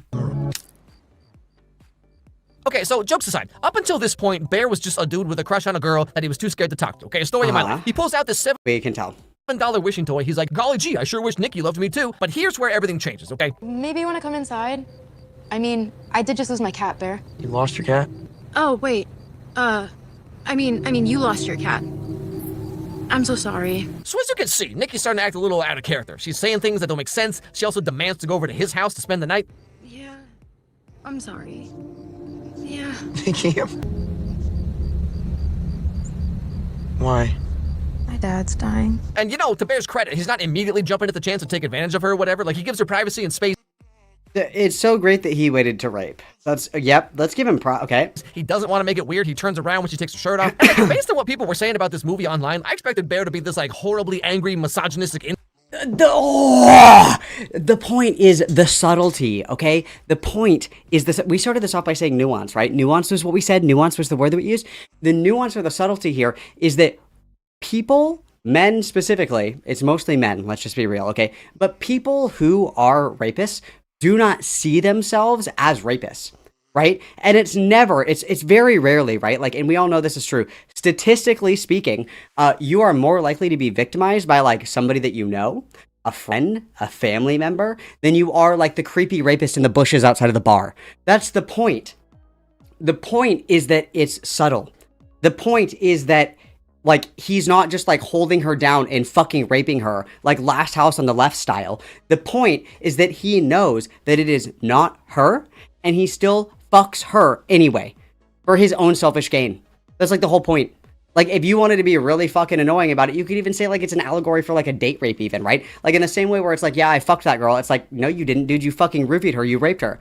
Well, I wouldn't say rape. Like, the nuance is that, like, sexual assault is not always, like, the violent, bloody, horrific shit of the stranger that's waiting with a gun, like, in the dark alleyway, right? It is your friend that waits for you to be a little bit too fucked up that likes you and then takes advantage of your vulnerability. That's, like, the point of it. That is, like, the point of it, yes, is, like, the nuance and the gray. That's the message here. Because, no, like, the thing is, like, with certain people, and I think that this is true, actually, for a lot of people, is, like, you can describe exactly what they're doing as rape. They don't like the label rape. They'll say, yeah, I did take advantage of you. Yeah, I did push your boundaries. Yeah, I didn't respect your no. When you say, okay, so you raped, they say, no, I didn't. Like, that's the point. I'm incel dude, right? Okay. But like up until this point, he's just some super socially awkward loser who has a crush on a girl and he uses a $7 wishing toy that he assumes is not going to work. And then when Nikki starts acting like this, he's very confused and put off by it. What were you doing? I was just going to the bathroom. Can you lay with me? Why are these clips so quiet? I don't know, Nikki. Obviously, things get different later on, but at least up to this point, Bear has, like, no idea that the wishing willow worked. And again, to his credit, the very next day, he immediately tells Ian that he thinks something's wrong with Nikki. Like he seems genuinely concerned. Just pretend like we're left. Yeah. I think Nikki's going through something. What? I don't know, dude. She was acting super, like, she would, like, what? Is she okay? No. Man, I've seen a lot of people saying that this part is showing how Bear's trying to make Nikki seem crazy to other people or whatever, but, like, again, he has no way of knowing that the toy works. Like, why would he think it did? You know what I'm saying? Like, I mean, I think it's fair to say that he doesn't really, like, because, like, let's be real for a second. If you buy, like, a shitty, like, wishing, like, you throw a penny into a pond and you're like, I wish that this person liked me or whatever, and then they start acting kind of weird to you, you're kind of like, that's insane. Like, me throwing a penny into a fucking, you know, pond or whatever isn't going to magically make this person like me, sure. But there is, like, an element of crazy making behind it, right? Where it's like, dude, she's, like, crazy obsessed with me and shit like that. Like, it's, again, it's about, like, the subtlety. It's about the subtlety. It's about the nuance, right? It's setting it up to where it's like, she's the one that's obsessed with me. I'm not doing anything wrong. She wants it, right? Like, that's what we're building up to. Like, for somebody who started this with nuance, we don't really understand nuance, like, at all. It was $7. Like, in any other circumstance, you'd probably do the same thing if your friend started acting like this out of nowhere, right? Anyway, so that night, Ian apparently talked to Nikki, and she said that she was on some drugs or whatever, and so maybe that explains why she was acting so erratic, you know, like when she and Bear kissed earlier.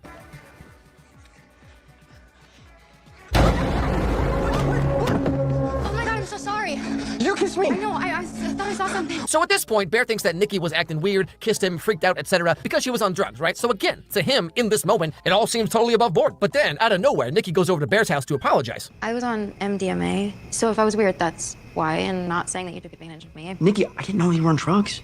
That's what I'm saying, I'm not saying that. Oh my god, so basically he was the one that was raped. That's crazy. That's crazy. Yeah, like, I think that, like, there's arguments to be made that, like, Bear was more of a villain in the beginning than a lot of people think, but I also think that it's reasonable to be like, he had no idea that, like, the fucking, like, wish toy was actually gonna work. The same way that if I, like, threw a coin into a pond and I was like, I wish that don't smoke in bed would be nice to me, and then, like, the next day don't smoke in bed is really nice to me, I wouldn't be like, oh my god, my wish fucking worked. I'd be like, wow, don't smoke in bed is being kind of weird today. That's kind of weird. I'm not saying what? You took advantage of me. I don't think I didn't. I know, that's why I'm saying you didn't. Okay, see, this is my point. Like, given the circumstances, Bear's being pretty normal about this, okay? Given what he does and does not know by this point in the movie, like, he could have slept with her, or he could have taken some kind of advantage of her, but he was rather gentlemanly at the time. I mean, you know, for a guy who has this many Cosby sweaters. Wait, do you think this was on purpose? Like, do you think they dressed him like this intentionally? I really like what we have, and I want to be honest about some things, and it's really important for me. It's okay. I know. Firebat, if you want to be on band, get in Discord. Come talk. That's the rule. Somebody ping Nightbot. Oh, I got it. That's the rule. I know you like me, Bear. Why do you like me? Would it freak you out if I said yes? And thus begins their relationship. They start dating, hanging out, kissing, doing the devil's tango. And Bear's finally living the life he always wanted. Hot dog. Turns out Nikki was in love with him the whole time. What do you want to do? I mean, I've never really asked. Well, that's not all your fault. Call me a closed book. Well, I guess the good thing about a closed book is that I can return it to the Scholastic Book Fair and exchange it for the new Animorphs book. Maybe this is the one where things finally start making sense. Great joke. Big fan of that. Was hilarious. When's your comedy tour? So good. No, it still doesn't. Now, suddenly Bear gets a phone call from Ian. See, remember when Nikki told Bear that her dad was like sick or whatever? And Bear told that to Ian, and apparently Ian looked into this because as far as Ian knew, Nikki hated her dad and hasn't seen or talked to him in like years. I'm not gonna tell Sarah about this because I don't want to get into like the super gritty nuance of this, but I will get into the super gritty nuance of this actually. Now that I'm thinking about it, I will. I am of the belief, and I think that this is true. And if you like have a different opinion or different perspective, whatever, dude, I don't care. But I think that if you are somebody under the blanket assumption, the blanket sweeping assumption, that if you are intoxicated to any degree, that there is no capacity for consent, I think that you're wrong and I think that you're lying. I think that people can consent to and participate in sex under the influence of substances. And I think that it depends on the person. I think it depends on the amount of whatever substance they are taking. And I think it depends on who they are engaging with under the influence, right? Because we have all had a few drinks and fucked. We have all, smoked a little weed and fucked. At one point or another, somebody that you have slept with, or like somebody like the other person or you, at one point or another, right? Like somebody has been under the influence of something that doesn't immediately equate to rape. Now, when we're talking about somebody who is out of their fucking mind, completely fucked up, yes, I completely agree. If somebody is blackout drunk, no, probably not. I would consider that to be like sexual assault. But if somebody's had a few drinks and they are wanting to fuck, I don't think that that inherently equals rape. In the same way that, like, if Nikki was under the influence of MDMA, I don't think that like directly states that Bear raped her or whatever, right?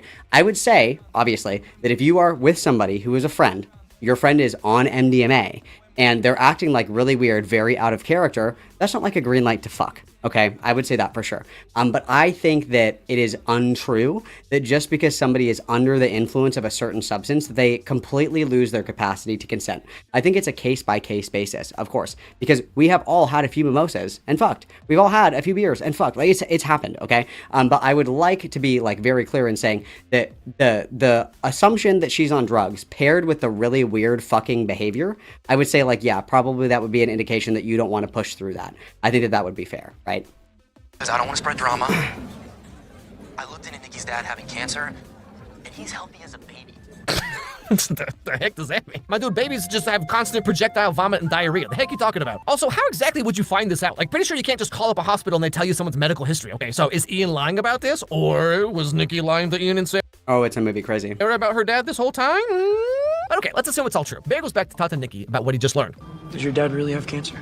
Oh, no, no. What? No, no, no, no, no, no, no, no, don't do that!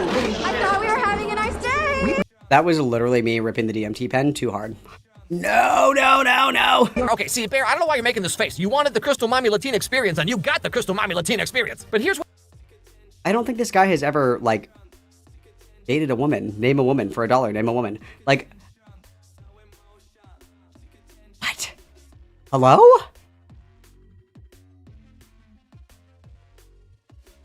I think it's because there is nuance about... Yeah, I would say that, like, the blanket wisdom is like when people are under the influence of like drugs and shit like that, yes, they have a diminished capacity. Sure. I agree with that generalized statement, of course. But I think the extension into anytime somebody is under the influence, they are the victim of like sexual assault. I think that that's unhinged because there is nuance between like different people with their relationship with substances, how they function on it, their relationship to others that they may be sleeping with. Like if my wife gets drunk and we fuck, does that make me a rapist? No. If there was a girl that was like blackout fucking drunk at the bar and I took her home and I fucked her, yeah, that would be bad, right? Like it is going to be contingent on a lot of different factors. But so I would say like blanketly, because a lot of the criticism blanketly has been like, oh, well, if she was under the influence, it's always rape. I think that there's nuance, obviously, just to be clear. And then I don't know why the fuck that didn't work. Allow me to time out this stupid bitch again. Where Bear starts to maybe kind of realize what's really going on here. Bear, I love you so much. I don't think I could live without you. You love me more than anyone in the world? Yes, more than anyone. Now, okay, up to this point, I feel like Bear has plausible deniability. I mean, there's no way he would have known the cheat ploy would work. He was genuinely concerned for Nikki the day after it started, and he refused to take advantage of her even when it was, like, presented to him, right? I mean, he's so stunning and brave, dude. I agree. He should get, like, a fucking Nobel Peace Prize for not raping. That's awesome. That's so cool. That's fucking awesome, dude. Like, what is this? He kissed him after all, right? Now, right here, though, at the She started it. She was asking for it. So this guy's like a spiritual rapist. Got it. Yes, and the rules apply blanketly across the board. If you feel like you were unfairly timed out in chat, all you have to do is go to Discord. Go on in there. There's a section, there's a voice chat that says stream call-ins. Get in there, I'll drag you on, and we will have a conversation on stream, and then you can get untimed out in chat. This is old Twitch poll rules until I fucking die, okay? halfway point of the movie, he does finally start to realize that the wish actually worked. But like even then, like literally every rom-com is about trying to find a way to get the other person to like you, or you manufacture. I don't understand how this is a rom-com. It's a horror movie. It's not about like getting somebody to like you. It's like you make a fucked up wish. It's not even like a fucked up wish. I don't think it's a fucked up wish to be like, wow, I really wish that Foreskin Quote was like in love with me. I don't think that's like a fucked up wish. The fucked up wish should be is I wish that, and then Foreskin Quote starts being like fucking crazy and like is no longer themselves. And I'm like, oh, I like totally fucked up this bitch's life because of my selfishness. I need to pump the brakes and stop this instead of like, oh my god, it fucking worked. I can't wait to fuck. Like, no, what the fuck? A meet cute or whatever, right? Like I've seen some internet comment threads where it's like, he only saw her as an object and wanted to remove her autonomy. That's why he made that wish. But like he didn't wish that she would do whatever he wanted, or I wish that she would become obsessed with me and me only. He specifically wished that Nikki would love him more than anyone, which is literally what everyone who has ever had a crush wants. Like every single... I mean, maybe if you have like a 5-year-old's understanding of relationships, I guess. Like, I bitch about this all the time when it comes down to, like, I bitch about this all the time with, like, polyamory and shit like that. Like, I don't think that, like, my wife doesn't have to love me more than anyone in the world. It's different kinds of love, right? Like, I love my parents. I love my friends. I love my wife. I love myself. I love all these different things, right? It's not about loving one thing more, right? It's like a 5-year-old's fucking understanding of that, where it's like, it is a selfish desire, I think, to be like, it is a selfish desire to say that, like, you have to love me more than anyone. Like, I would agree that that's kind of selfish. It would be very selfish of me to, like, sit down and be like, you have to love me more than your friends. You have to love me more than your fucking mom. It's a different kind of love. It's, like, a different kind of relationship. And asking people to, like, rank those kinds of things, I think is kind of fucking crazy. Like, is that not indicative of, like, a selfish desire? Like, at the behest of all others in your life, you must prioritize me. I think that's kind of crazy. Fanfic about, like, golly gee, I sure wish One Direction would kidnap me and fall in love with me all at the same time. Like, as if half the girls who saw this movie haven't wished the exact same thing before. Hello, it is I, Willem Dafoe, from the movie The Lighthouse, and I've secretly been in love with you for years. Like, you have... okay. Let's look at the context, okay? If Bear had gone to the store specifically and been like, hey, do you have something that'll force a girl to fall in love with me? Or if he, like, searched on the internet for some kind of, like, weird ritual that's gonna make anyone fall in love with you, then yeah, that's some funky stuff, man. Or, like, later on, we find out that maybe Ian and Nikki have been hooking up, right? But Bear doesn't learn this until the very end of the movie. So, like, for example, if he'd found this out at the beginning of the movie, and he was like, oh, so Nikki's just some slut that bangs every guy except me, huh? Well, I'll show you. Then yeah, he'd be like some misogynistic incel. But for at least... Again, it's about the subtlety. It's about the subtlety that, like, the people that can do the most, like, harm to you are people that you know. That's like the point. That is like the point. Like, growing up as a woman, okay? Growing up as a woman, there's two things that are just like beat fucking into you. Two things. The first thing is that men in your life are the ones that are more likely to hurt you than strangers. That your friends that think that you're hot, your friends that have a crush on you, the guy in your class that you worked on a project with or whatever that might want to fucking hook up with you. Those guys are the ones that will push the line that you need to fucking watch out for. That's the first thing. The second thing is that as a woman, if you are being fucking assaulted, you scream fire, you don't scream rape, because people won't come and help you if you scream rape. You scream fire because people will come to try to put out the fucking fire. Like, the point of this is the subtlety that men have this perspective that there are rapist men, and then there's me over here, the good man. The rapist men over there are the ones that roofie girls' drinks. They're the guys that stalk them. They're the guys that follow them home. They're the guys that pull out a knife and say, I'm gonna fuck you, bitch. Those are the bad guys. I'm not a bad guy, even though I waited till she had like 4 drinks and would say yes. I'm not the bad guy, even though I asked 30 fucking times, and she said no 30 times, and then after she smoked a little weed, she said yeah, and it was fine.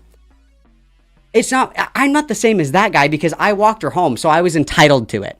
I'm not like that guy because, you know, she kissed me first, so she asked for it.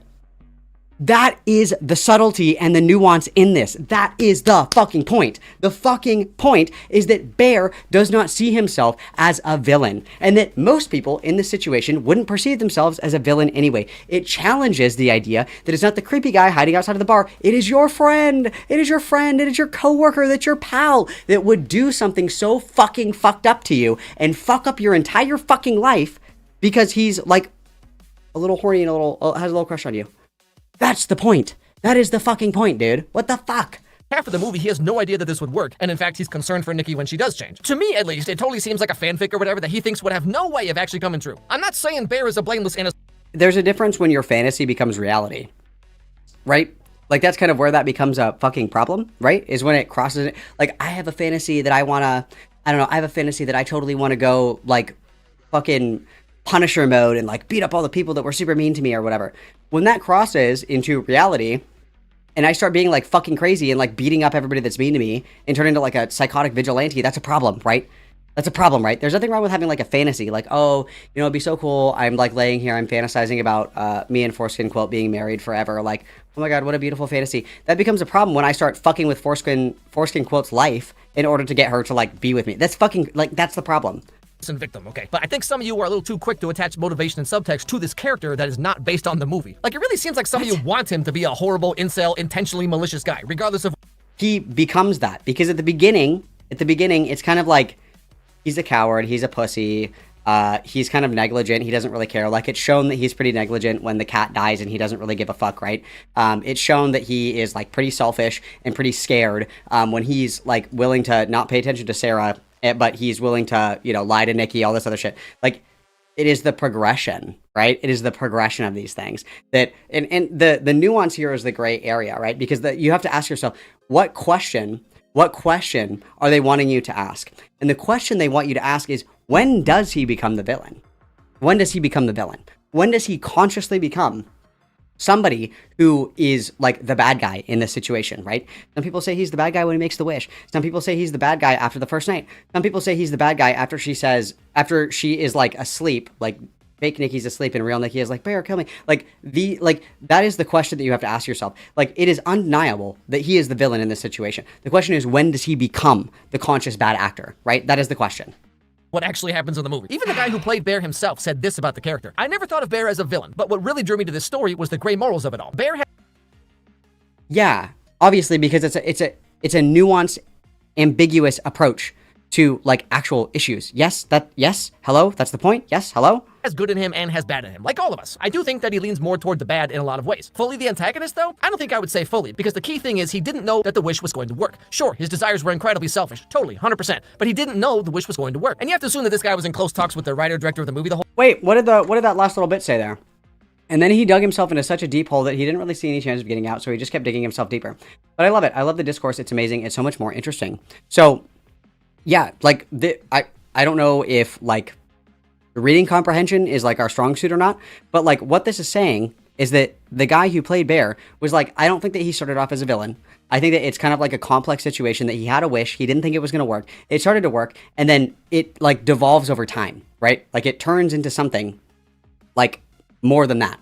Like, basic reading comprehension would tell you that what he's saying is that, like, he starts off as just, like, a dude with a crush who made, like, a stupid fucking goofy wish. He's kind of a pussy. He just wanted the easy way out of it. And then over time it gets worse. Like, it's a de-evolution of a character. He's devolving. Yes, correct. Devolving into the villain. Correct. He's decompensating. Correct. That's the point. Hello? Ways. Fully the antagonist, though? I don't think I would say fully, because the key thing is he didn't know that the wish was going to work. Sure, his desires were incredibly selfish. But once he knew that the wish worked is when he becomes the villain. Yes. Totally, 100%. But he didn't know the wish was going to work. And you have to assume that this guy was in close talks with the writer-director of the movie the whole time. So basically, both of them are saying that Bear is meant to be ambiguous, and you all are just over here like, nyeh. Like, are you all equally upset about the Disney Channel original movie Zapped? Or why are we comparing the rape horror movie to a Disney Channel movie? Or 16 Wishes? Because fundamentally, these are all the same movie. Like, remember Descendants 1, Mal cast a spell that made Ben fall in love with her? Where's all the Reddit threads about that? I don't see no 2-hour video essays. Because, like, it's like, is Cinderella, like, on the same level as this? Because, like, she has a wish that she could be, like, a princess, and the fairy godmother turns her into a princess. Basically, she raped the prince because the prince didn't know that she was actually, like, chopped and broke.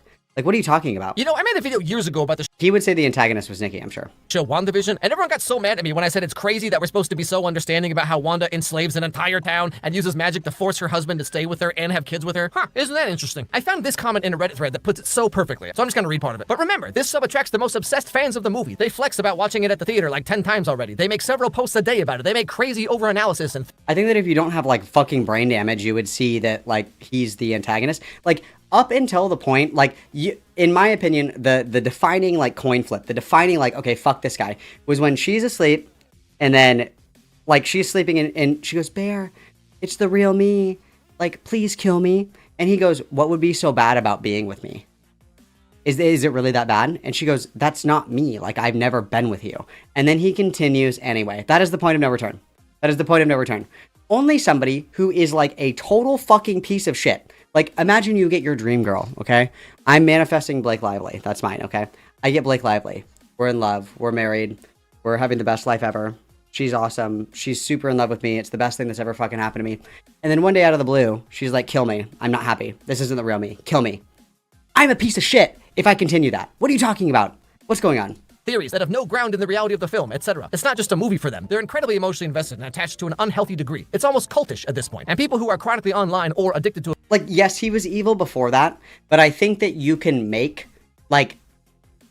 Because, so, when I'm looking at this, when I'm perceiving it, okay? I'm watching the movie, and I'm like, yeah, this is kind of fucked up. Yeah, this is kind of fucked up. In my mind, I'm thinking about it from the perspective of him being like, this is, like, too good to be true. Like, this is crazy. Like... I don't know, maybe she has liked me the whole time. There's no way that stupid fucking twig worked. Like, yeah, she's acting kind of fucking weird and shit, but I don't know, maybe she's just, I don't know, maybe we're just getting used to being around each other. I don't know. Like, there's a little bit of plausible deniability, in my opinion. There's a little bit of room for reasonable doubt. There's a little bit of room. I'm not saying there's a ton of room, but it's kind of like, okay, I could see, like, maybe where you're coming from. Like, but there comes a point where it is undeniable. And that is the point. Like, because I think up until a certain point, you can rationalize away certain behaviors. I do this all the time. Like, if somebody is, like, acting kind of a fool or whatever, I'm like, oh, maybe they're just having a bad day. Oh, you know, maybe, I don't know, hard day at work. I don't know. Like, I have done that before, so I can see myself being in a position where it's like, I don't know, maybe this person's just acting fucking deranged because, I don't know, they got in a fight with their friend earlier. It has nothing to do with me, whatever. Nothing important. It'll be different tomorrow. Like, that kind of thing, right? Where it's like, you can make, like, reasonable excuses in your head. Reasonable is the key word there. After that, there are no reasonable excuses. I think that there could be reasonable excuses where it's like, oh, well, you know, she said that she was really fucking high. I don't know, maybe she was just rolling tits and be acting a little weird. I don't know, maybe it's fine. Or like, oh, you know, she said that her dad was dying, but maybe she was just, I don't know, trying to be sympathetic to me losing my cat. I don't know, it's kind of weird, but I don't know, I guess, like, maybe, I don't know. Like, you can kind of, like, make excuses or, like, little justifications for people's odd behavior when you're giving them the benefit of the doubt. But I think that there comes a point where it is undeniable that that's not her. And I think that's where that point is. Because up until that point, you could see, like, the little, like, wiggle rooms, right? And I'm like, intimately familiar with this, so I give a little bit of grace because I do this thing. There's a little Malcolm that lives in my head that lies to me. And the little Malcolm in my head tells me, you can drink just on weekends. You can do it. No, I can't. That's a fucking lie. Liar Malcolm tells me that. And then Friday suddenly becomes a weekend. And then, I have Friday off. So Thursday is Friday. So technically Thursday is a weekend so I can drink, right?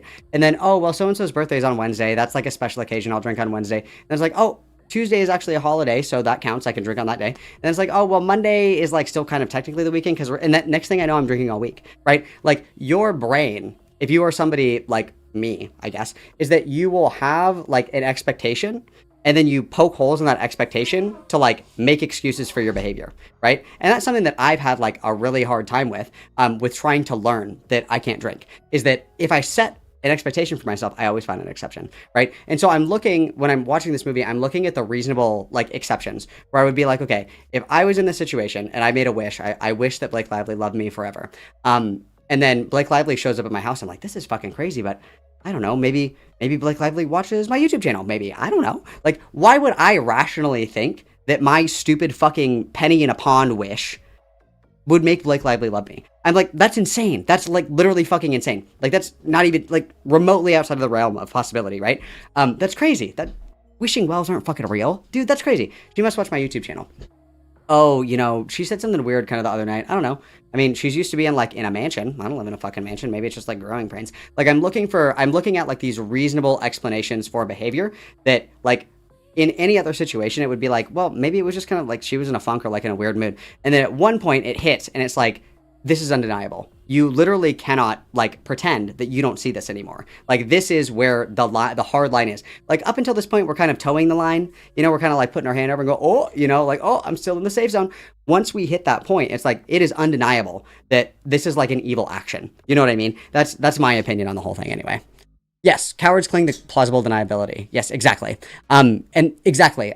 Except I wouldn't say that the restaurant scene was the undeniable point. I would say that it was when she was sleeping kind of thing. Because I think that you can kind of rationalize away this behavior. Like if you are in this situation, I think that you could rationalize away this behavior, in my opinion. So piece of media aren't the most emotionally stable or media literate to begin with. So a lot of it comes from an emotional standpoint, hence the refusal to engage with the material in good faith and just making it say what they want the movie to say in an over-the-top, sanctimonious, dogmatic way. It's like a ritual for them, a catharsis. See also Encanto. But anyway. See also Encanto? Pardon?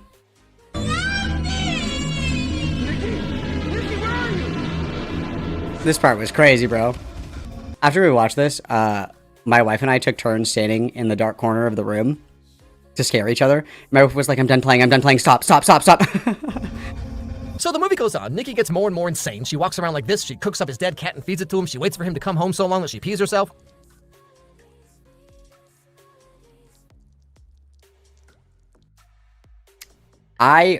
If that was before, then I would have to rewatch it. I might have the timeline fucked up in my mind. I thought that the kill me thing happened pretty early. Do I have those backwards? I thought that was like... I thought that she did like the weird thing where she was running around the room at night.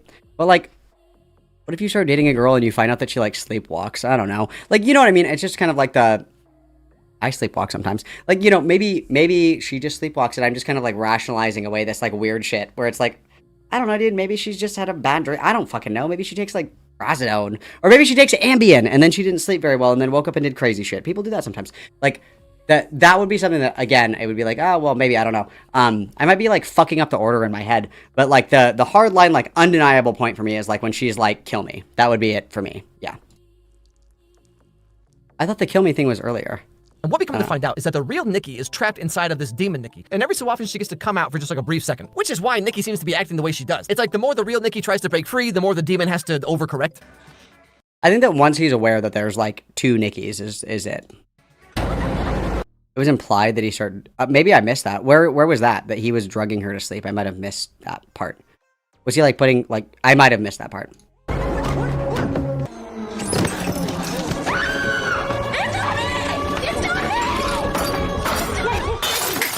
Once Bear realizes that... And then, like, personally, that would be like a wellness check call. In my opinion, that would be a wellness check call. It's also crazy that they were at a party with all these people and nobody was like, wow, maybe we should, like, institutionalize this bitch. That's crazy that just happened. This happened because of the wish. He finds a phone number on the back of the box and he calls it to try and get his wish changed. Is her love real? Just because you chose this for her doesn't make it less real. Okay, then I would like to cancel. We don't really do that. What? I love how chill the wizards are in this movie. Like, this dude's like, yeah, so your girlfriend's soul is, like, trapped here or whatever. Anyway, I gotta go reheat my nachos, bro. Glaucoma or something. You want to talk to her? Oh, the sleeping... Okay, gotcha. You want to talk to her? Who is that? Nikki. Now, just to be clear, I'm not defending all of crazy. Bear's actions, okay? Because at this point in the movie, he knows the wish worked, and he knows the real Nikki's soul is, like, trapped. Yeah, once he knows that the wish is real and it's not really her, then yeah. If that is, like... If I'm fucking up my timeline here, and there's, like, a better confirmation than the, like, kill me thing, then yes, I would agree. If I'm fucking up my timeline here, and I'm imagining, or, like, I'm chronologicaling, the kill me thing is earlier than I remember it happening, I feel like that happened pretty early, but I could be misremembering that. What I would say then, allow me to rephrase my statement. Let me remake my argument. My argument would be, is that he becomes, like, the villain when he knows that that's not actually her. And then, you know, whatever point that may be. My memory is that was, like, the kill me thing. But if it was the party before, I would say the party then. Allow me to... Everybody calm down, okay? I fucked up the order in my head. If I fucked up the order in my head, I would call him the intentional villain when he knows that it's not her. That's what whatever, but he keeps on dating her and tries to like continue on as if this isn't the most horrible situation anyone could imagine. Although, to be fair, what is he supposed to do? Because if he breaks up with her, she's gonna hunt him down. And the only other choice, as we learn, is that the spell will break if he dies. What the hell? What can I do then? When you die, the wish will go away. You sure there's nothing else I can do? Yeah, I mean, as long as you live. Sounds to me like you have a moral obligation to be there for her. Another option appears when the real Nikki is able to speak very briefly while the demon Nikki is asleep. You are you, Nikki. Please don't wake her. Just This is before the party? You guys are fucking me up. What? Okay, whatever. Now, this is another part I've seen so many posts about that I find so baffling. Like, I've literally seen people say, like, if Bear truly loved Nikki, he would have killed her when she asked. Because, like, it's just that easy, you know? And then what? He goes to prison for life? Obviously, he doesn't want to do that. Also, it's... Okay, if...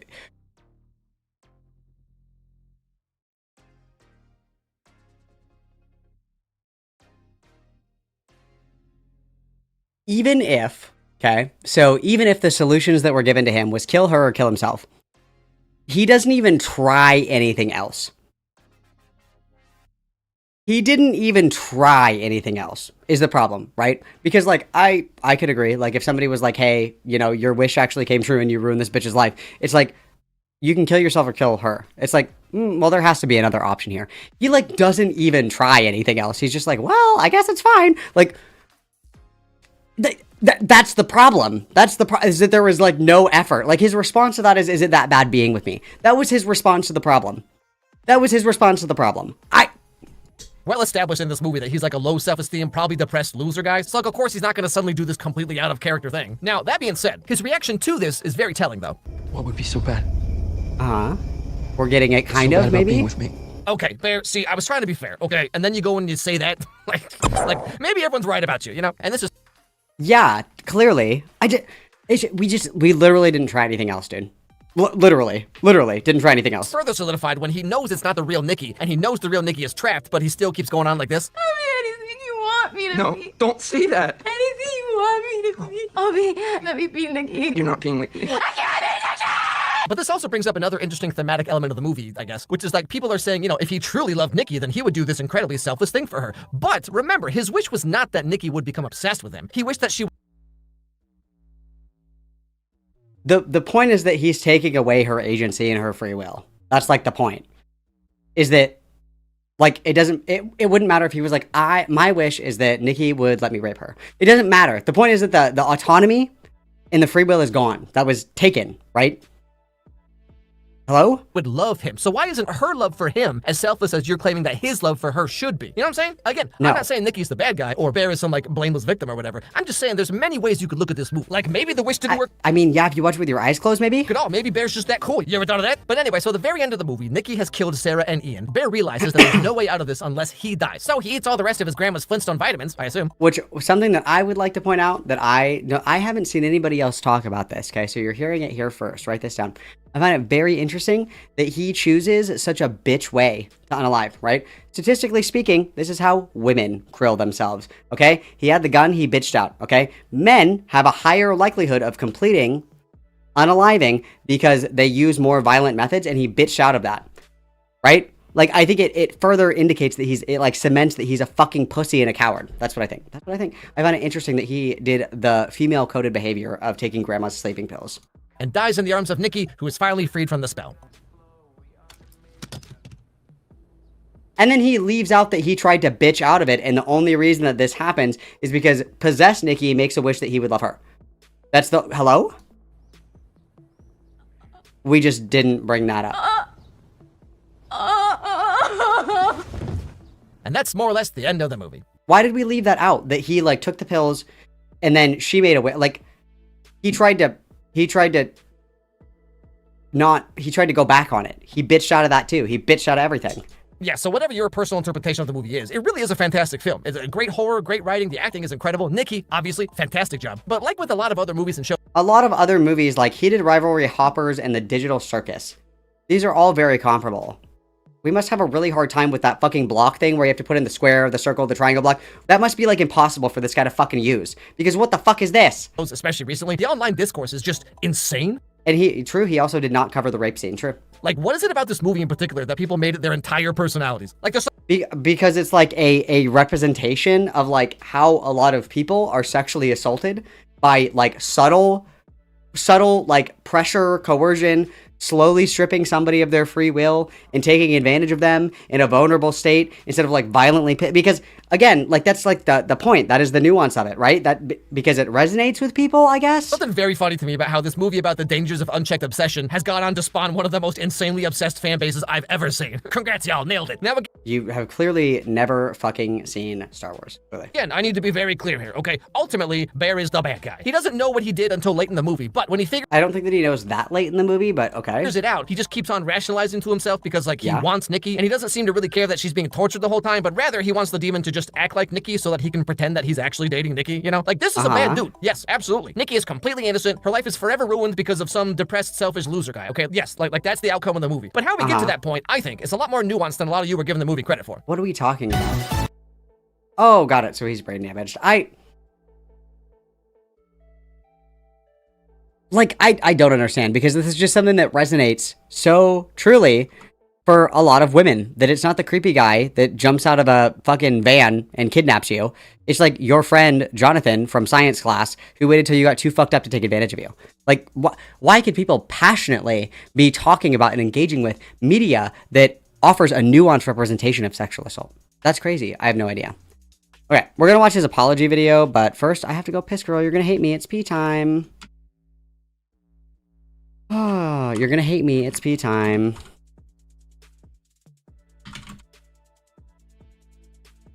It's pee time. And then we're gonna watch his apology, and then we'll do some essence of thought, you guys. And then we'll do some essence of thought. Let me get this up. I do have to go piss really quick, girl. I do have to go piss, girl. And this is a quick little video. Perfect. Okay. I'll be back in just a second, and then we will wrap up. BRB, guys. BRB. Everybody go piss.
All right.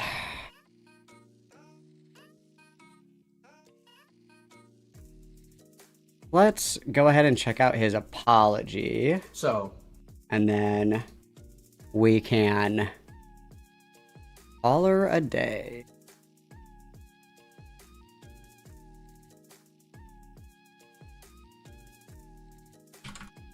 Okay, so the apology is 5 minutes long. This guy looks exactly how I imagined he would look, so let's take a look. Not surprising. We have a Monopoly book. That's really cool. This is like flipped. Interesting. Okay, interesting. Interesting. This shirt is a choice. This guy's way too fucking old to be making like kids media reviews. This is like we have Blippi at home. Okay. A lot's happened. I wanted to make... Hang on, let me boost the audio on this. This video because... Okay, that's way too loud. Sorry, let's try that. Still a little loud? That's fine. We'll work with it. We'll work with it. Hang on. From the top. So, a lot's happened. I wanted to make this video because at first it was just hate on the video for Obsession. And that's fine. You can hate on it if you want. You can disagree. That's totally fine. But it has... Okay, Beckett. You can disagree. That's fine. Thank you for your permission. You're probably wondering how I got into the situation. In the past couple of days, it's devolved into personal attacks. And it's gotten to a level that I can foresee getting kind of dangerous. Some of the things some of you are doing and saying is it's gone beyond just the video, and now it's become rather serious. I want to make this video. I'm going to keep it brief. I have my phone with me because I took some notes. I don't want to miss anything. And just to clear some things up. So first of all, I'm sorry if I worded my video in a way that... I'm sorry if I. I'm sorry that. I'm not sorry if I. We're not taking accountability here. I'm sorry that. I'm sorry if what I did was maybe a little... I'm sorry that. I said this, actually. Let's try that again. Made it sound like I am defending rape or pro-rape in some way. I'm sorry if I said something. I'm sorry that the arguments that I made conveyed a pro-rape argument. I don't agree with that. Like, we're going to have to do this, aren't we? We're going to have to do this, aren't we? Oh, hello? What is going on here? I'm sorry that my arguments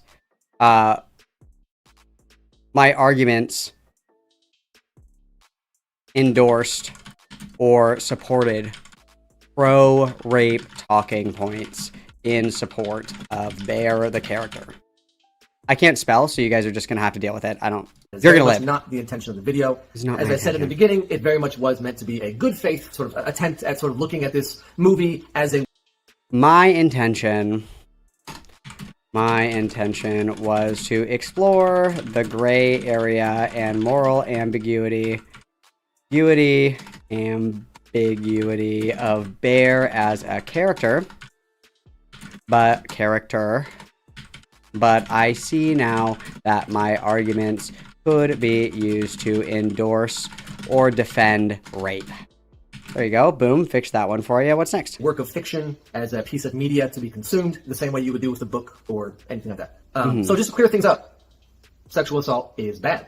Bear is bad. It's bad. What do you want me to say?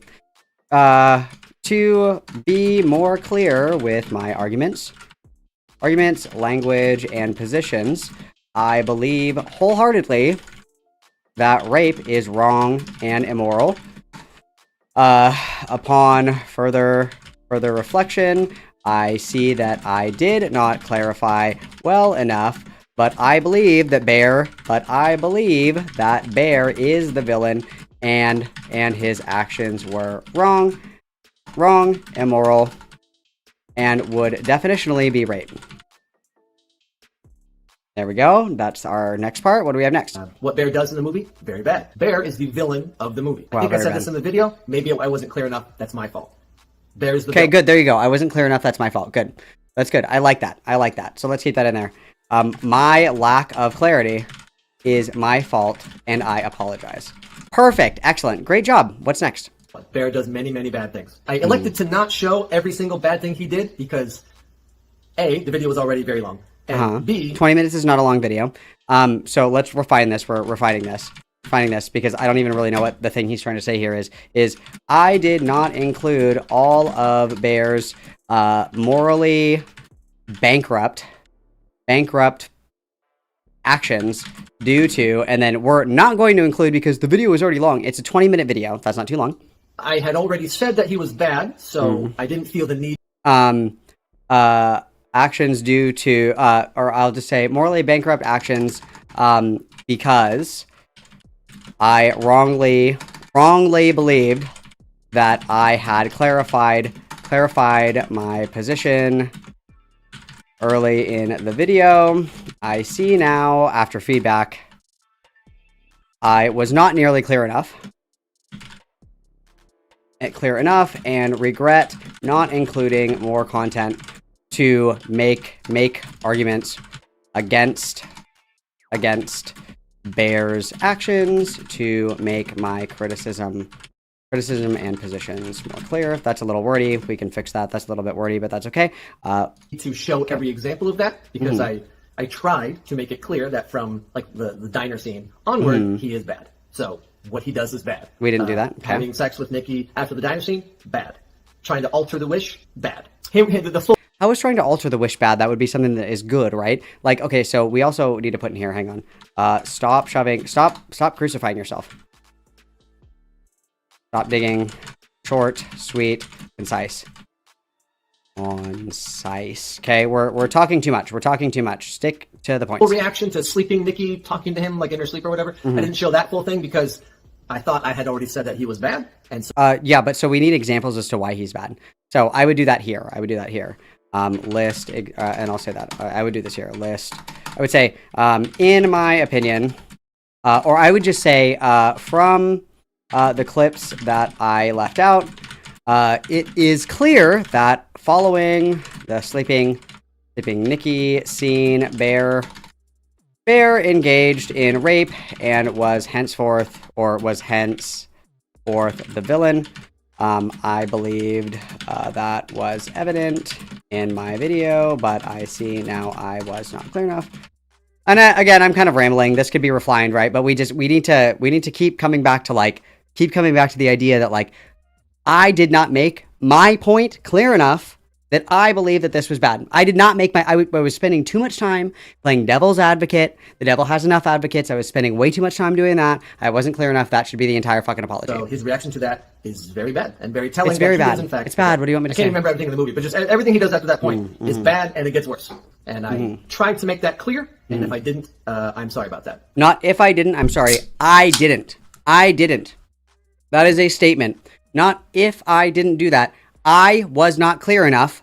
That was my mistake. I'm sorry. Not if I was not clear enough. Wrong. Next. When I said that, of course, he's not going to kill her like she asked. That wasn't meant to be a defense of him. That was me simply doing an objective observation that I don't think anyone would have done that in that situation. So to me, I would skip all of this. Stay on my lack of clarity was the problem.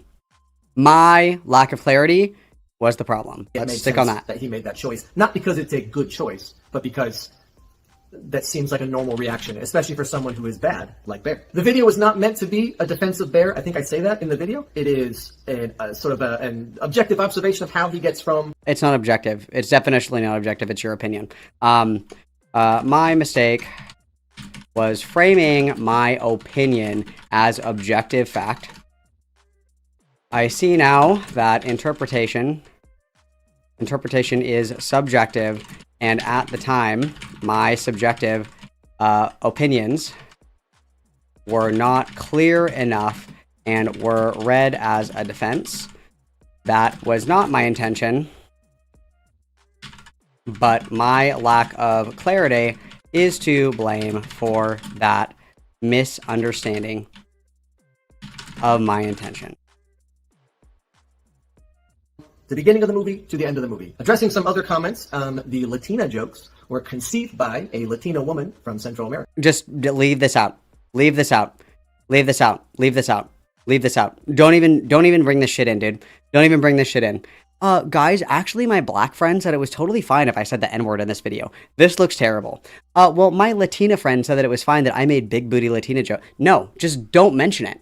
Just skip right over it. You're adding things to the list of people to criticize. So you're in a controversy. People are criticizing, like, this is how you would do this, okay? Where's my paint? This is the problem, okay? So you do X thing. Okay? This is the thing that you do. From X things, you have criticisms 1, 2, 3, 4, 5, 6, 7. Let's say that we get all this criticism, and there's obviously more. When you're getting this criticism, it's important to be able to determine what is good criticism. Let's say criticism 1 is, Malcolm, your outfit is fucking ugly, and you look like a dumb bitch. Okay, don't care. Next. Malcolm, the way that you argued some of your points came across a little bit as, like, defending this guy who's, like, objectively a rapist in the movie. Okay, that's fair. Malcolm, you made some really inappropriate jokes about how fat one of the character is. Don't care. Next. Malcolm, you were very unclear when you were going over some of the arguments as to why he was bad, and it felt like you just said, he's bad, and then moved on really quickly. I would have liked to see more examples. Okay, that's awesome. Malcolm, you're ugly. Don't care. Malcolm, you look like your feet smell. Don't care. Malcolm, I think that your video did a really big disservice by missing the nuances of, you know, the intricacies of sexual assault and interpersonal relationships between close friends. Okay, awesome. I'm going to look at this. When I'm doing my apology, when I'm making my apology video, I am going to address 2, 4, and 7. Nothing else. What happens is when I start to apologize for all of this shit, when I apologize for 1, 3, 5, and 6, what happens is I come down here, I come over, right? I come over here. Now, the next criticism that I have to address is 1, 2, 3, 4, 5, 6, 7, 8, 9, 10, 11, 12, 13, 14. You're giving people too much. You're giving people too much. Less is more. And don't apologize for things you are not sorry for. If I made this video, I'd be like, dude, my big booty Latina jokes were fucking hilarious. I'm not fucking sorry. The next video is going to have 10 more fucking big booty Latina jokes in it because I think it's fucking funny. Fuck you. I don't care. You leave out the things that you aren't genuinely sorry for. And you can even skirt the line a little bit from a PR perspective that you want to apologize. Like, you want to take accountability and apologize because you're getting fucking crucified, even if you don't think that you did something wrong. What are the big things that if you were actually sorry for, what would they be? Well, I am sorry that I made it sound like I love rape. I don't do that, even though I don't think that I did that in this situation. That's something worth apologizing for. Never call attention to things that you don't want to address further. Never apologize for something and then shove the blame onto somebody else who gave you the idea. Guys, I didn't mean to say the N-word in that video, but my black friend said that it was fine and it would be funny if I included that. Never do that either, okay? We're failing. We're failing. We're failing. And to me, they seemed no more problematic than your average Instagram reel or like. Okay, and then so we're minimizing people's reactions. Never do this. Never minimize reactions. Skip over that altogether. We're never minimizing. SNL skit, like the Bad Bunny Tia skit. To me, they seem. Well, guys, Kanye West does the N-word, so I don't know why I can't. You're justifying it. You're sidestepping. You're pushing blame to the side. Just leave it out entirely. If you're not sorry for the jokes, don't apologize for the jokes. Don't include a justification. You're deflecting. In line with all of that, some people said that they were offended by those jokes. They were not meant to be as such. They were meant to be silly, written by someone who is in that group. Going off of that, the joking nature of the video itself is not meant to make light of rape or make light of what happens in the... How would we do this, you guys? Part of my content is making videos that are lighthearted and address heavy themes with a more soft-handed approach. I understand this is not everyone's style of content, and understand how it could be off-putting to some. With that said, I will be clear. My jokes never diminished the validity of SA survivors, nor do I think it's appropriate to joke about such. The lighthearted spirit of the video The video serves to make harder topics that can be triggering or traumatic more digestible to a broader audience. You don't even have to include that if you don't want to, but movie directly, but rather that's how my videos have always been for 10 years. Appeal to tradition. Kind of the shtick that I do these goofy appeal to tradition, bad talking point. It's always been like this. Times change, animated keep up. videos about movies. Dude, there's no spell check on Notepad. Fuck off. Perhaps the jokes were too jokey for the subject of the movie. Maybe that was a mistake on my part. You know, and I was fully aware, like I said in the intro of the video, I was fully aware that people would disagree with my opinion. More bullshit that we don't need in here. Nobody's disagreeing with your opinion. People are disagreeing with the way that you presented the information. Like I said, it was made in good faith. This guy's like 40 years old. Like, guys, I'm sorry. Am I the only person that knows how to make an apology? Am I the only person that knows how to apologize for fucking anything? Hello? I knew what the people fuck? would disagree, but as I said at the beginning of this video, it's gotten to the point where it's not just disagreeing about my thoughts on the movie, but now it's gotten to a point where people are spreading complete lies about me. And from the DMs I'm getting and from what I've seen, it's getting to a point where it could become like very real. So and then we're victimizing ourselves. We're victimizing ourselves. Because of my mistakes, people are targeting me in an unfair way, and now I'm scared. We're self-victimizing. I don't understand why we would include this at all. This could have been like 2 minutes long. This is ridiculous. Want to reiterate a few things. Some simple and some not. First of all, I've only been divorced once. That was back in 2020. Why are we doing this in an apology video? Allow me to correct the misinformation about slanderous claims made against my character as a result of my shitty video. Skip this entirely. Guys, just so you know, I'm not balding. I'm not an incel. I've actually had sex before.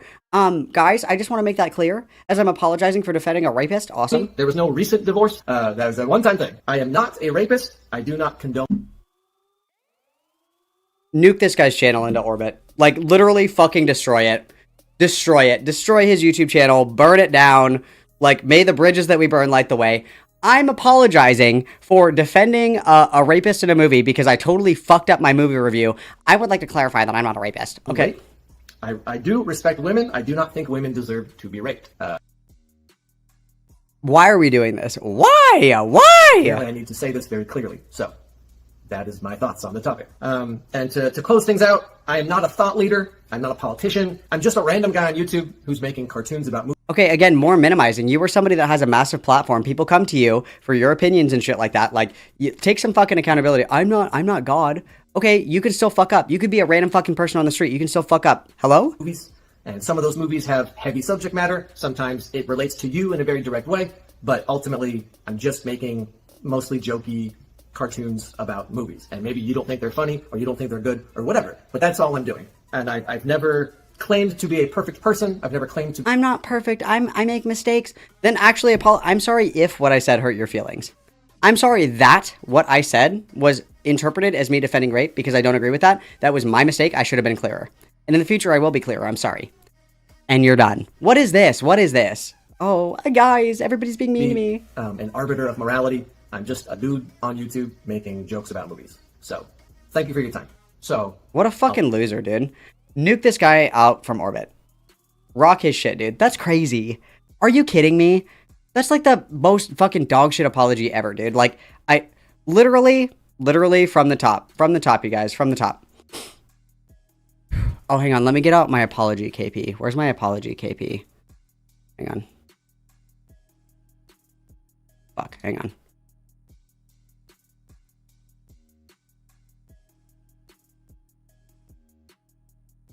Hello? Where's my apology, KP? KP? Do I just not fucking have it? Okay, hang on. I thought I had this as like a thing. Is it on here? Of course not. Is it this? No.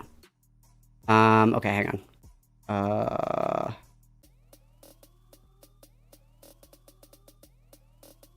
Let me get my apology KP up, guys. We're gonna take it from the top. We're gonna do... for stream.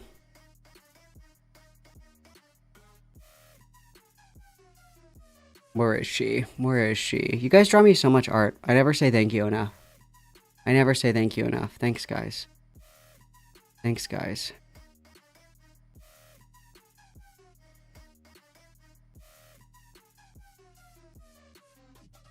I think that would be OBS. PNGs. There we go. Where is she?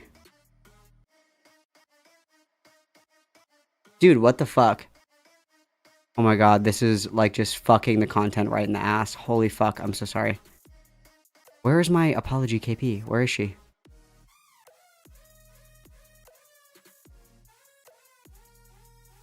You've got to be kidding. You've got to be kidding. Where the fuck is it? Oh my god, I'm crashing out. I'm crashing out. Where is she? Thumbnail images? I lost her. Where did she go? No. Where is she, guys? Guys.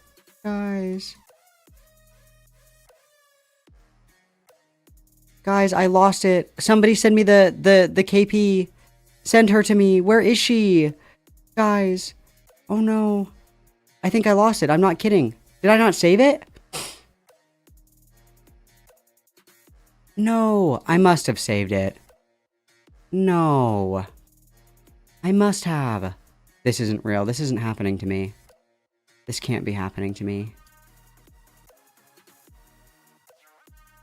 This can't be happening to me. Oh, I found it. I found it. I found it. Oh, hell yeah. Okay, I got it. We're good. Okay.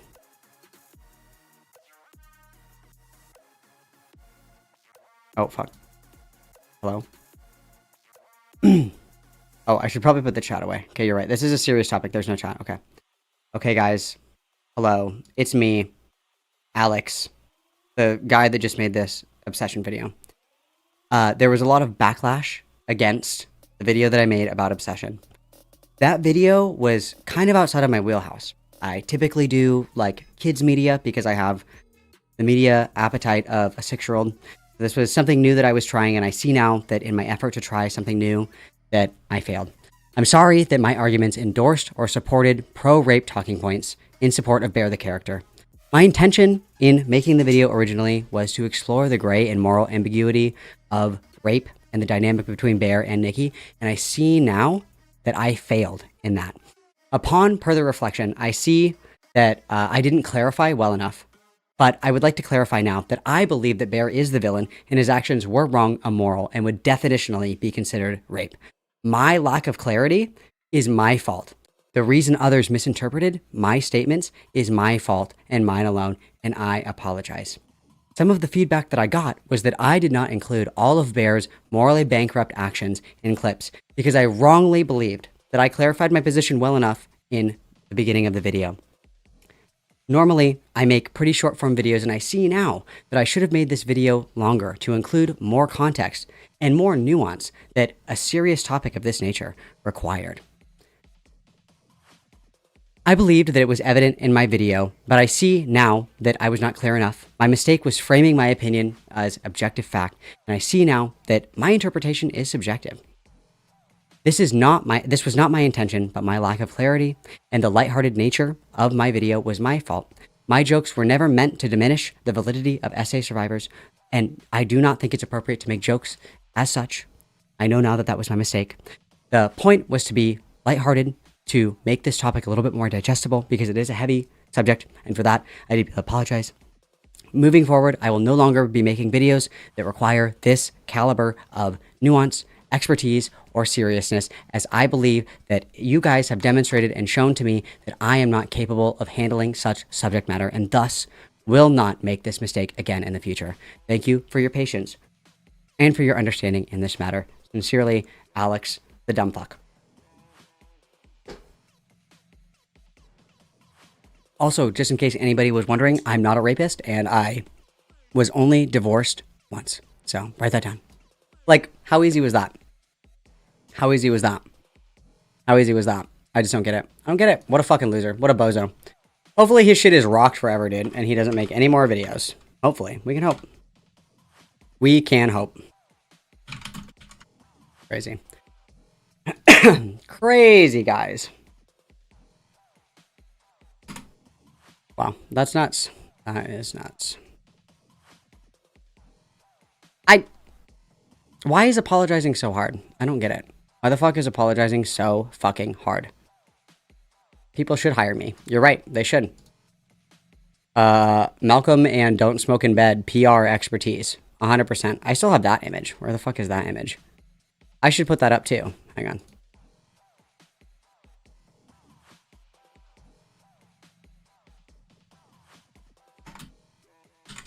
Hang on.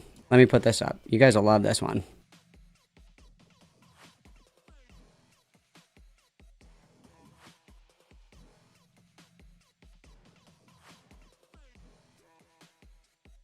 Well, that's just fucking huge.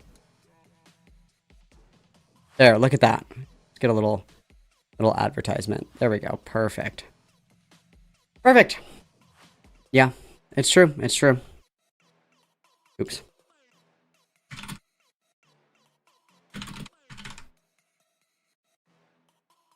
Okay, so I have a little bit more gusto in me. I was given these, this one right here. So I have a huge fucking thing from Miller for Firebat, and then Essence of Thought. Apparently, there's some drama with Essence of Thought that we can go over, and then we'll do both. We'll do both. I have time. I have the energy. I might as well. I haven't seen you guys in a while, so we'll do 2 more seggies at least. We'll do 2 more seggies at least. So you guys decide what you want. Yeah, I see that there's an article and then it's very short. I'm going to go and get a snack really quick while you guys do that. I'm going to put up this. Well, actually, I don't think that we ever watched this. I don't like stealing people's content. I really don't. Believe it or not. I don't like doing that. But let's go.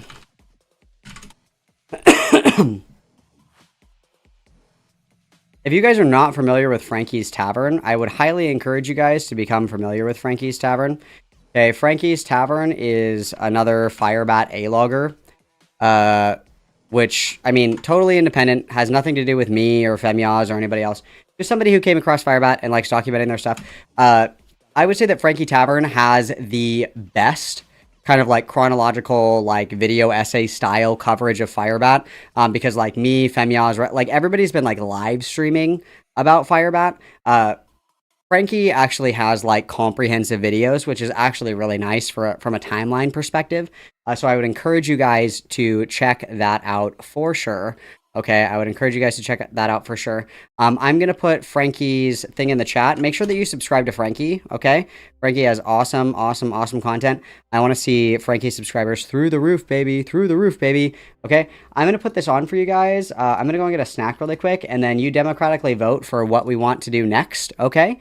And then we will move on from there. And then JG Free for the 2. Thanks for the awesome girl time. You're very welcome. And don't be sad. I'm here for a while still. Everybody witness, please.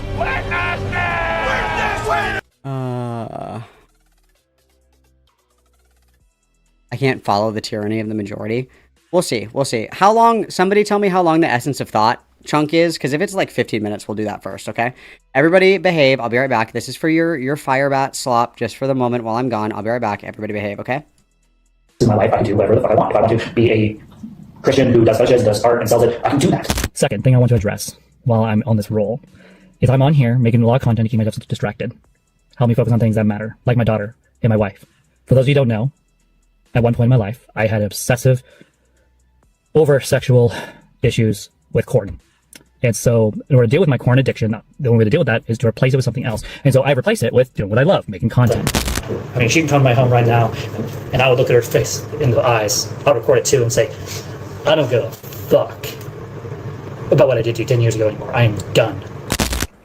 So at this point, yeah, I think it's fair to say that there's not very many people cover me. So that means Operation Cinder was a success. That's good. Yeah, I'm like a cockroach. You know, no matter how many times you try to kill me, I come back. Hello and welcome into the tavern, weary internet travelers. I would like to start off by saying thank you for all of the support. It always feels nice to be appreciated. I, like most people, am a very busy person, and I am not a content creator. Well, I mean, I guess I kind of am now, but you know what I mean. Anyway, I didn't expect my first video to even get past 10 views. It just felt really important to me to kind of bring all of these things together in this style of content, because prior to my first video, Nobody had really done that yet. Everything was kind of scattered all over several different live streams across several different creators' channels, because firebat has a habit of just deleting her content, so you couldn't really go to her page either to find any of it directly. I know now that a lot of creators have started to cover her, and I am grateful for that, because I do feel like she is a very problematic person who should be documented because of the fact that she's always trying to dirty delete everything. But yeah, the support has been really surprising and also much appreciated, so thank you again. Quick usual disclaimer, do not go and harass this individual or any other individuals mentioned. This video is for documentation and entertainment purposes only. Any and all allegations expressed are just that, they're allegations. Any and all opinions expressed are also just that, my personal opinions. As you are all probably aware, firebat has returned, and thus so have I. If you are unaware of who she is, I have done 2 deep dive videos prior to this. However, if you do not want to watch, like, I think almost 4 hours of content, I am going to be linking a synopsis video in the description that is about 14 minutes long. It'll get you all caught up. I chose to do it separately like this because, well, it's a lot and it would only fatten up this video, and I really try to keep these, even though they do always end up long as all get out, I do try to keep them as short as possible and keep to the main points. So if you don't know, or you just want a refresher, feel free to go ahead, click over to that real quick, and then, you know, get all caught up and come back. But firebat keeps saying we shouldn't judge her for the mistakes of her past. So let's criticize some of her more recent actions then, shall we? Before we get into it though, I do need to touch base on a few things that happened between where my last video ended and where I'm going to be picking up the timeline here. On April 24th of 2026, a creator called Repsion dropped a video called The Firebat Files Episode 1. The following day, April 25th, firebat went live responding to Repsion's video. Repsion then later that same day went live himself and did a live stream covering firebat, and he has done several since then. Shortly after this, firebat once again deletes everything. Only this time she did stay away from YouTube for a while. I mean, she wasn't gone completely, as she was still doing silent gaming streams on Twitch, I believe, and she was doing Facebook live streams, some of which Repsion did cover in his lives. Those two have their own back and forth going on right now. If you want to know more about that, go check out Repsion's channel directly. During this time of relative quiet, Tanya did have the baby. From what I understand, firebat did post the baby publicly the very day she was born. Not privately to, like, friends and family, no, like, publicly on a short Twitch live stream, which I think is an interesting choice considering she keeps saying that the trolls are putting her wife and baby at risk, but, you know, whatever. Around late May, she comes back to YouTube and is posting mostly AI music and some blast from the past videos, so just recycled content. But she is also doing like family vlogging, including one where we filmed and posted the baby's first bath, uncensored. Also, I'm not going to be doxing the baby's birthday, but I will say I hope this was not the baby's first bath, because if so, it was overdue. Then, on May 28th of 2026, firebat was waiting for a coworker to pick her up for her first day at her new job, but she decided to film a couple of vlogs in the common rooms while she waited. Also, in case you're wondering, it was her first and last day of working there. She didn't even finish the full day at work, but that's firebat. Anyway, in these vlogs that she made in the wee hours of the morning while waiting for her ride, she reveals that she's going to be working near Seraphe, and that she emailed Seraphe to let her know out of respect. So let's take a look. So yesterday afternoon, I get an email from my supervisor, like, we're going to your first assignment, you start at 4 in the morning, you'll be working with blank, and here's your contact information, meet her at so-and-so, blah, blah, blah. I'm like, cool, great. And I was thinking to myself, all right, I'm back. Okay, let's see. Essence of Thought as one. Yay! Time to take a nap, I guess. That's awesome. Okay, let's see. Let's read the article first, and then we'll watch the video. Let's do it that way. Let's read, and then we'll watch. Okay, let me get these up really quickly. Oh, it's only a 5-minute video. Awesome, and we don't have the VTuber. That's super cool. Okay. So let me go to Essence of Thought's YouTube channel so we can talk about what the fuck is going on. Okay, let's begin, shall we? So, Essence of Thought. Oh, before I have a stroke.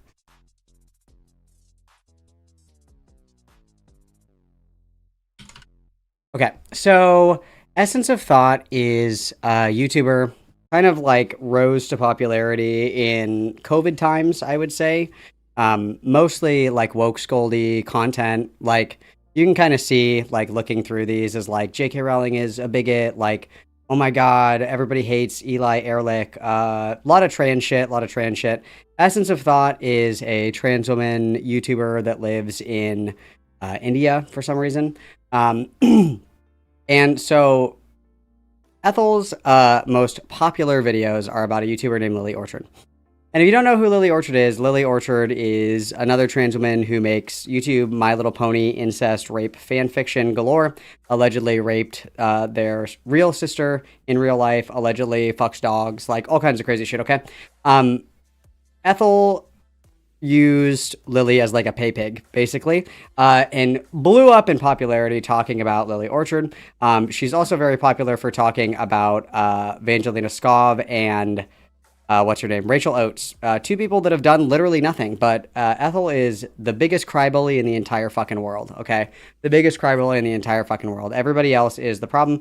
Ethel also almost like lives in India, doesn't work, chronically disabled, all this other bullshit, you know, very SJW coded. Like we came to the party really late. We would have been popping off in like 2020, 2021, right? So Ethel not that long ago started like a GoFundMe because it's like, oh, I can't afford to live on my YouTube channel, even though my wife is like a fucking lawyer or something, and I live in India where the cost of living is abysmal. So Ethel has been a good one to poke at for quite a while because it's just funny. It's just funny to me. But so I got this. Obviously Ethel's life is over now, guys. Ethel's life is over now. Okay, and then let me just scroll through this and make sure nothing crazy comes out of here. Okay, so this is an article from a while ago. I guess this is relevant, but we'll start with this. So this is by Adita, and this is Ethel's partner that lives in India. So this is Ethel, this is Adita, okay? So this is my non-binary partner and I were told our relationship would never work. Okay, Peter/Ethel is non-binary and gender fluid. We both identify as bisexual. That was enough to draw a lot of flack. It has not been easy, okay? So I come from a typical Orthodox Bengali Brahmin family who have very recently opened up to love marriages and even more slightly inter-caste marriages under certain circumstances, even in these castes. I don't really know why this is linked here. Right from the beginning of our relationship, it was surrounded by it won't work out, especially from people in my community. Typically, it was me who was receiving these warnings. Ethel is non-binary. We both are bisexual. It was enough to draw a lot of flack. If ever a relationship planned by anybody to be more liberal / cosmopolitan circles, it was by people in the LGBT plus community. Blah blah blah. I don't really know what the issue is here. Peter Ether continues to work on their vlogs, which is their main work, and whilst I assist them with that, I'm also freelancing now and then. It's not been the easiest journey. Okay, so I don't really care. But anyway, so Ethel uploaded this video. My life has ended. And we have to speed this up because Ethel talks so fucking slow. So let's do it. Be going into every small detail about what was done to me. I am not going to be going into every small detail. Oh my god, I'm calling it before we start. I haven't pre-watched. I'm calling it before we start. We're going to say that Adida abused them. Adida was abusive, and now they're fucked. That's where we're going. Tell about what was done to me. I just want to be upfront with that. And this is on 1.5 speed, mind you. Write that down. This isn't past trauma. This is stuff I am currently living through, and I'm unsure as to how much I want to share right now. Keeping it simple, I have separated with my wife and made the decision to return to the UK. Whilst I planned to do so over 2 months, that quickly became less than 2 weeks. Time which was spent sorting a small supply of HRT, saying goodbye to as many friends as possible, and packing as much as I could carry before flying back. Now, I am keenly aware of what I have returned to. Anyone familiar with this channel knows the news I cover. Doctors stripping trans people of HRT, including adults who have undergone gonadectomies, the murder of trans youth and trans prisoners. And then we have our you can refer to the handy dandy YouTube videos here, because Ethel needs more traction and engagement, obviously. Guys, give me money because I'm returning to Turf Island. The introduction of the updated EHRC code of practice. I am under no illusion as to just how fucked things are for trans people in the UK right now. The Lemkin Institute issued its second genocide warning a few weeks back, labeling the EHRC's guidance, quote, genocidal in nature, end quote. And yet I still chose to come back. And that's before we even get to the more... That's how terrible Adida was treating me! That's where we're going. I'm general betting. Stuff, such as my living cost tripling or even quadrupling depending on whether I ever want to retire. My entire life as I our generation is never going to retire, let's be real. knew it for the past 9 years has just ended in the span of a couple weeks. Wow, crazy. So, what comes next? My current plan is to sign on to the electoral register where I'm currently staying with my parents, get on the NHS, do my deed poll. Move back in with mom and dad, get on state insurance, awesome. I'm sure that get a job is not in here. And start applying for a second job since I'm Oh my god, I was wrong. Holy fuck, yes, get a job, yes! going to need one if I'm to survive. But all that's going to take... Just like everybody else, babe. ...time, and I've already burned through so much money. So any support would be greatly appreciated. So guys, please give me money to compensate for my fucking stupid life choices. Appreciated right now, particularly financial support. That's whether it's on Patreon or once off via PayPal. It'll all help me rebuild my life here as I try to get my shit sorted. More specifically, the money will go towards paying off some debts, like for the flights, switching over my HRT, replacing lost equipment, and hopefully, as is the end goal, save some money towards moving in with a couple of friends in a few months. As for YouTube... Why don't you ask your real-life friends for help instead of e-begging on the internet to compensate for your poor life choices? I will be continuing my work here. I already have the next script written and edited. It's the one about Finland's conversion clinics masquerading as gender-affirming clinics. I tried to record it a couple times back in India, only to break down crying each time I saw myself on camera. So I still need to record and edit that. Guys, I can't look at myself, so I can't make YouTube videos, but my job is a YouTuber. Please help. That makes a lot of fucking sense. Awesome. Should Ethel and Violet date, yes or no? Yeah, actually, I think that'd be awesome. Great question. Thanks, JG Free, for the 2. Everybody witness JG Free, who is my best friend in the whole world. I then have to write the follow-up as it's a 2-parter. After or even between those 2 videos, I'll probably do a few shorter pieces. I know I still want to do the Fox Hill Vale video and expand things into my personal channel, but I'm not sure if I should because that channel... I'm crying. Nobody gives a fuck. Hongshu, me. Who was abused? ...currently not monetized, meaning I'm effectively doing more work for less money. So I'll have to figure that one out. But any financial support right now would be amazing. We're begging for more money, dude. That's crazy. That's crazy. Part of me feels unworthy, especially after the Patreon relaunch last year. I mean, you're not worthy because you make dog shit content that nobody gives a fuck about. In God's great year of 2026, you're horrible to listen to. You're boring. You're not doing great work. You're making shitty YouTube videos. You're right. But here's the thing. After we paid off our debts in 2025 and I had a really good second half of the year on AdSense, I immediately helped others out. Wow, guys, Ethel is just too giving. I'm sorry, if you are strapped for cash and you are asking other people for financial assistance, fuck you for giving away that money that people gave to you. Fuck you. Sure, there are other people in need, but when I give you money to help you, that's what that money is for. Fuck you, dude. Fuck off. What is this? $25 to Gaza. Awesome. Getting away from transphobic parents. $200. Trans support, food, trans support, unemployment, trans support. When you don't have money, you don't get to do this. I'm asking for money for you guys to help me. Actually, I gave all that money away to charity. Help me again. No, fuck you, dude. Get a job. Get a job. The moment I went from struggling to having excess, so brave. given our circumstances living in India, I paid it forward to a lot of different causes. Because Well, that's so crazy. I had money and I immediately lit it on fire because I'm a fucking idiot. Now pay me again. What a community does. I don't know what the next few months are going to bring. It's possible that after more than a decade, I'll have to hang up my human rights activism to focus on a more typical job. Dude, my human rights activism is making shitty YouTube videos. Awesome. Look at my human rights dog. They're fucked. But I don't want to give up. I want to fight to keep doing this for as long as... Did you guys see the tier? Can you guys see the tier right here? I can't really like zoom in, but can you guys see the tier? Watch the tier. I want to fight to keep doing this for as long as I can, however I can. I not only deserve to feel safe and secure, but to feel happy and achieved. And we can do... Guys, you have to give me ass pats for everything that I do. If you aren't making money making content, get a job. People don't pay you just because you're making content. They pay you because your content is worth consuming. Do that together. So again, any support, whether through Guys, please Patreon help. or Guys, PayPal, help. really goes a long way. It goes a You can long also way, help by guys. sharing my work when it comes out or dropping a like and comment on it.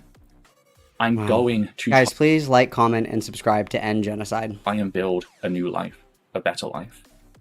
Thank you for all the support now and... Oh my god. Get out of here, dude. Get out of here, dude. Like, it's just so embarrassing.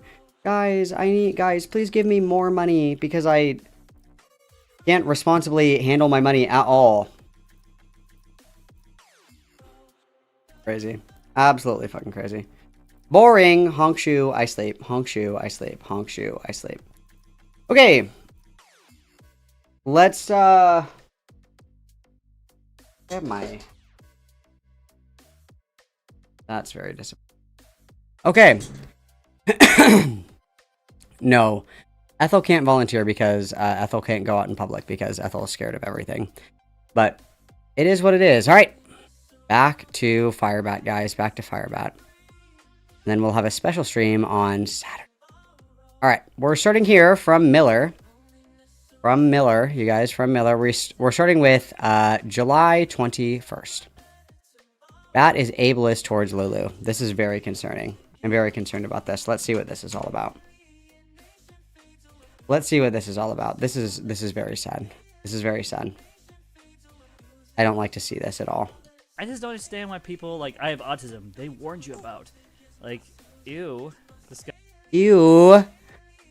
Disabilities? Ew. Disgusting. Disgusting, dude. Absolutely disgusting. You have autism? Disgusting. That's terrible. I can't believe that you have autism, Lulu. That's terrible. Okay. This is super important. Do not skip.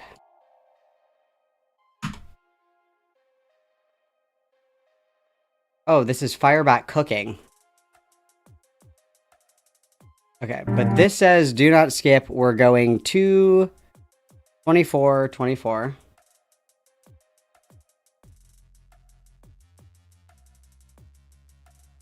Okay, we're not skipping. We're not allowed to skip this. Okay, we're not allowed.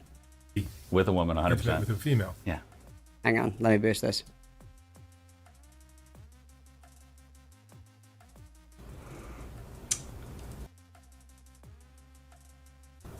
Okay, again, not the same. So I prefer to be in a relationship with a woman, clearly. Mm-hmm. But if I had to choose between having sex with men than with women, yeah, I prefer to have sex with men more than women. We all know that. We all know that to be true. Okay. Groundbreaking. Yep. Fact. But when I am with someone that is a woman, I do enjoy having sex with them. But Firebat doesn't fuck. So we're told. Firebat doesn't fuck, so we're told, right? And we also have admitted that we have mutilated our genitals by caging 24/7. So I don't know about that one. I don't know about that one. I prefer to have sex. It sounds like sex does not prefer to have you, I fear. Her admitting. Okay, and then so this is... Bat calls the police on Julia. Okay, that's awesome. Check that out. That she is harassing me at this point. But this is harassment. And Dude, what the fuck? I hate this audio balancing. Ugh. so that's it. I'm just going to call the police, and I'm just going to get a no contact Gotcha. order with this person. And so, if she can't respect the fact that I'm trying to move on, you know, Sarah Faye I've been really kind with. You know, very Sarah kind. Faye's been leaving me alone, but Julia is clearly not her. I won't get one on Isaiah because Isaiah hadn't done anything, but Julia is going to get a no contact order. I'm sorry. Cease and desist as well. I'm done. Cease and desist. Guys, tactical they them goes a long way. Keep it simple. I'm done. I've been really patient with these people, and so I'm just, nope, she's not gonna leave me alone. I'm just gonna get a no contact order. Julia is an ex-friend, so to my understanding, Isaiah was an ex-roommate. Julia is Isaiah's wife, I believe. I completely disavow, obviously, glass tapping, touching the poo, etc., etc. I think that there are different circumstances for individuals who know people in real life, right? Like, if I know, like, I don't know, someone in real life that's, like, abusing their fucking kid, I'm going to engage differently than somebody that's, like, on the internet, etc., etc. But for the most part, I think that bragging about it, sharing it around online, talking about it online is a really fucking stupid decision because it encourages others to do so. I obviously don't want to see people fucking with firebat or buddy trolling, none of that shit. I think that's all fucking stupid and gay. I will say, in my opinion, and if anybody wants to argue this with me, I would encourage somebody to argue this with me because I have a different perspective, and I'm open to having my mind change. But my perspective is creator-to-creator engagements are different than, like, chatters brigading. I think that's different, right? Like, I would say that it is probably, like, kicking the hornet's nest to go into Bat's chat and fuck with them and go to Mon and shit like that or whatever.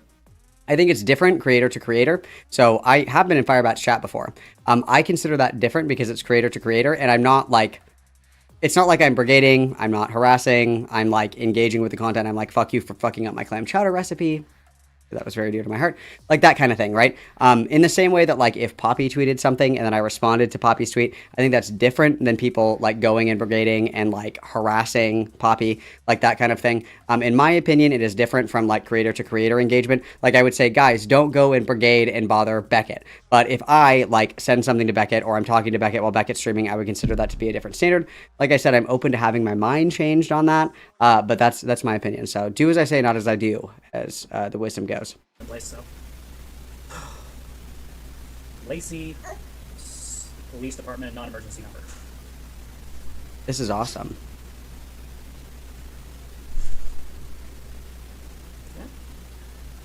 That's awesome. That's awesome. That is so awesome. Same cringe gay shit.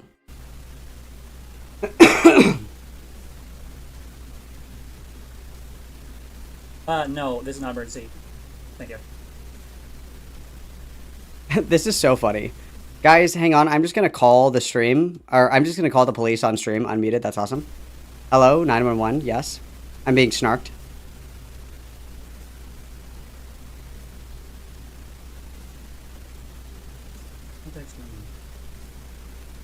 Hi, I have a question. So, how do I get a non... We're turning into Andrew Ditch. This is super fucking cool.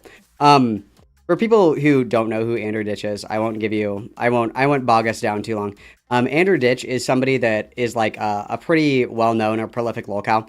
Andy Ditch like abuses EMS regularly. And so like, even if there was, you know, some kind of an emergency, because it was coming from Andrew Ditch, the police don't care. Right? Like, you become kind of like an urban legend where nobody wants to answer your calls. Nobody wants to take your dispatch calls. EMS doesn't want to respond. EMS will hang up on you because they know it's bullshit. Okay. This is what this behavior begets. When you're calling the police to be like, help, somebody on the internet is snarking me.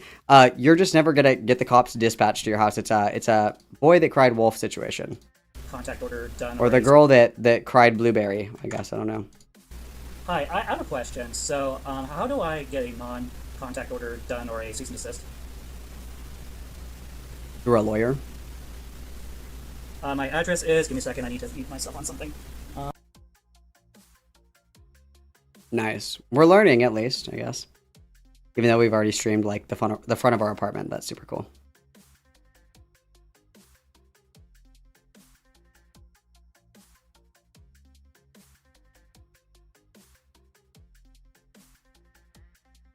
To pause my live stream to take that, I will. I'm done with being harassed online.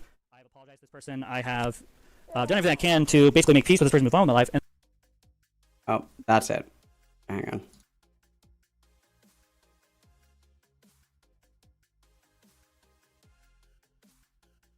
Okay, so that's super cool. We're calling the cops on live stream. Super awesome. Love to see it. Okay, and then we have off to Grandma. We did go and see Grandma.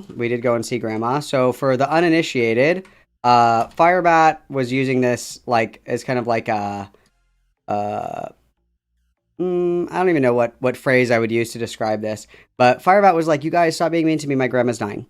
And then Firebat wasn't going to go and see Grandma for some reason. Personally, I would, kind of drop everything to go and see my dying grandmother if I was going to make a spectacle about it online, certainly.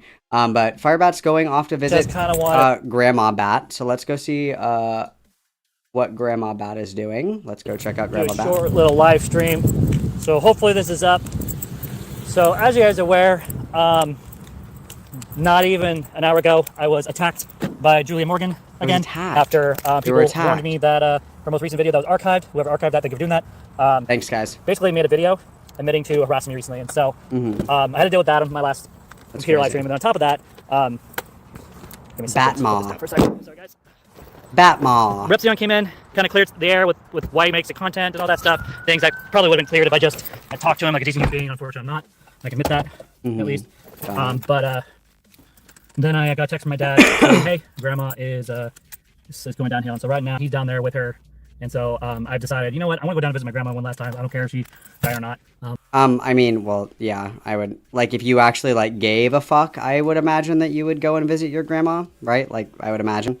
My grandma passed away when I was in college, and my grandma, she was, like, I don't remember exactly what happened, but she was on a ventilator, and she was, like, comatose. And so I went to go and see her, because it was assumed that she was like gonna die, right? Like, she's on a ventilator, she's probably not gonna make it. So went up to go and see Grandma, and then Grandma like miraculously like lived. She did like the, like how dying people, it's like a second wind almost, like it's like a second wind, right? Like, you think they're gonna die, and then they're like totally fucking fine. And she called me and she was like, "Oh yeah, I'm fine, blah blah blah, like I'll see you like next time you come up, blah blah blah," like totally fine. And then boom, she just died like a week later, like totally spontaneously. And I regret not going to see her when she was like lucid, because I only saw her when she was like hooked up on a ventilator and was like sedated, and I regret that. And so I think like it's actually kind of fucking insane, personally, to even consider for a second that you may never see your grandma again. And it's like, I'm way too busy like drawing swastikas on Minecraft. I'm way too fucking busy drawing swastikas on Minecraft to go and see my grandma that like will probably die. I think that's kind of crazy. Personally, I think that's a little bit crazy, in my opinion. That's pretty fucking weird. Yeah, I don't know. Very odd. I'm not gonna be like most of my siblings and just wait till I hear what's going on. And so I'm driving down to Oregon, and I just keep my car in prayer. This car is I hope she makes it, because this is important. And so I do have a place to stay if I need to stay down there for the night, but my goal is to drive straight down there, stay there for a couple hours, and then either stay with some family, send my family down there, or just turn right back around and come back same day. So I got packed for both just in case. And so you probably asked yourself, why am I dressed like this? Why am I wearing my typical t-shirts that I was wearing? Well, long story short, I'm wearing my Satan t-shirt to go see my grandma who's on her deathbed. This will certainly make her live, ? I don't want my grandma's last memory to be of me as a trans woman. I respect her enough that I don't want that to be her last memory. Seeing her adopted granddaughter. My fucking grandpa would smoke with his oxygen on. That fucking dumb bitch. Dude, he... Rest in peace, bless his soul. My grandpa was the funniest fucking bitch you'll ever meet in your entire life. He was so fucking funny, dude. He like went to the hospital. He was like in a facility, I want to say, for like 2 or 3 months. And then he was allowed to go home. And instead of like paying somebody to take care of him, I moved in with him after I was done with college, and I stayed with him for a couple of months to take care of him full time. and he had oxygen, and he had like his recliner right by the slider. So all he had to do was open the slider to smoke, which was awesome. Super great for resale value after everything. But he wouldn't take his fucking oxygen off. And I was like, you have to take that off, dude. It's going to fucking blow up. And he was like, well, I don't care. And I was like, I'm in the house too, motherfucker. What do you mean? I don't care. Super cool. If you don't care, I care. I don't want to get blown the fuck up.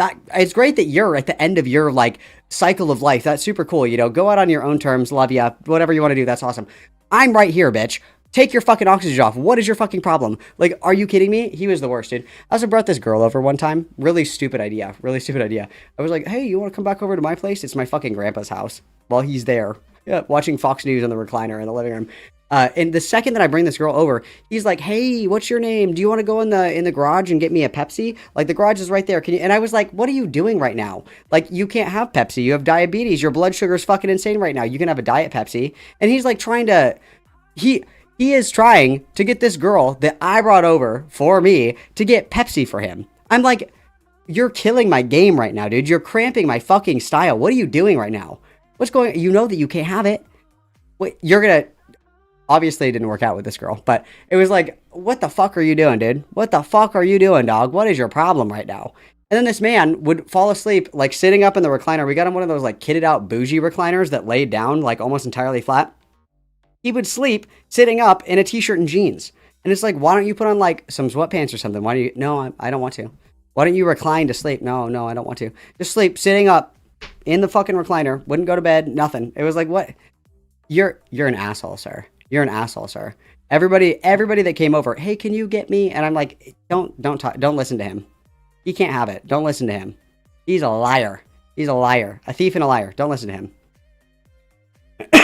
Mrs. Malcolm did come over to my grandpa's house, but grandpa was dead at the time.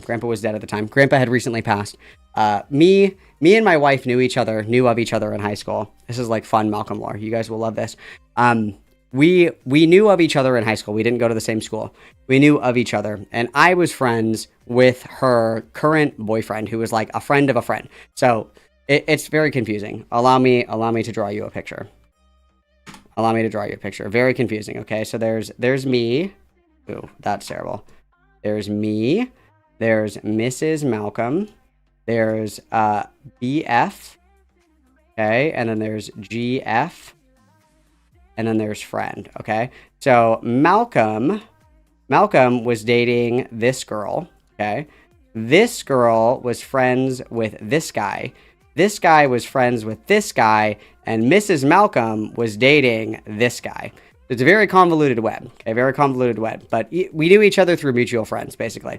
And so what ended up happening is that Mrs. Malcolm, me, and her boyfriend were gonna have a threesome. And then that never happened, but we still talked, like, all the time. And so when I was done with school, I moved home, and I was on Tinder, and I saw her on Tinder, and I matched with her on Tinder, and she matched because she was like, oh, I know you, and I was matched like, are you DTF? And so I was like already drunk, and I was like, do you want to go and get mimosas with me? And she was like, yeah, I'll go with you.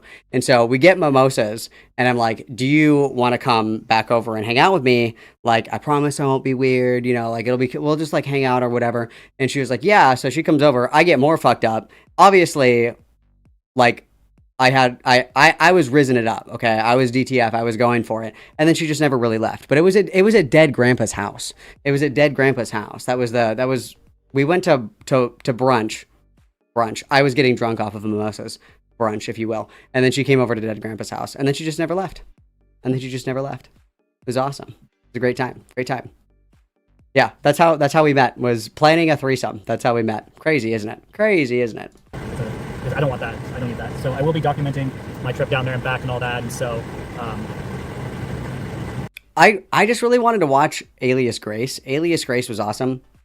My wife was an English major, so I was like, you would really enjoy the nuances and the intricacies of the character development and the narrative-driven storytelling that is Margaret Atwood, that has been, you know, adapted to a viewing experience on Netflix as an original series. I think that you would be really interested in these things, of course. And I think that it would be really interesting to analytically, you know, like sit down and go through the different postmodern interpretations of this adaptation of such a classic piece of literature. You know, that's what we were going for. No, Dead Grandpa was not in the house, obviously. He was cremated, obviously. Yeah, she just never left. That was really, that's really how we got married. Like, no shit. She just never left. I'm gonna have to put off for at least for today, maybe tomorrow, you know, going in and getting the seat assist. So, I don't know. I need time to think about this. There's a lot of, this is why I've had a hard time like recording Seraphic, because Netflix and analyze Alias Grace. That's it. Because what would happen is, dude, you gotta admit, Alias Grace was excellent. Alias Grace was excellent. I never really got into The Handmaid's Tale, but Alias Grace fucks. I loved Alias Grace. So good, so good. I record Seraphic season as the investigation, which And now we watch Alias Grace like once a year, just to reminisce. me too. 10 years ago being brought up, and I have a daughter that I need to be there for and protect. That Grandpa was in his little ash canister in my car, and then he got out of the fucking ash canister in the car and got my fucking water. I was like, what is that all over my fucking dashboard? And then I was like, oh, he escaped. That's fucking awesome. So I've drank Grandpa's ashes accidentally. That's fucking awesome. He's mischievous even in death. Mischievous even in death. He was like the most badass fucking guy ever. He was so fucking funny. Everybody in my family has gone to Catholic school. We're all good Catholics. My grandpa went to Catholic school. He got kicked out of Catholic school for pulling a knife on a nun because he thought it was funny, which is awesome. And then he got in trouble legally, and they were like, "You can join the army or you can go to jail." And he was like, "My dumbass said I'll join the army." And then he deserted the army and took all of his shit with him. He was fucking awesome. He was badass as fuck. Rest in peace. What a funny man. What a funny man. And so I cannot risk putting myself in like legal harm whatsoever, like none. And so I don't know how to go about this. That's the bottom line. I don't know how to go about this as someone that. No, dude, he was a boss. He used to do this thing where he would know that my parents were out of town, and so obviously I was having parties at my parents' house, and he would come over, and pretend to be a cop and scare everybody because it was funny to him. And I was like, it's not. You're killing the vibe. Like, the joke isn't landing. It's not landing at all. He was funny. He was a funny man. Funny man. In this position, because for all I know, I don't know what to do. So I'm going to get going. I just thought it would take just 3 minutes just to let you guys know what's going on. So if I end up coming back, I just wanted to let you guys know that my grandma's dying and I really care. Tonight, I may do an OBS live stream tomorrow. If I don't end up coming home tonight, I might do one later tomorrow morning, afternoon. I don't know. But I think for sure, I just need to back off the web at least for the rest of today. So I'll be making a video, a long form video on my trip. And so without further ado, I'm going to get going. And all right, cool. Up next, we have after Grandma. We're getting home from Grandma. And to my understanding, as soon as we got home from visiting Grandma, we immediately posted nudes online. No, my grandfather was an icon. He was fucking iconic. I don't think I have him. I went through a lot of the picture albums after, like, my dad did this thing when my grandparents died that he was like, we have to get rid of everything. Like, nobody really got a chance to, like, pick through the things that they wanted. So, like, lost out on a lot of really sick furniture, lost out on some really cool guns, like, all that, whatever. Never mind. I'm holding animosity in my heart for that. I apologize. There was a picture, but he was so funny. There's like a bunch of pictures. He used to take pictures of like news articles with like serial killers, and then he would dress like the serial killer and like look suspicious, like on the old cameras. It was so funny. He was so fucking funny, dude. What a funny guy. Funny guy. Rest his soul. He was hilarious. But yes, to my understanding, Firebat came home from visiting dead grandma and then immediately posted naked pictures to FetLife. And then let me get this image because there is a relevant image that I would like the class to see. Okay, there is a relevant image. We just have to find it. Allow me to scroll. Yeah.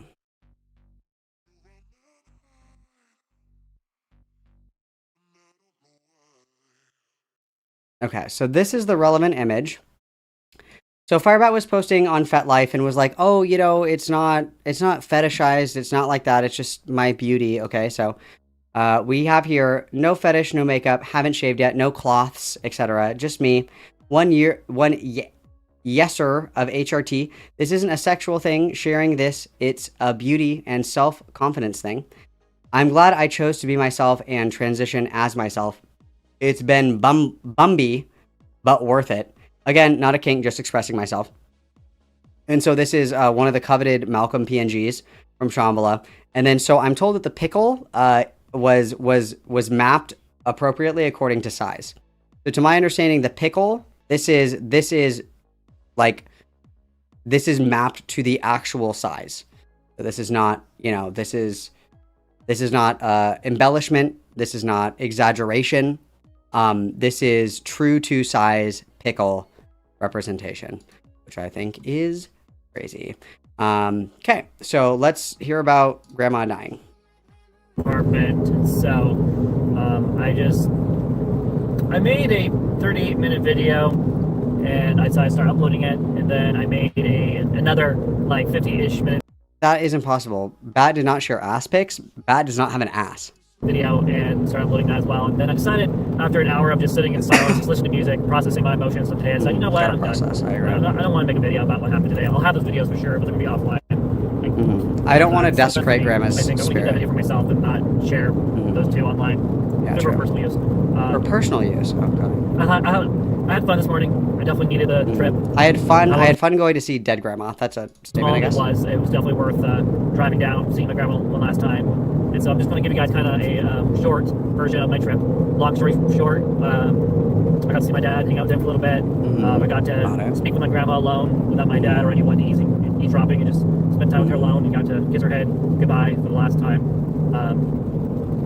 I went down today to visit my dad because I wanted to be there for him, but also see grandma one last time. For those of you who don't know, I've dealt with death before. It's not the first time, it won't be the last time. It's just how life is. The last time I had to deal with death like this was with my foster mother, and I didn't get to tell her goodbye. My last words were her and I talking about Sarah, believe it or not, one of the last things I got to talk to her about. The last thing that I got to talk to my late mother was about my rape. Okay. Crazy. And then hang on one second. Gotta see this at Shambhala, you guys. I would show you the video, but my wife's in it because me and my wife like to headbang. But I respect Miss Malcolm's privacy. But this is our favorite song to listen to together. So here, this is for you guys. Why do I feel used to alright? And it's okay to stay tonight, but it'll be the last time. Switch it.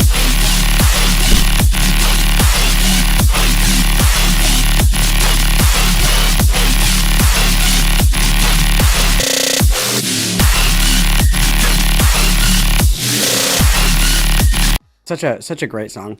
My wife is like, she's like, I don't really like doing the headbanging with anybody but you because nobody does it hard enough. Because it's like you like hold hands like this and then you like go like together like this. This is headbanging. But I will like rip it. Like there was this girl that was like, I don't know, she was maybe like 4'11", and she was like, can I sit on your couch? And I was like, yeah. She's like, I'm just really tired. And I was like, yeah, you can sit as long as you want. I don't give a fuck. And she like got up and was like kind of dancing again. And she was like, will you headbang with me? And I was like, yeah. And I had to like relax a little bit because I was like, I'm going to just like fucking throw this. I was like, I have to gentle. Yeah, we're having fun. Hi. Because normally I'm like, yeah, like, you know what I mean? Know what I'm saying? And we got this one. This one's really good. Oh, he also played, fucking, what's that song called? He never plays this song live. Where is it?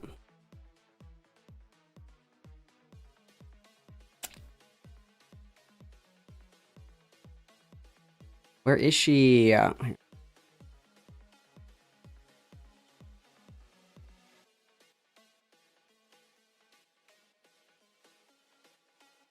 gonna crash out. Where is this fucking song?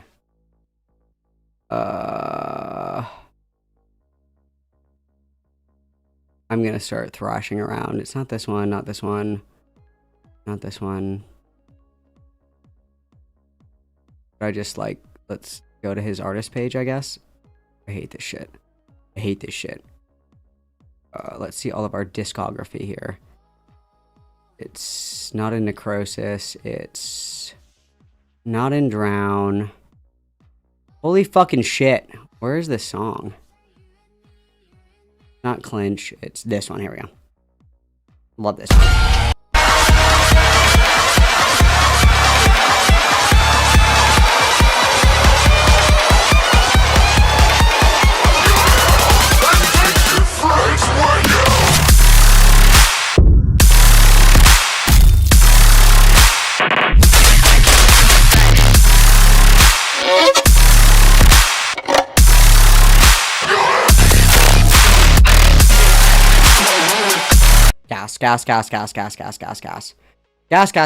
Gas. And then last, we got the Burnt Peanut remix, which was fucking awesome. This will be the last one that I torture you with.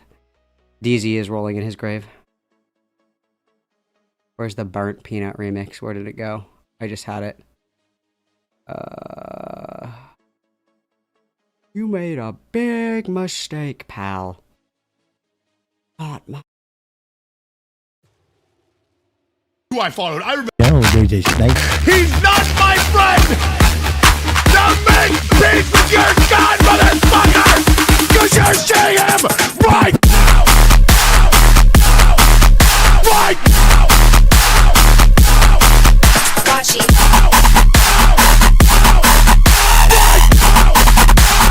Get your ass back here! Right now! Right now! I'm so happy, okay. Was Sarah, which I'm not going to rehash what I'm talking about because it's no damn business. But I want to make sure that I at least said my goodbyes, get some closure, you know. Get that closure. I never got that with my bio mom. I didn't get that with my foster mom. You know, I kind of got the idea of what it's like today to say goodbye to my moms through my grandma. You know, I guess in some weird, messed up way, if that makes any sense. And so, I've definitely had a change of heart on a lot of things. I've had some time to think about it. You might... Dude, Kaiwachi, I'm gonna tell you something. Kaiwachi's sexy. Kaiwachi's fucking sexy. Okay? Wood. Give me 1 second. I'll show you.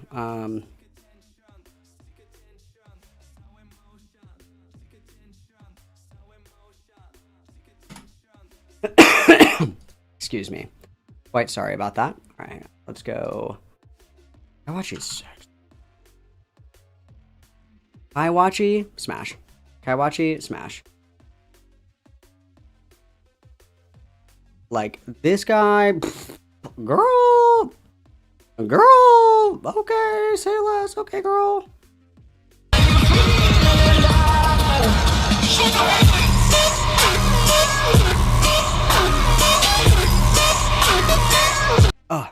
Total babe.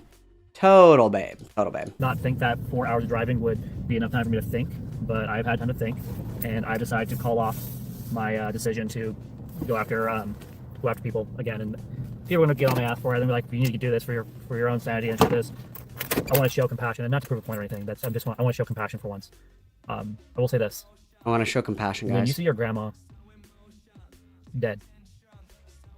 Yeah, she's still breathing. She's not dead yet, but basically dead. She can't move. She can't talk.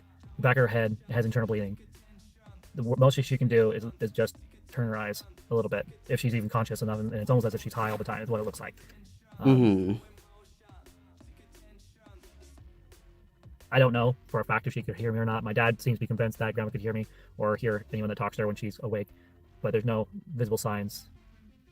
My dad told me that she hadn't moved much of it at all, maybe twitch of a foot. Today, while I was able to talk to my grandma in silence, just her and I, her hand did move towards me a little bit. So I'm convinced that she heard me. And what I said to my grandma is, they're going to stay with me. I'm not even going to tell my own wife. But I said something to my grandma that I needed to say to her, and I needed to be honest and truthful about it. But also, what I also needed to say was, thank you. Truth is, right now I'm very numb. Gotcha. I'm very numb and need to process these emotions. So this is it. I got nothing else to say at this point. Yep, gotta go inside and post my nudes to FetLife really quick. Got it.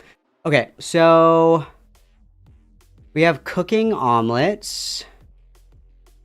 Firebat's final video. Blah blah blah blah blah. Let's do this omelet video, you guys, and then we'll see where we're at. Let's do that. I'll probably chill with you guys for a little bit. I'll probably chill with you guys a little bit tonight. Let's do the cooking omelets video. But first, you're gonna hate me. It's pee time. We put your Frankie Tavern back on, guys. I'll be back in just a second. Okay, where's this address? So I look up the address and like, holy crap. It's literally right by Surface. Workplace and apartment and all that stuff. And I'm just like, oh my gosh. Last thing I need or want is to go up there, go to a job, and then run into her potentially. They don't get out very often, so the likelihood of me actually running into them is very slim. But better safe than sorry. I did send her a little email right here, letting her know, hey, I'll be in the area. I'll just let you know out of respect, not to be creepy, not to stalk her, but just to let her know, hey, just so you're aware. Because the last thing I want is for her mom or her sister or anyone in her family or even herself see me in a place and then freak out and send them up at the stock Seraphe, which at this point I have little to no interest in, period. Yeah, so like I reached out of respect, not because I want to stalk her or be creepy. I mean, I don't even hardly have the urge to stalk her anymore. So you did have the urge to stalk her before. Got it. She then goes on to talk about her fet life and how she's walking away from that and how she threw out all of her stuff, all of her lingerie and her toys and all of that nonsense, that filth, because it's just not who I want to be anymore. Do I miss it? Yes. It was very difficult for me to throw certain things away in the trash, take a bunch of stuff to Goodwill. You know, I took everything to Goodwill. All my lingerie, all my inappropriate clothes I had, my skirts. Basically, I took everything even remotely related. All my Christmas outfit, the purple dress, the French maid costume. Let's see what other outfit it is. I took everything just to Goodwill and said, here you guys go. I can only hope and pray that that did not include your cock cage and your butt plugs and your very heavily used BBC dildos. You know, I hope that those got thrown away and not donated to Goodwill. Oh my. Anyway, as the morning wears on, she realizes her ride for her first day of work is going to be late. And so instead of going and saying, hey, babe, I really need to take the car today because it's my first day and the person who was supposed to give me a ride overslept, she decides she's going to sit around and wait and end up 2 hours late for work, which is cool. You know, do your thing. And she also made another vlog, during which she talks about, anyone want to take a guess? Any guesses onto what Firebat was talking about? Well, if you guessed Seraphe, you'd be right. There is a part of me that's always going to want to be friends with Seraphe. That's just the truth, facts. That's just who I am. I care about her, despite the fact that she's dead to me. But, like, I can't trust her. She broke my trust. She betrayed me and Tanya. And for what? To spite me because I told the truth about who she is on the internet? Because I exposed her as the fake friend she is. And I would do it again, letting think it twice. This is how I treat people who betray me. That's just how I've always been. You know, if you're going to come into my life and say, oh yeah, I'm your best friend, I care about you, sign my wedding document, be there at my wedding, take videos with my phone. I gave her full access to my phone. She had the perfect opportunity to go through my phone, gather evidence, whatever she wants, send it to herself through email, delete the email. I don't know. I'm just, hypothetically, she had the opportunity of a lifetime, multiple times, and she proves that she was trustworthy. And so for me to have her go from being, oh yeah, I care about you, I'm your friend, to her betrayal, it still stings to this day. Always the victim, huh, Bat? Anyway, while she was at work, that wasn't work because she didn't even work, she ended up stranded after she finally was picked up. Not entirely sure what happened there and why she ended up out of the car, but I do know that later she had decided to quit, so why she was stranded there, I don't know. But she was spotted walking outside of Seraphe's house, and Seraphe did share a video of that. I am not going to share that video here. If you want to see it, other creators have shared it. It's not hard to find. Firebat said she was walking by and that she also filmed her walking by just for... Alright. I am sure the omelet video is going to piss me off, dude. It's going to piss me off. I'm sure that's going to... Gonna let me go.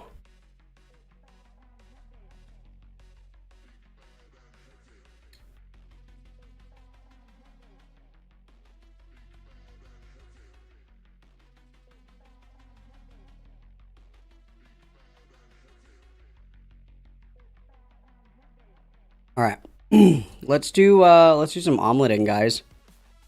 Crash out to some omeletting. Hello, welcome to my new cooking video. Making omelets, which I've never made on camera before. So, we're doing things a little differently. So, we're going to cook with this whole mess here. And we're just going to do... What's different from that and all the other cooking that we do, guys? a crappy job of cooking with this whole mess that you can see right here. Yeah, yes, we're going to light the kitchen on fire. Where's the torch? You think the torch is in here? Let's go ahead. Let's not be shy. Torch light does not actually...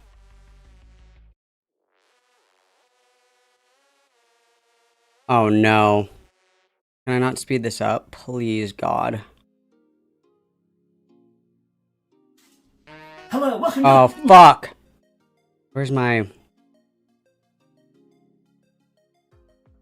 playback speed extension? Fuck.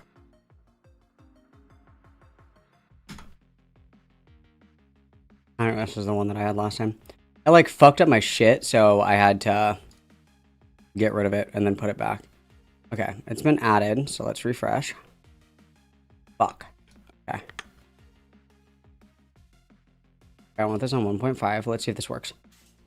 Hello, welcome to my Yes, new thank cooking God. video. Making omelets, which I've never Thank God. made on camera. And we're- Inshallah. Yes, we're gonna light Allah the will fire. provide. You think the torch is in here?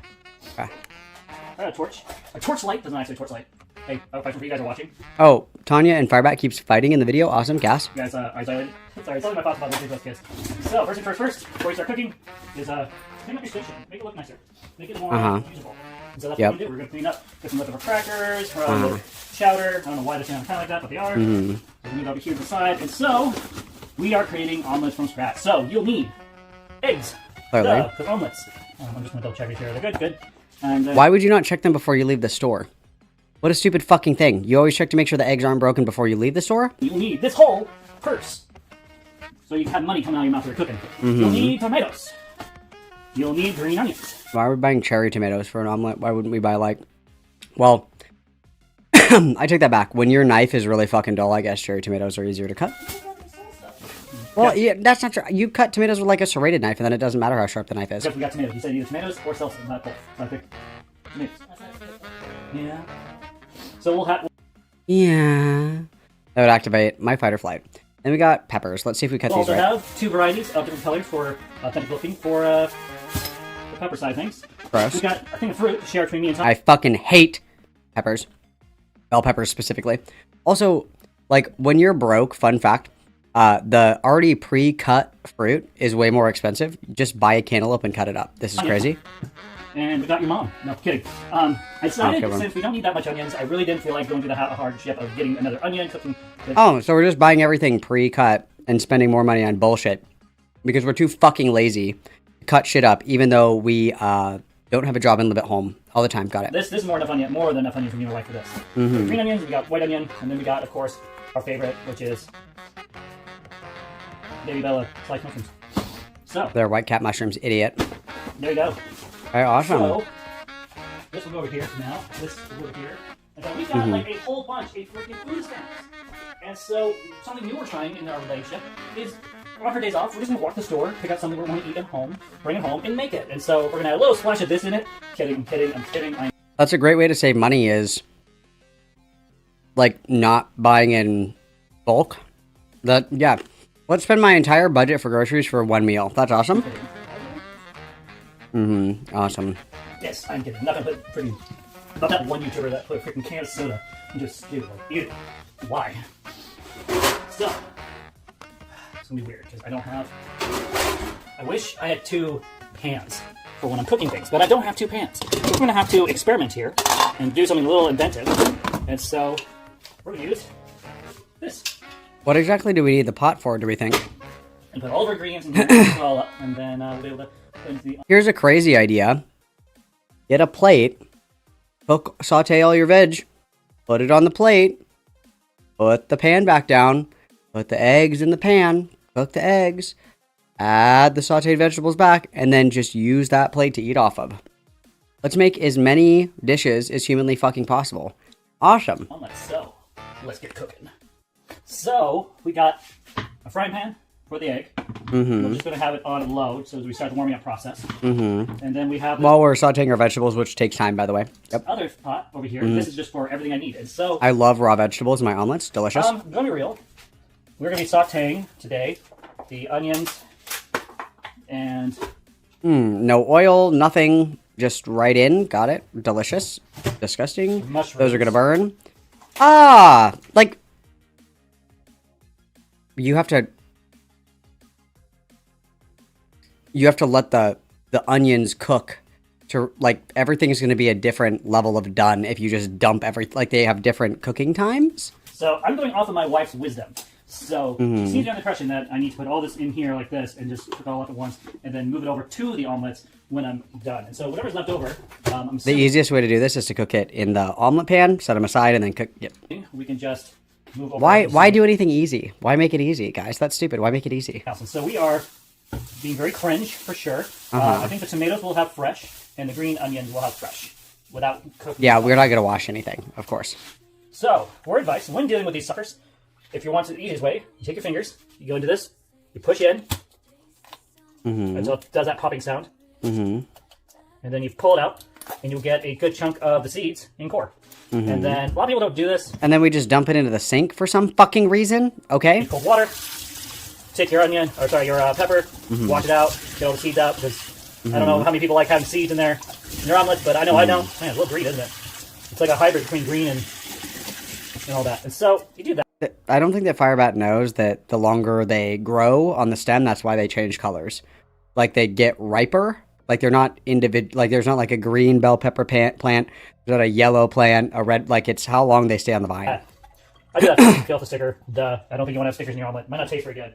Probably We're not. being Mhm. absolute cringe lords with the cooking today. So we're going to have a lot of fun with this. Let's be Because I know cringe, how much guys. It's fun to watch. And so, do it again. Pop the core in, pull the core out. If you can get it out. Mhm. Sometimes I like to stick them there. And pull it out. Wash it out, inside and out, because you want to make sure you get any sort of dirt or whatever off. And so, But not with any of the other produce, just the That's how peppers. you- Got it? you do that. And so, bada bing, bada boom. So, let's see. The cutting board. There it is. So, cutting board. And you get a knife, so we'll just get the big boy. So, we're going to move this over just a little bit. Yep, let's see. Let's check And it so what out. I Yep, do half is off. Cut them Uh-huh. into sections. That knife is so fourths. fucking dull, dude. And then see how I did that, and like there's like no seeds in it now. It's like Mhm. perfect. That's how you want to do it. Mhm. And so we're going to cut this up into sections, and Mhm. then cut them into smaller pieces. Holy fuck, this is giving me fucking cancer. You cut them all together, like you slice, make them long, and then you cut them all together. So, like, what are we doing? Because you know When I cut things into small pieces, I just slam my knife down on the cutting board with, like, no care in the world. You want everybody to have a little bit of something, right? You don't want too much. Yeah. Never good to have too much. And we're not going to cut them Right now all we up got a and put stick them of all in butter. together. We got Mhm. A stick of butter. Oh. we got everything we Got it. need. So whatever we don't use, we can just put into a bag and save for something else. So later we might make something else involved. Oh, and we're not Or going to I might get just save something the white flesh. So, like, when you cut open peppers, there's this little bit of, like, chewy white flesh. This shit's fucking disgusting. We're not going to Can't cut use that it off. When I make one of my salads. We're just going to eat that. That's We're always just a going to... possibility. Also, when using a knife, cut away from yourself. Never torture yourself. Oh, there we If you go. don't want this white stuff. I was taught to get rid of There this we white go. stuff. Thank you. So always cut away from yourself. Never, ever, ever cut towards yourself. Don't not. Well- Also, big suggestion: don't use a big knife. Use a small knife. If you have, like, 80 IQ, yeah. I mean, you can cut away from yourself. If you have, like, 80 IQ, yeah, sure. If you can help it. Me, the current knife I would use for cutting is currently in the dishwasher. So Wow, that's I a shame. bought We it. can't wash it. We can't. It's impossible. This is the first time I've ever made proper omelet before. So we are doing Wow, this from that's going to be scratch. awesome. No recipe, no guideline, just a little wisdom from my wife, and mostly me just, being a dude, me being me. and just Me making being this. me. My favorite. Ooh, it smells so good already. Ooh, it smells so good. Yeah, wow, that smells so good. I really Wow, it smells so good, and it's literally onions cooking. think Awesome. holding a stick of butter is too much, but I've been wrong before. And so we'll put these half aside. We'll Yep, put this put that aside. into fourths. Mm-hmm. Yeah, got it. No, you're supposed to cook all that first, then the eggs. You want it fresh. Butter with the eggs. No, I you. always put butter with the eggs. I always use butter on my eggs. Okay, I use the pan. Anywhere else. You want my advice? That's my advice, okay? Right, thanks for your advice. I appreciate it. Thanks for your advice. I appreciate it. That would activate my fight or flight every single fucking time, dog. There's like no shot in the world that I could handle being around this gagungular freak all the fucking time. I would crash the fuck out. Like being talked to like this. I would lose my fucking mind, dog. Lose my fucking mind. Okay. Okay. Okay, because I thought you said to use it for... Okay, apparently I didn't hear that. I'm sorry. I usually use the pan. Hang on, my computer's doing this thing again where it's like crashing the fuck out. 1 second. We're gonna see if my computer explodes. 1 second. Potentially, maybe. We're checking, we're seeing. Everything else is like frozen. Like I can click on shit, but like my desktop itself is frozen. Okay. Spray for cooking eggs and all that. Why did you just say that? I mean, I thought I did, but I guess I didn't. Oh, okay. We're back. We're back, I think. That's crazy. Okay. Yeah, okay. Yeah. That was good. Well, we have another stick of butter. I'll just use butter for the eggs. At least for yours anyway. I'll use pan for mine.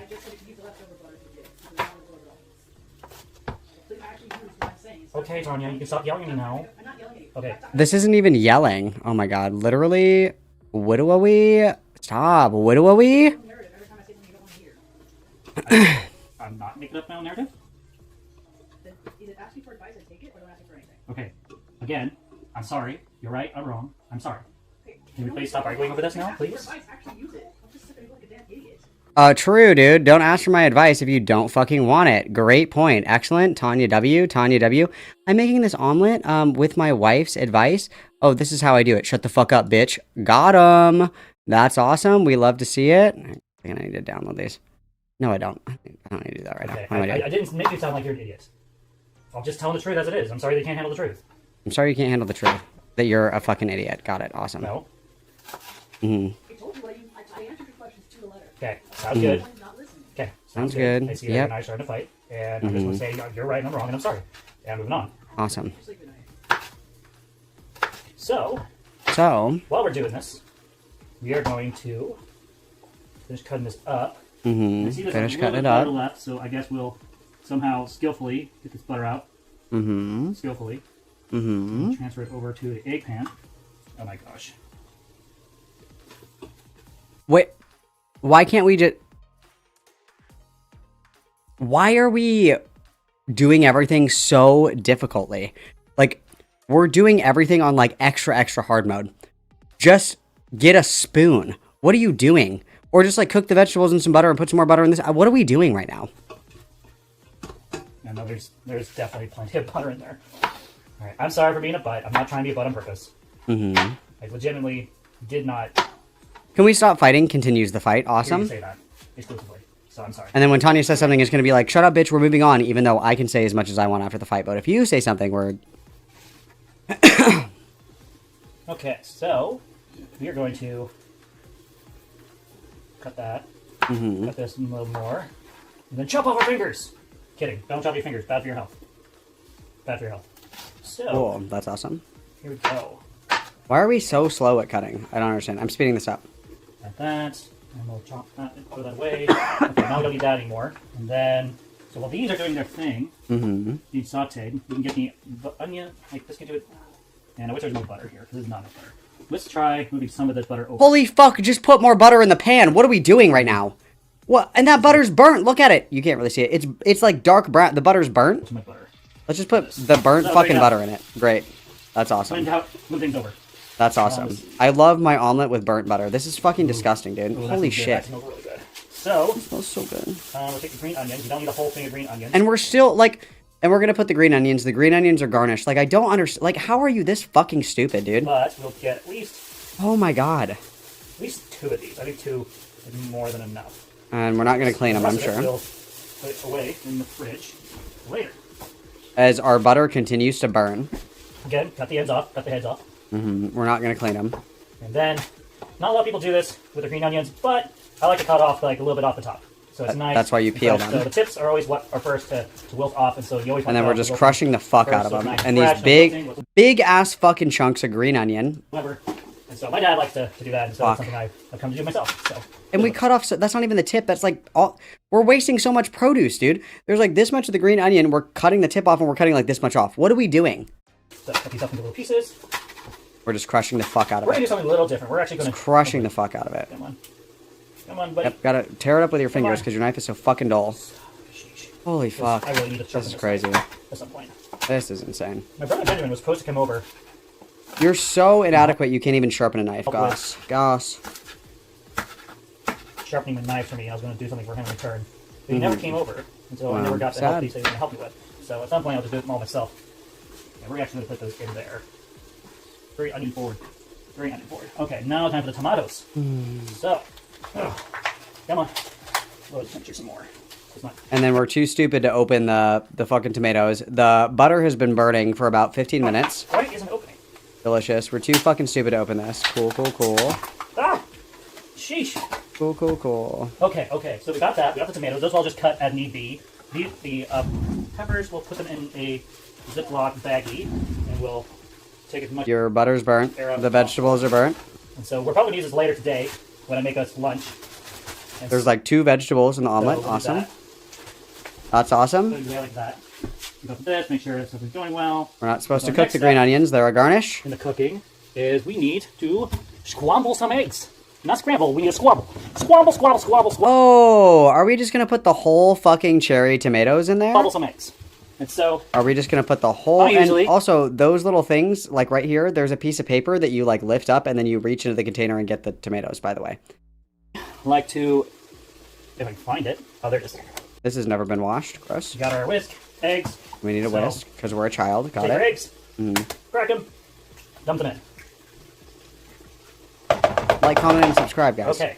It's not cooperating. There you go. There you go. Woo. Oh, these are more tough than I'm used to. Okay. Wow, the eggs are very tough. We got our 3 eggs. Then we're going to 3 eggs. Is this an omelet for ants? scramble them. Break the yolks. Scramble, scramble, scramble, scramble, scramble. You know what? We're going to add a 4th egg. That doesn't seem like enough egg there for this omelet. We're making a proper omelet. Not a tiny little thing, but an actual thing. Actual proper, thing. large omelet. Fit for a queen. So here's a question. Tony, do you want your eggs inside or outside the omelet with your cheese? What? What? What? Do you want the eggs inside or outside? What? What? What's an omelet? Put cheese inside the omelet, says the white. Yes, we'll do that. And so, have to scramble it nice and well. What are we going to do to the cheese? So, a little fact about me. Yep, I'm get very egg all over the wall. particular about my eggs. And so, we're going to cook them her way for her eggs this morning. Yep, right into the burnt And then butter. we'll cook mine my way later. Yum, yum, yum. So, next step, we're going to Next. get the cheesy thingy. And so, fun fact about Let's grate the cheese right onto the wet cutting board. this That's is awesome. we got a cheese grater a while back that has a box at the bottom. So, what we have to do wow. is just grate it the way I want to. Oh, wow. It's the special needs cheese grater. That's beautiful. Into it, just the right amount that we need for the omelet. And so, I like using fine grade for myself because it's all nice and little. Yep, it's all I nice. just like it more than using the other ones. And so, Awesome. we can just Yep, let's just do this on a wet cutting board on a counter with nothing under just it. enough cheese for her It'll omelet. fall. Uh-oh. Oh, we're losing the Cheese is cheese. breaking away. Oh, and let's get our skin in there Just too. here, Great. survive. Gonna eat this little cheese and call it a day. All of our burnt vegetables, our burnt eggs. This is awesome. That smells so good. Speeding this up a little bit. So we got cheese we need, at least for this section of it. We're gonna go do a little more, still extra, so that I can do mine. So it's like one thing after another. So we're literally just cooking as we go. As opposed to what? Cooking as we go, as opposed to... Okay, we got our eggs cooking for the omelet. Yep, and you can see the burnt butter is all over here. This is burnt. Disgusting. And then we got our mix, which again has That is just like fucking slop. There's like 1 piece of pepper in here. green, Gross. yellow / red pepper, and then And mind you, not a lick of seasoning. Mind you, not a lick of green seasoning. onion, white onion, and of course, my favorites, mushrooms. Doesn't have mushrooms in it, not worth it. And then we're also not going to let this cook down, I'm sure, and we're going to put all the water into the omelet. When you cook mushrooms, they release a lot of water, so they need to cook a little bit longer if you want to do like sauteed mushrooms, because they're releasing a lot of moisture. We're going to get a watery, disgusting fucking omelet. Then we Great. have the fruit, which will be given later. And then we have, of course, tomatoes, which we'll add fresh while the eggs are being done. And then, of course, we have our cheese. The tomatoes are fresh, but not the green onions, and we're just going to put whole fucking cherry Which tomatoes today's in cheese that. Awesome. is going to be pepper jack. So, yeah, no, I'm not used to cooking like this, in this style. And so I apologize if my kitchen seems a little messy. We have very limited space, so my cooking space isn't exactly the best ideal. I wish I had another counter Homeless people are more organized and more cleanly than Firebat. or my sister's table, so I could cut this all somewhere else and bring it over as need be. And so, right now, I think we're getting to a point where this stuff's looking pretty well sauteed. So we're going to lower the temperature. It's already at like a medium high, so we're going to move it to like a medium low. And so it'll keep it warm and fresh while we're doing out. Warm and fresh. I only have 1 spatula, so I know a lot of people are going to watch my cooking and they'll be like, What the heck? Why are you using the same spatula? Well, it's because I only have one spatula, and I don't really feel like going back and forth washing That's not really the criticism. The criticism is why are you getting like 7 dishes dirty when you don't need to? the spatula back and forth. And so we're going to rate the temperature actually to Oh, a good. medium high. Burn it medium more. high. Yep. Awesome. And so that'll start cooking it a little more faster. So let's see what happens. So. Let's see what happens, guys. Okay, Let's that's just good morning. find I out. know I am. For those you don't know, I just got a message from Betsy saying, "Hey, I'll do an interview with you." Hey guys, just so you know, my grandma's dead. Anyway. So I may or may not. I told him yes in Discord that I'll do an interview with him on the 31st. I think he said like 1 p.m. or something. And then we bitched so out. I'm probably gonna do that interview. We had a 2-hour interview just last night, and it was a lot of fun. I actually enjoyed it. You know. And then we bitched out, A certain frame of mind, so I'm gonna have to make sure the day that he and I do our interview, that I'm in a good frame of mind. If I'm not, I'm gonna have to call it off and be like, I can't. Not a good frame of mind. So. Got it. I think it's important that if I'm ever going to do Very anything important. that I'm in a good frame of mind. Because I'm not. I agree. It's really easy for Super people important. to piss me off and it's really easy for me to mess up. So Wow. we don't want that. I hate when I'm What else pissed do we off. have with our breakfast. I think oh right, we can't forget the most important thing. We can't forget the ham. Okay, so do I cook the ham? Oh boy. Heat it up. This might make things difficult. This might make things difficult. We can't just pop the ham into the vegetables. We can't. That's going to make it. Are we going to put it in the microwave? Yeah. Nah, we won't. Let's put it as it is. I mean, by the time I put them together, it'll be pretty damn hot by the time it's done. Yeah. Jeff, you're out. Where's my baby girl? Where's she at? Where's she? Oh. Leave the baby alone. I wish I was that cute. Just be held and while my wife plays her game, I can just lay there and be chill the entire time. Like, if anyone knows me, I am anything but chill. Especially when it comes to like stuff like that. It's like me sitting in one spot for very long. We've learned to stuff our bra, yet we can't stuff our butt. Well, we stuff our butt in a different way, but you know what I mean. Takes a lot of effort. Like even like if you guys. JG free for the 2. Bat has the emotional control of a 2-year-old. I think that 2-year-olds actually regulate much better. Thank you so much for the 2, JG free. Everybody witness, please. Fair enough. Fair enough. I don't know if you guys heard that. My wife just made a joke about if your legs were broken, you wouldn't be so funky or to make it sound like my daughter's legs are broken when they're not. I mean, they kind of are. She doesn't have kneecaps. That's not broken. Move. Mm-hmm. Good to know. Gotcha. And on the go time rock and roll. We gotta go to the cool show. Ain't old. I just realized how I'm gonna flip this egg. Okay, so not cooked enough yet.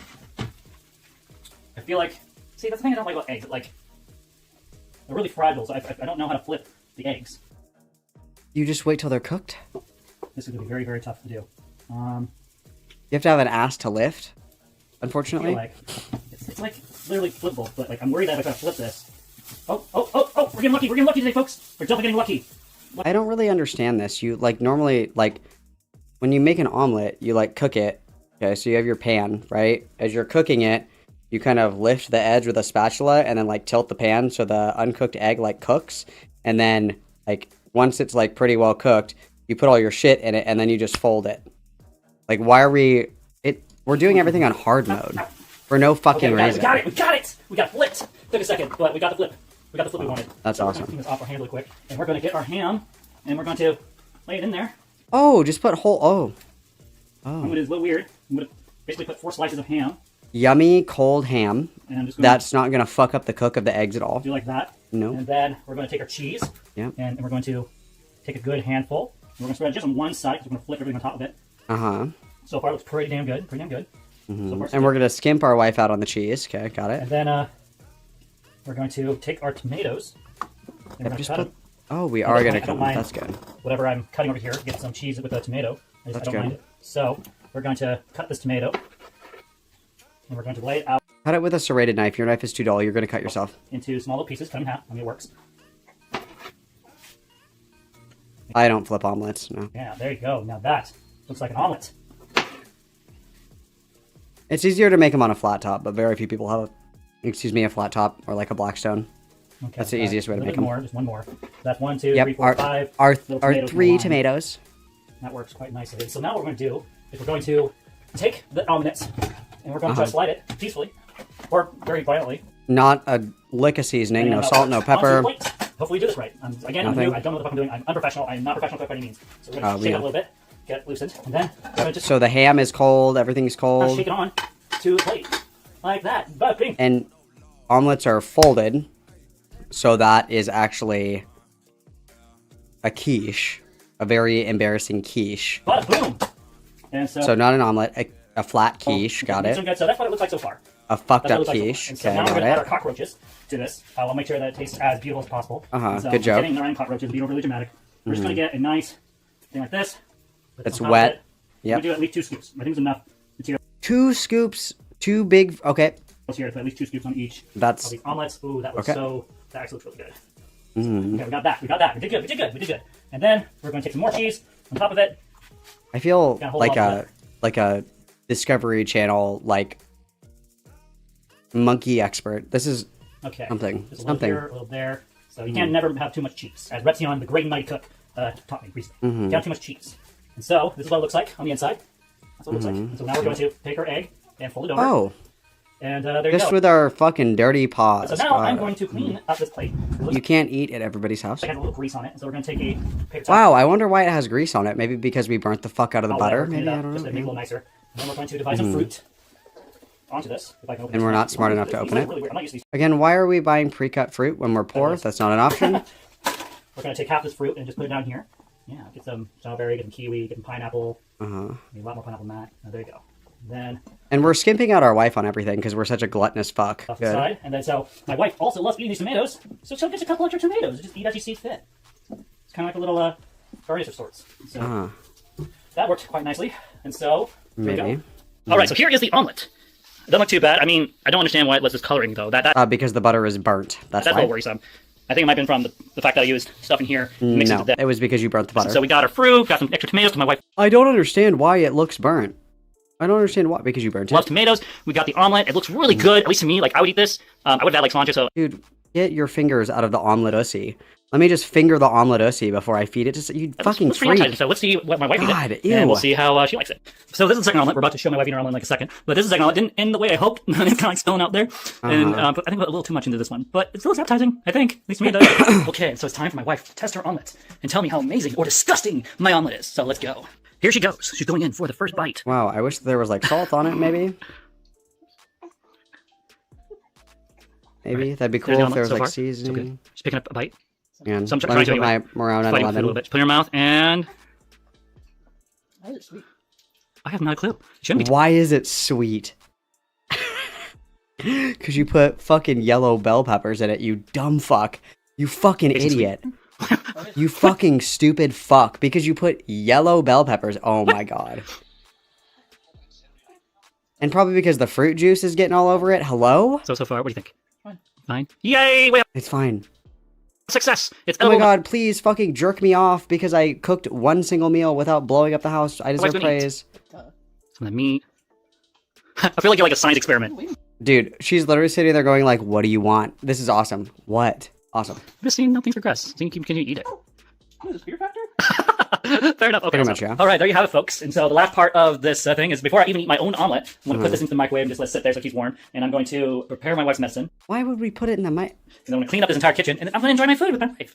Okay, so after we are done with Uh-huh. cleaning up the kitchen and everything, I will take the There's still shit all over the leftover counter. of this. We'll put it in here. We're going to let it get to room temperature, and then we'll put it in the fridge. You're probably asking yourself, Yum. why am I showing you the kitchen while I'm done cooking? So this is how my order of operation is. The kitchen isn't clean. Who cleaned it? Helen Keller? Family, or my foster family, or whoever I'm cooking for. Is I clean as I go, right? But We didn't clean as we went, though. Like, we just watched you cook from start to finish and we weren't cleaning before at I all. even take a bite out of my food, I clean the kitchen. I get ready to go. And so load up the dishwasher, which we just did. We now flip this over to clean. That's so brave. Very useful tool if you live in a family of more than Wow, one. brave. And you just hit the go button. There you go. Dishes will start washing. Because I'm incapable of opening the dishwasher to see if it's clean or not. Got it. Cool. And so there you go. All done. So now I can get my food out of the microwave. Just keep it as hot as possible. And so we're going to enjoy fruits of our labor. Cool, that's fucking vile. Evil. Evil, disgusting, extremely wicked, shockingly evil, vile. Okay. I don't think that I want to read this document tonight. I don't think I want to. I think I want to be all done. It's been about 7 hours. I think I want to be all done. But, guess what, you guys? I am going to see you again this weekend. I'm going to see you on Saturday. Okay? I'm going to see you guys on Saturday. I'll be there on Saturday. Because I have something very special for all of you that you will enjoy.